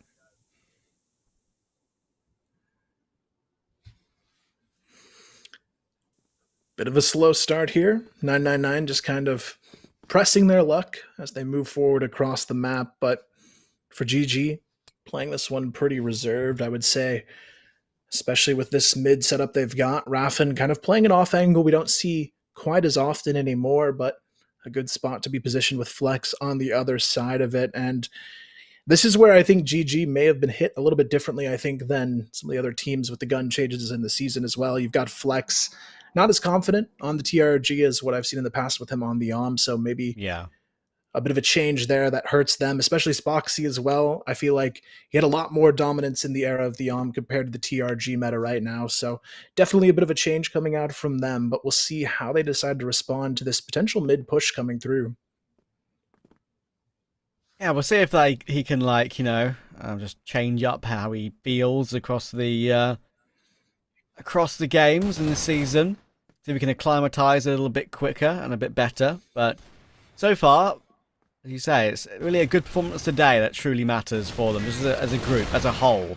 And the first round will be as they mean to go on, that's for sure. 3 very comfortable kills. 999 have kind of gifted them 3 duels pretty quickly.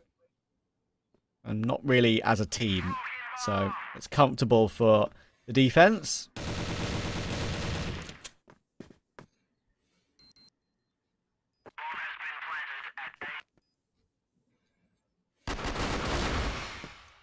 Ooh, bit of a funky retake scenario, but felt like 999 there wasn't really sure what was coming their way. But for GG, you know, this is kind of what we're expecting from them.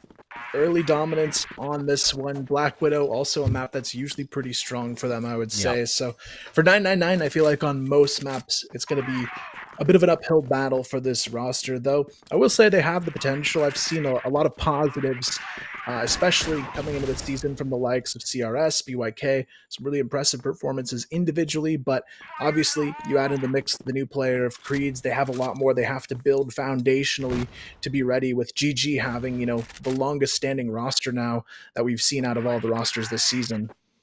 That's a really good point, right? I mean, they, you know, on Knights had the same roster for a long time. You know, even switching org to InnerCircle, then they moved away from Pietro. So, yeah, it's Gaimin Gladiators who we kind of have grown to know and love.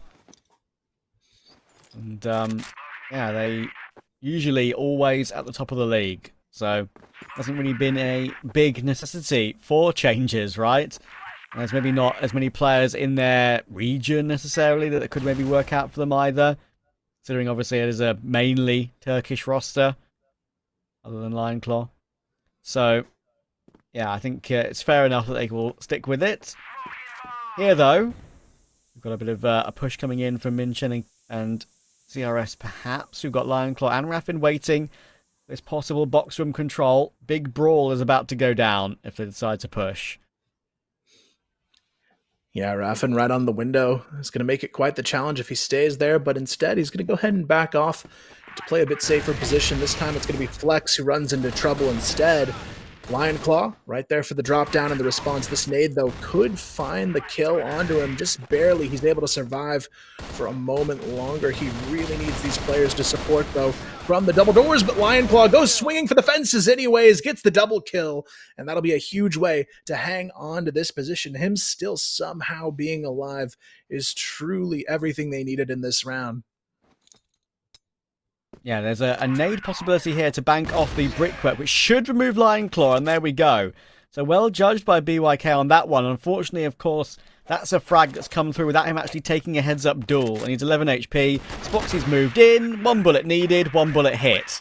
And a good recovery. Yeah, some good solid trading coming out from GG, but you've got to hand it to Lionclaw in that position, holding on for 3 kills after the nades initially stacked him down to about 10 HP. An incredible way to keep his team out in front of this series already from the start. This time, though, 999, pretty similar approach, going for that B-long control early on, but this time GG playing a bit more forward with 3 in the box room. You can see Flex there spotted just the shoe there on the enemy player, but not enough to connect the kill onto CRS, who's going to just back off here. No direct contest just yet following that exchange, but GG getting a lot of good early information.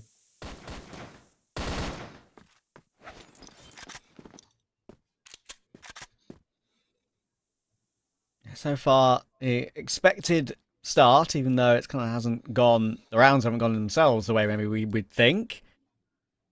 But see if they can keep that going here.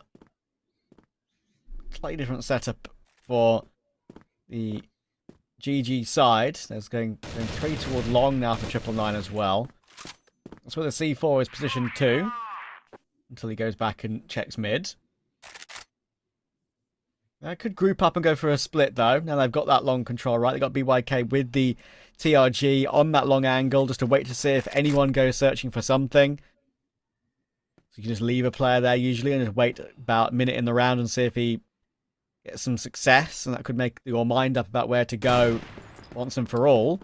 A lot of damage has been done, and Zane is close up, and you don't expect someone on the corner of the bridge like that once you've already seen a player on site. And it's working out pretty well. Flex will hold the line alongside Spoxy, and he'll even get the last as well. That's a very nice setup. Unfortunately, 999 went straight into the dragon's mouth there. Yeah, it's a bit of a tough one here for 999. just not able to find these openings that they're looking for. You've got 2 players yet to put a kill on the board. Meanwhile, everybody fragging perfectly for GG to seal the deal on these rounds. So for 999, it's a BL-sided map as well. They really need to find a way to get the ball rolling quickly before this first map is just already done and dusted. So Flex gets the opener again for GG. Nades as well, going to make it that much more challenging for BYK to find anything out of this position. But Lionclaw gets a little bit too overzealous on the swing there. Almost gets caught out of position, but the follow-up is there thanks to Raffin and Dezane finding 3 kills between the 2 of them in mid. And now Creeds, he's all alone. Yeah, a bit of domination so far, really, from Gaimin Gladiators. Raffin will get the last. Barely any damage taken, really. Anything other than a 2-0, like I said, would be a bit of a surprise. They've started as they mean to go on. I think 999 picking sub-base is definitely one that could go awry for Gaimin Gladiators. As we say, I mean, their form hasn't been stunning in the previous matchups this week. In the game against InnerCircle, they got pretty comfortably beaten 10-6, 13-12. I know it was a golden round, but still, InnerCircle got it done in 2. And the day before, Anubis obviously had a chance to beat them as well. 10-6 on map 3. So, as you say, as you mentioned yourself, like a little bounce back here just to reconfirm their place in the top 4 would be very welcome. Yeah, for GG, it's definitely an important one, not only to win, but they've got to carve out some round differential as well, so they need to win big here to really claw that place back into number 2 if they want to do that by the end of the weekend. But this time, it is going to be QJK here, who almost gets spotted and caught Flex. A bit of an unconditional miss on the first, but not on the second. 2 shots there, takes down CRS as well. And just like that, they've got the number advantage back in their hands. And this is where 999 has had a lot of trouble already throughout the season, just not able to get these confident trades that they should be. But for Min, he's going to run into some trouble a lot faster than he realizes. Yeah. Raffin behind the box is good for it. Yeah, that's Raffin just playing the hidden position there, and it actually works out really well. This round's not done, though. We've got a full plant possibility and after plant situation here on the A bomb site, and that's pretty good considering the situation that that 999 were originally in. It's a good chance now to get their first round on the board. Raffin, who was so important for that B hold, will unfortunately, for Creeds, be able to get both kills on both him and BYK. That looked a little bit too easy, didn't it? That was a chance for 999, but immediate retake, immediate success. It's a quick 5-0 on the board. It looks like we're going to have a pause being drawn potentially from 999 here. They had a player disconnect, but it's actually going to be them continuing to play a man down. If it wasn't already difficult, it doesn't get much easier from here, but at least they're able to take down Flex early on. And actually, There they're we able go. to have a player load in just in time. I believe the cutoff is 209 on a player loading in. So right on time. They've got 5, actually on 3 now as Spoxy goes down. So quickly, they're able to get themselves back into a winning position here for this one. But they're going to have to do a lot more than just a single round here. This one's going to feel good, but not good enough to give them momentum just yet. I appreciate you letting me know about that. That's actually the first I've heard of that, of the rule of joining back in, being at 209. Learn something new every day. Zane needs to find a way to win a 1v3. This is probably not possible, but if there's anyone who can, it would be him. Tapping away at range. CRS has gone down. It takes the reface from QJK to get out of the line. Look at BYK's reaction. It's like, how has that one got so close as well? And finally, 999 will get off the mark, though. So, something to work with.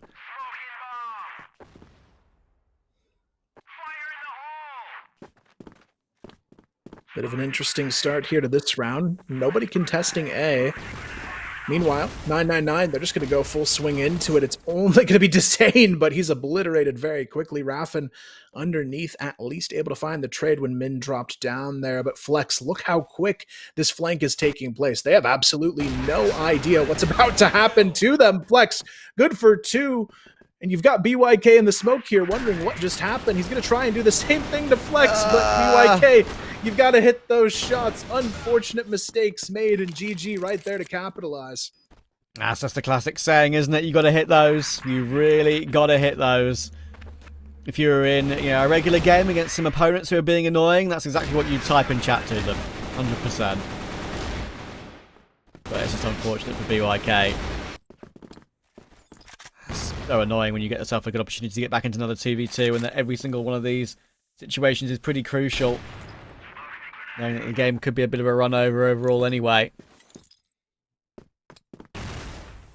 6-1 for Gaimin Gladiators. Good reactions at some of these surprises that Triple Nine are throwing their way, but overall, there's not been many of them. Spoxy will hold the line for 2. It could even be more as well. He's being fed right now as Spoxy. 6 kills in the game. Flex is on 9 alongside Raffin. They are all farming at the moment. Yeah,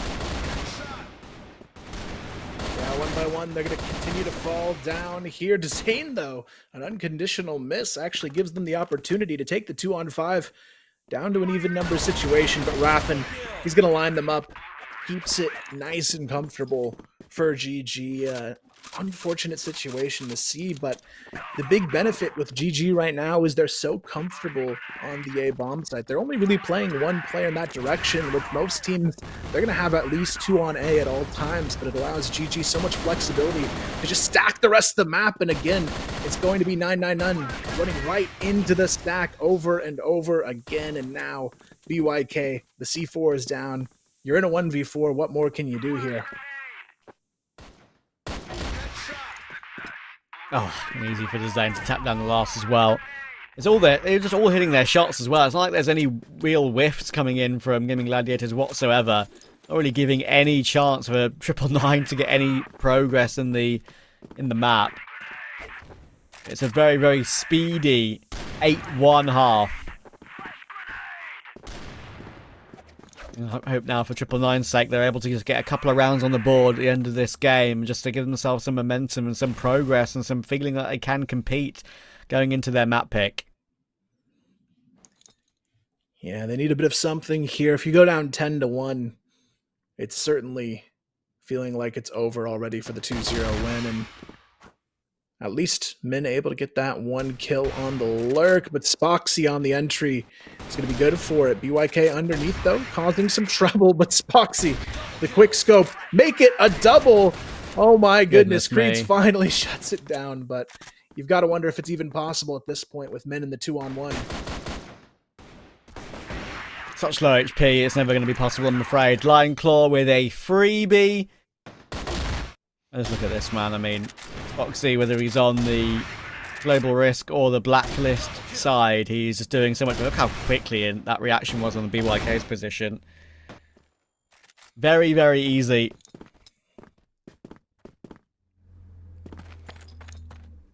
Yeah, I mean, right now, it's a tough spot to be in.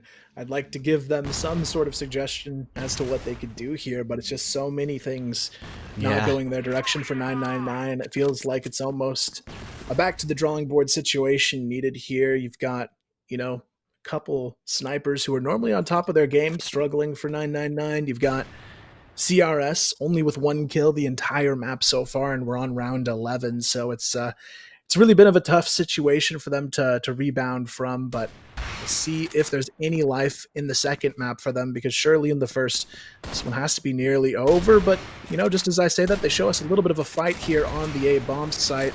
BYK able to find himself a double kill, but with Spoxy still in the mix, they have a chance, but hey, it's round 2. Look, even for Gaimin Gladiators, at a 9-1 lead, even they can't finish the game off in the immediate round following their round to reach 9. It's always just seems to happen. Whatever the scoreline, can't get it done straight away. Doesn't mean they won't be able to get it done right here, though. Look at them grouping up toward Boxtum, going for a very fast play with the flash, and now surely Minchin stuck in the corner will not be able to get anything done. He's run over by Lion Claw. Can Creeds get more than the 1 kill? Playing with the boxes, trying to force their way back in, but Spoxy's found QJK in the meantime anyway. There's a big flanker toward the top mid position, back in spawn from CRS. But as you say, he's continuing to struggle in the game. Only 1 kill. He had the drop on Spoxy there very easily, but he couldn't connect. And Raffin will run over the final player to secure the most comfortable of map 1 wins for Gaimin Gladiators. Gotta hand it to them. I wasn't sure what to expect coming off of a weekend so far before this where they had only won 1 out of 5 maps, but this is a team that's ready for a redemption arc more than ever right now. 10-2, that's the way you get it started here, even knowing it's an opposing map pick on the way. I mean, 999, it's going to have to be a night and day difference in map 2 if they want to stay alive in this series. Yeah, it's going to be tough, right? Because they already knew coming into the game they were at a big disadvantage. They knew they were the big underdogs. They've had one incredible win so far this season, but it was also one that will probably very, very rarely be replicated, considering it was from that deficit against InnerCircle, right, on both maps. So, yeah, the expected result has come through so far. Can they find some form on map 2 on their map pick? I'm hoping they can. We'll see before the desk, or just after the desk, have a quick chat. Such a domination from GG, let's to say the least, and 999, can they find their way back into this series? It's not looking good. I like how you didn't find the word to start Yeah, with. Such a what do I describe this? It's a very one-sided game. Yeah, exactly. Yeah. It was a one-sided game. Not much to talk about, actually. Really, if anything to mention is how dominant GG can be when we see them around the corner, especially on the blacklist side. They're just so aggressive with it, and not enough strats were shown, rather than just the aggressive gameplay from GG side. Even when they were playing on the GR side, which you tend to be more, defensive, tend to be more passive, cautious when you play. That was not the case from Team GG. It was more of, I'm playing yes on a GR side. I'm still going to push you. I'm not going to give you the time to plant the bomb and wait for that whole bomb thing. No, vice versa will happen. We will just push you guys. And that was a GR side for Team 999. For Team GG, sorry. For the blacklist, for GG, it was just a massacre. Spoxy, it was just super insane, going ham. I'm super afraid of the KDA that we will see from Spoxy. If I'm not mistaken, it's going to be super high. That's when we see the stats for sure, the team summary. 999, can they come back? Honestly, Julio, when we see some maps, when we see some teams that play against each other, maybe we would look at it from a map perspective, but this specific specific matchup, I don't think it's a map thing. I don't think the element of the map is there, rather than it's more of a dominance or a better team element that is being played there. So I think a quick 2-0 will be shown from Team GG. Yeah, the thing is, like, 999 didn't show any kind of resistance, right? They didn't show any kind of resilience, fighting. nothing. Yeah, and it's looking very tough. And I want to ask you, like, why do you think this is happening to 999? Are they worse than the other teams in terms of individual level, or like, because I feel like individually the names are pretty known. It shouldn't be this hard for them to grab a win. For sure. Now, look, the individuals are better. Yes, they are better in my opinion. And I don't think it's only my opinion. It's, you can tell from the analysis and from the stats that we are seeing. Yeah. But the thing is, it's not an individual element only. It's also the tactics, the team gameplay, better strats, a better view of the map, the mental, the position in the standings that do help. Yeah. Whether like it or not, it does help when you are on the third place and you really want to win, especially after losing to another team. And for 999, they were struggling, man, to get a single win, and they just can't. They got only one win. And keep in mind, 999, GG team, sorry, they've been together for a long time now.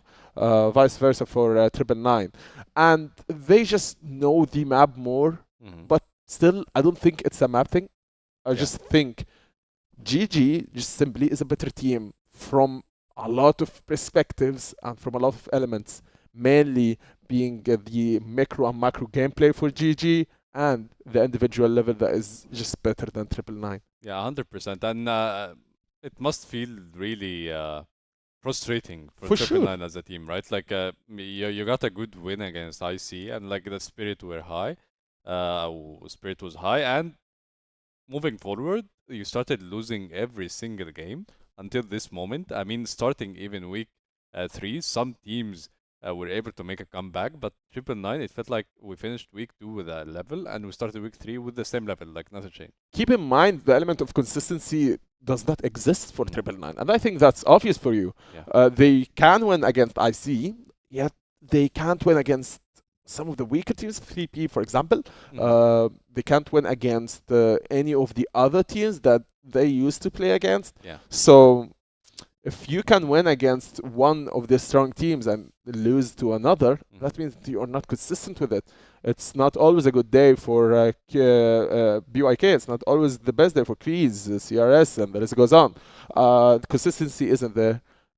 Maybe it's a mental thing, maybe it's an in-game thing, maybe it's the mood, but overall, you can tell that GG just have this, I wouldn't call it a slight edge, but it's a big edge and a big advantage to be seen from GG side on Triple Nine. Yeah, it's obvious in the game as well, right? Like 10-1 map, it's very Sure. one-sided, and like for Triple Nine, now they have their map pick. Can a map make a difference if, from what it seems like, the gap is pretty big between the two teams? I'd say yes if the gap wasn't that big. I'd say yes if it's a 10-5 scenario, 10-4 even. But what I saw from my perspective, it was massacre. Yeah. It was as if it's a warm-up game and GG would jump in the real game right now. Now, thing is, can we see a third game? Now, there's this small possibility that, hey, it's a best of one, we don't have nothing to lose, and okay, we're just going in with the mentality of let's just do our best. Yeah. And maybe they do the same as they did with IC. I'm not entirely sure what can happen, but I'd call it a 2-0. Yeah, let's figure it out if it's going to be 2-0 or are we going to map 3. So let's toss it over to the caster to take it to map 2.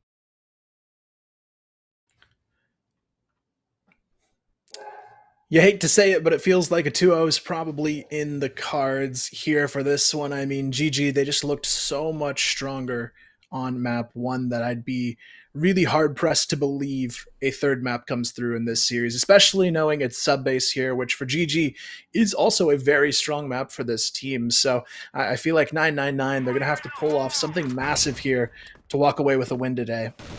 Yeah, I mean, I think it's also just not really the map we've seen Triple Nine have all the success on really this season either. Like, I mean, they played against ROC, you'd expect them to lose, they did lose. The one game they won against InnerCircle that I mentioned, they didn't play sub-base. So we'll have to see if this changes anything with their fortunes. And in the first round, it does look like it's got a bit of a better start. It's a faster play from Gaimin Gladiators, and they're going to get picked apart. Well, GG wanted to see if it was going to be an easy waltz through to a map 2, and 999 showing it's not going to be that easy after all, so a good way to get this one started, but a long upward battle still remains here for 999 to prove that they can take a map in this series. But now GG, they're not going to be playing quite as assertive here. They're going to have to play a little bit smarter if they want to get this one done, because at the end of the day, 999, they still know how to pull off these upsets if you give them an opportunity and don't show your full force. Yeah, they've got to be careful. You know, there are some experienced names on Triple Nine. There's no reason why they couldn't have a bit of an overperformance on a map 2, and especially on their pick, and maybe take us 3. It's fair enough to worry about.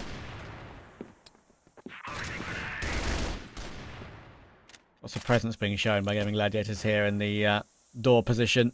Spox is already going to find the opening toward BYK as well. There's lots of hopping around and spraying doors, trying to create some rotations, maybe. And it looks like they're preparing to get down the stairs over toward A. There are 2 players to defend it. 499, in comes the flash and in comes the push. This is going to be quite hard to get past, I feel. But maybe not anymore. QJK's only one left. He's got 2. Fair player getting 2.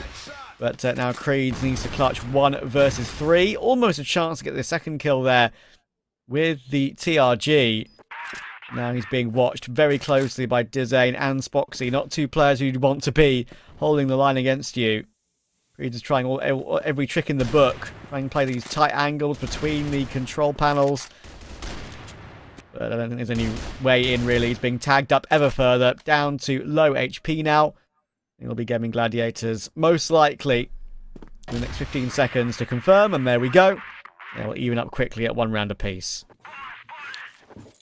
Yeah, nice execution there on the bomb site, securing the trades very quickly and making sure they weren't going to be giving up too much when they went for that A control, and that's really the big difference there. Just a clean, solid execution gets them the round, and now it's 999 going for a bit of an aggressive play themselves here, pushing through the B control room, sending Creeds to get proactive, but it's not really going to get them a whole lot to work with. You'd think that, maybe there's a kill going there the way of BYK, but unfortunately it's just not going to be in the cards here. GG doing a great job of making sure they're not getting caught off guard even when they're aggressing.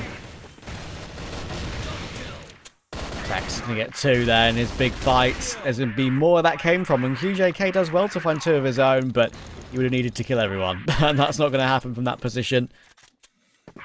Quick run down from Gaimin Gladiators again.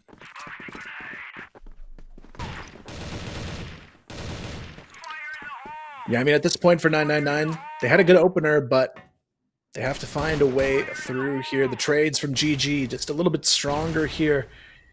The aim duel's not looking the best for them on 999's end. They're going to go for another aggressive play, though, but Flex, he's already in the B bomb side here. There's only 1 player, and he's stuck in a corner. It's going to be CRS going down.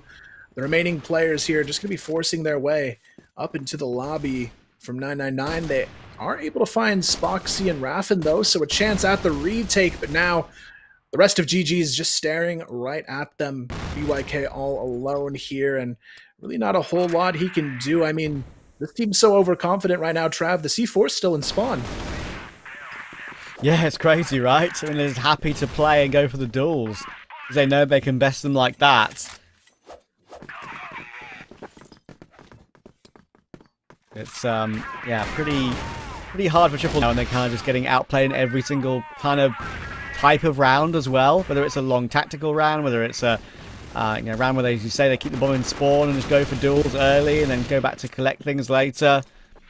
Whether it's just a pinch early round or even late round. Minchen's trying something crazy here, and I really respect that. He needs to do and make moves like that to make 999 unpredictable and try and make things happen. And he got 2 from it, to be fair. But QJK could get pounced on here by Flex, and he'll go down, unfortunately. So a quick 3v2 recovery for Gaimin Gladiators. CRS, though, the flank, he's got the position. The timing, though, might not matter at this point with Spoxy just going for the bunny hop and the shot onto Creeds to take him out. And CRS is going to need all 3 to secure this one. Actually manages the bomb carrier, though. That's a good kill to have early on in the 1-on-3. Both remaining players are under half as well. But the problem here with choosing to go vents is that Flex. He knows he loves to do this himself, and he is more than prepared to be on the other side of that one. That's unfortunate. Yeah, he's very aware of what players like to do, including himself, like you say, so he can just use that logic. There's even some little bit of a cheeky grin there on the face of Flex on the player cams. It's just a nice evening's crossfire right now. Gaimin Gladiators.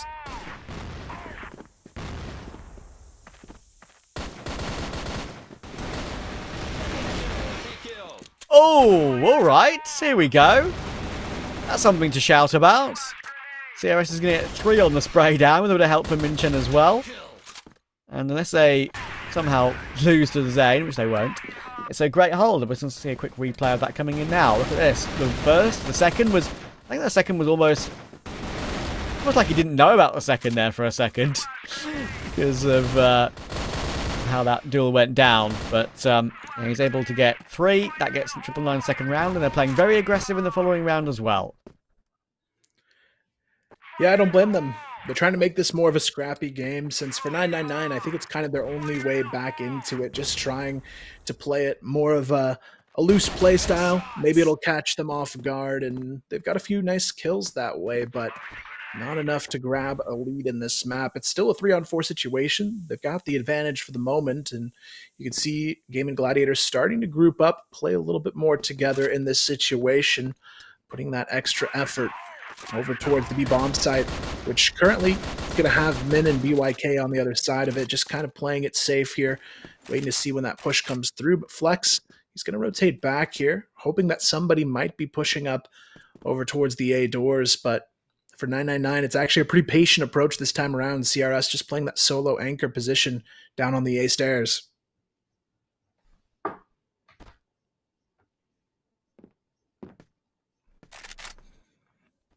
Spoxy about to take a duel. Is he ready for close left, as he would look, though? CRS on the angle. Common position, but it's quite hard to clear out when you've got the sniper, obviously. Got a bit more maneuverable when you've got a rifle. Trying to dance with the angle. CRS is going to get caught. He is going to get caught. It's easy for Spoxy, isn't it? Whatever he seems to do in this BO3 so far has turned to gold. UIK will retain an advantage, though, and recover it against Flex. And now QJK just needs to waste time for his teammates' rotations to come and help out. He might get run down, but no. He's done a fantastic job. And even that final kill while falling and jumping around the site is well played and keeps him in touch. Yeah, great way to keep this one a little bit closer, but GG, we'll see if they decide after a couple of pretty loose rounds if they're going to play a little bit safer. This time, though, Lion Claw doesn't even need to play safe. They just go swinging into the B-bomb site, and they've already found 3 kills along with it. Creeds as well, down to about 30 HP, has to back off and play safe over by the cage position, and this is where we are going to see a nice little advantage starting to form, but Spoxy, he's already going back to the A bomb site. Not sure what his plan is over here, but it's enough to pull the attention of Creeds and maybe give them an opening to work with after all. The rest of the team scooping up the C4, working their way over towards the A stairs. So it looks like we are going to see a full commit once that smoke blooms onto Creeds, and this could be the right call.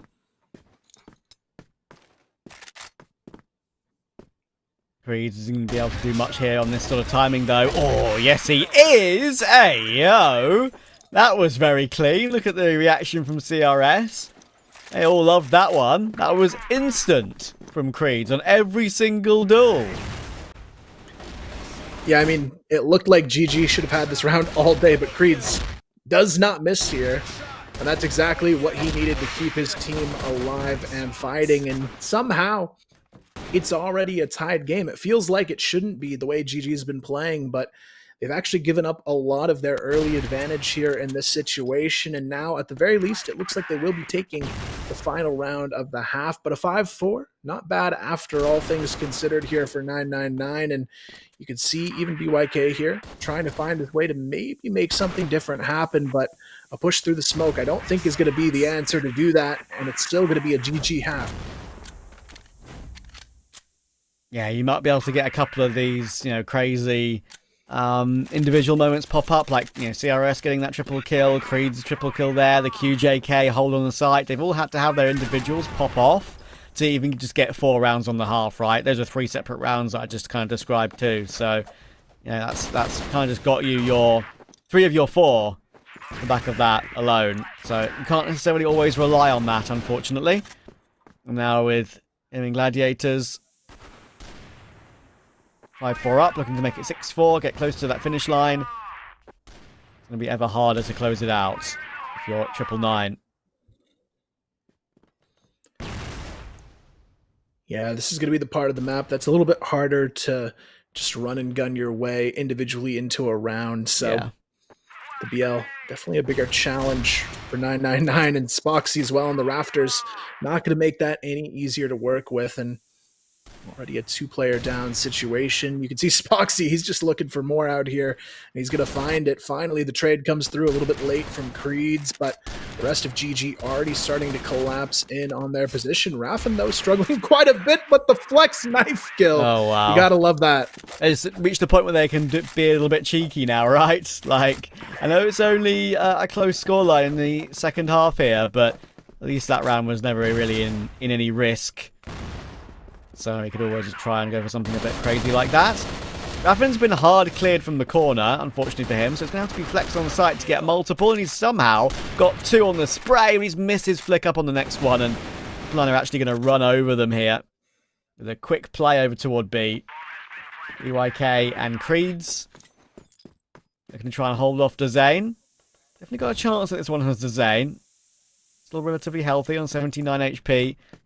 Got 1 HE as well. Not that that would remove either player just yet. Lots of utility on the back of BYK, so that could block him off ever further. But Dezane's going to try and force his way forward. Now, Creeds will get removed, and now there's a risk. Tap on the bomb to try and lure BYK into the open. But unlike on map 1, he will not miss a beat on this occasion. So it's an important kill to take to keep them within 1. Yeah, not a bad back and forth on the second map. 999, they're looking a little bit better here, but the problem is whenever GG feels like they need to win a round, they're still getting those key rounds here, and that's where it's going to be difficult to disrupt this team continuing forward. So for now, it's still a comfortable just 1 round difference, but GG playing a little bit safer in this 12th round. You can see Lion Claw trying to bait out the shot, but Dezane actually the one to go down there. BYK really starting to step up in these last couple of rounds.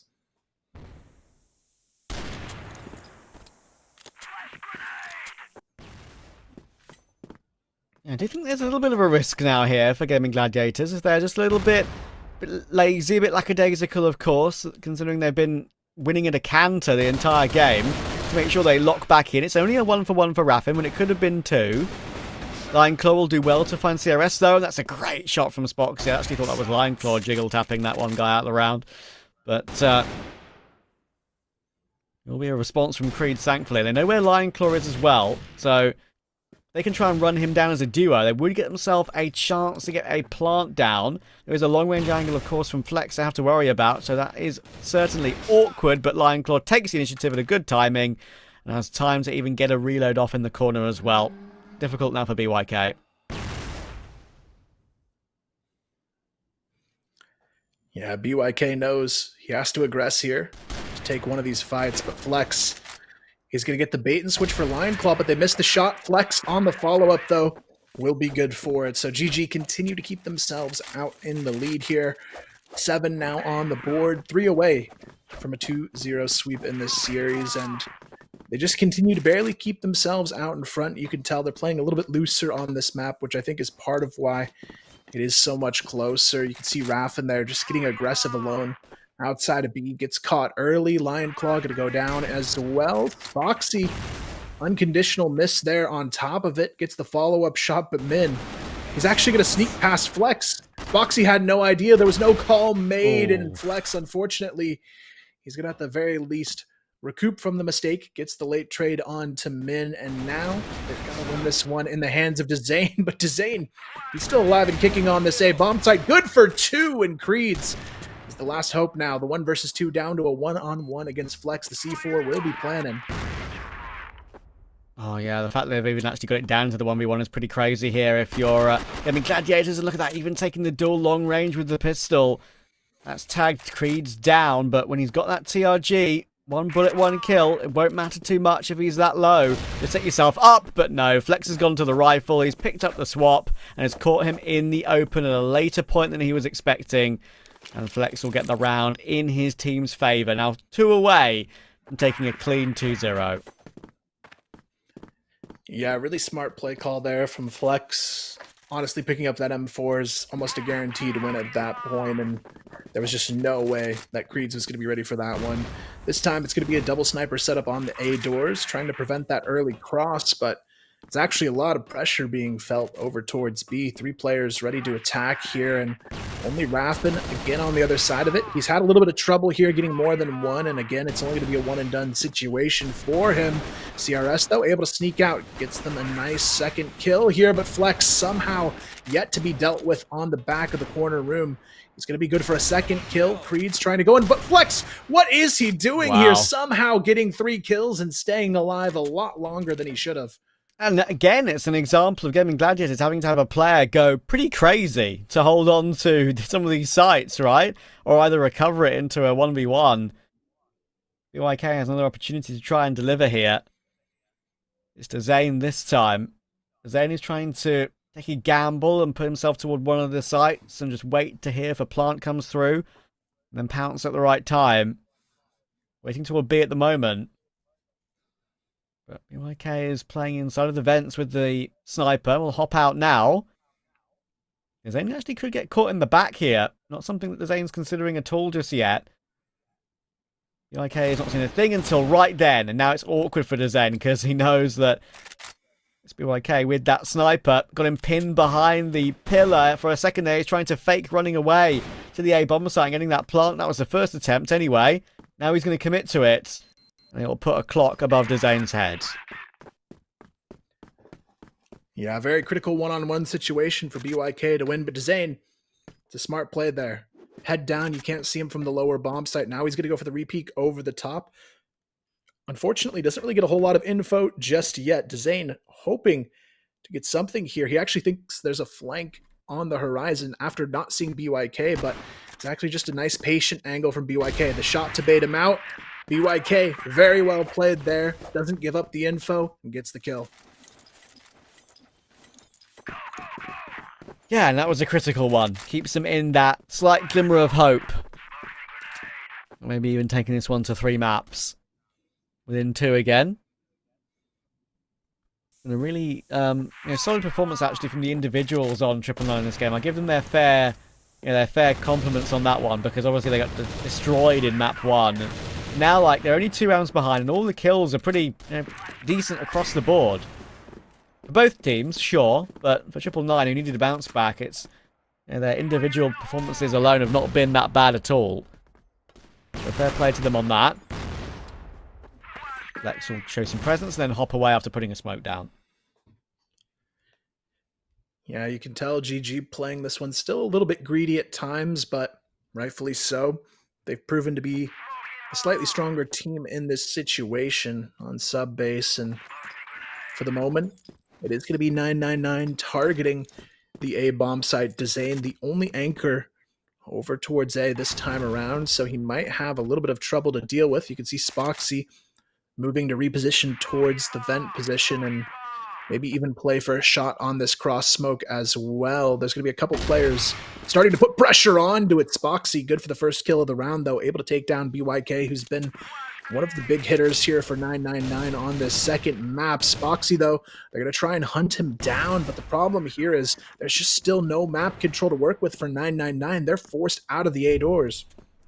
Yeah, and time is starting to tick down as well. And Gaimin Gladiators have realised that they can now rotate over and try and catch a couple of rotations. But no, it's a good catch from CRS. Raffin is still on this angle that he's already played once already. Will he get caught? The answer is no on the first. He knows where Creeds is. They've all got them locked in. And suddenly, it's actually only Creeds left alive. They all collapsed onto the plan of 999 and gave it no time to breathe.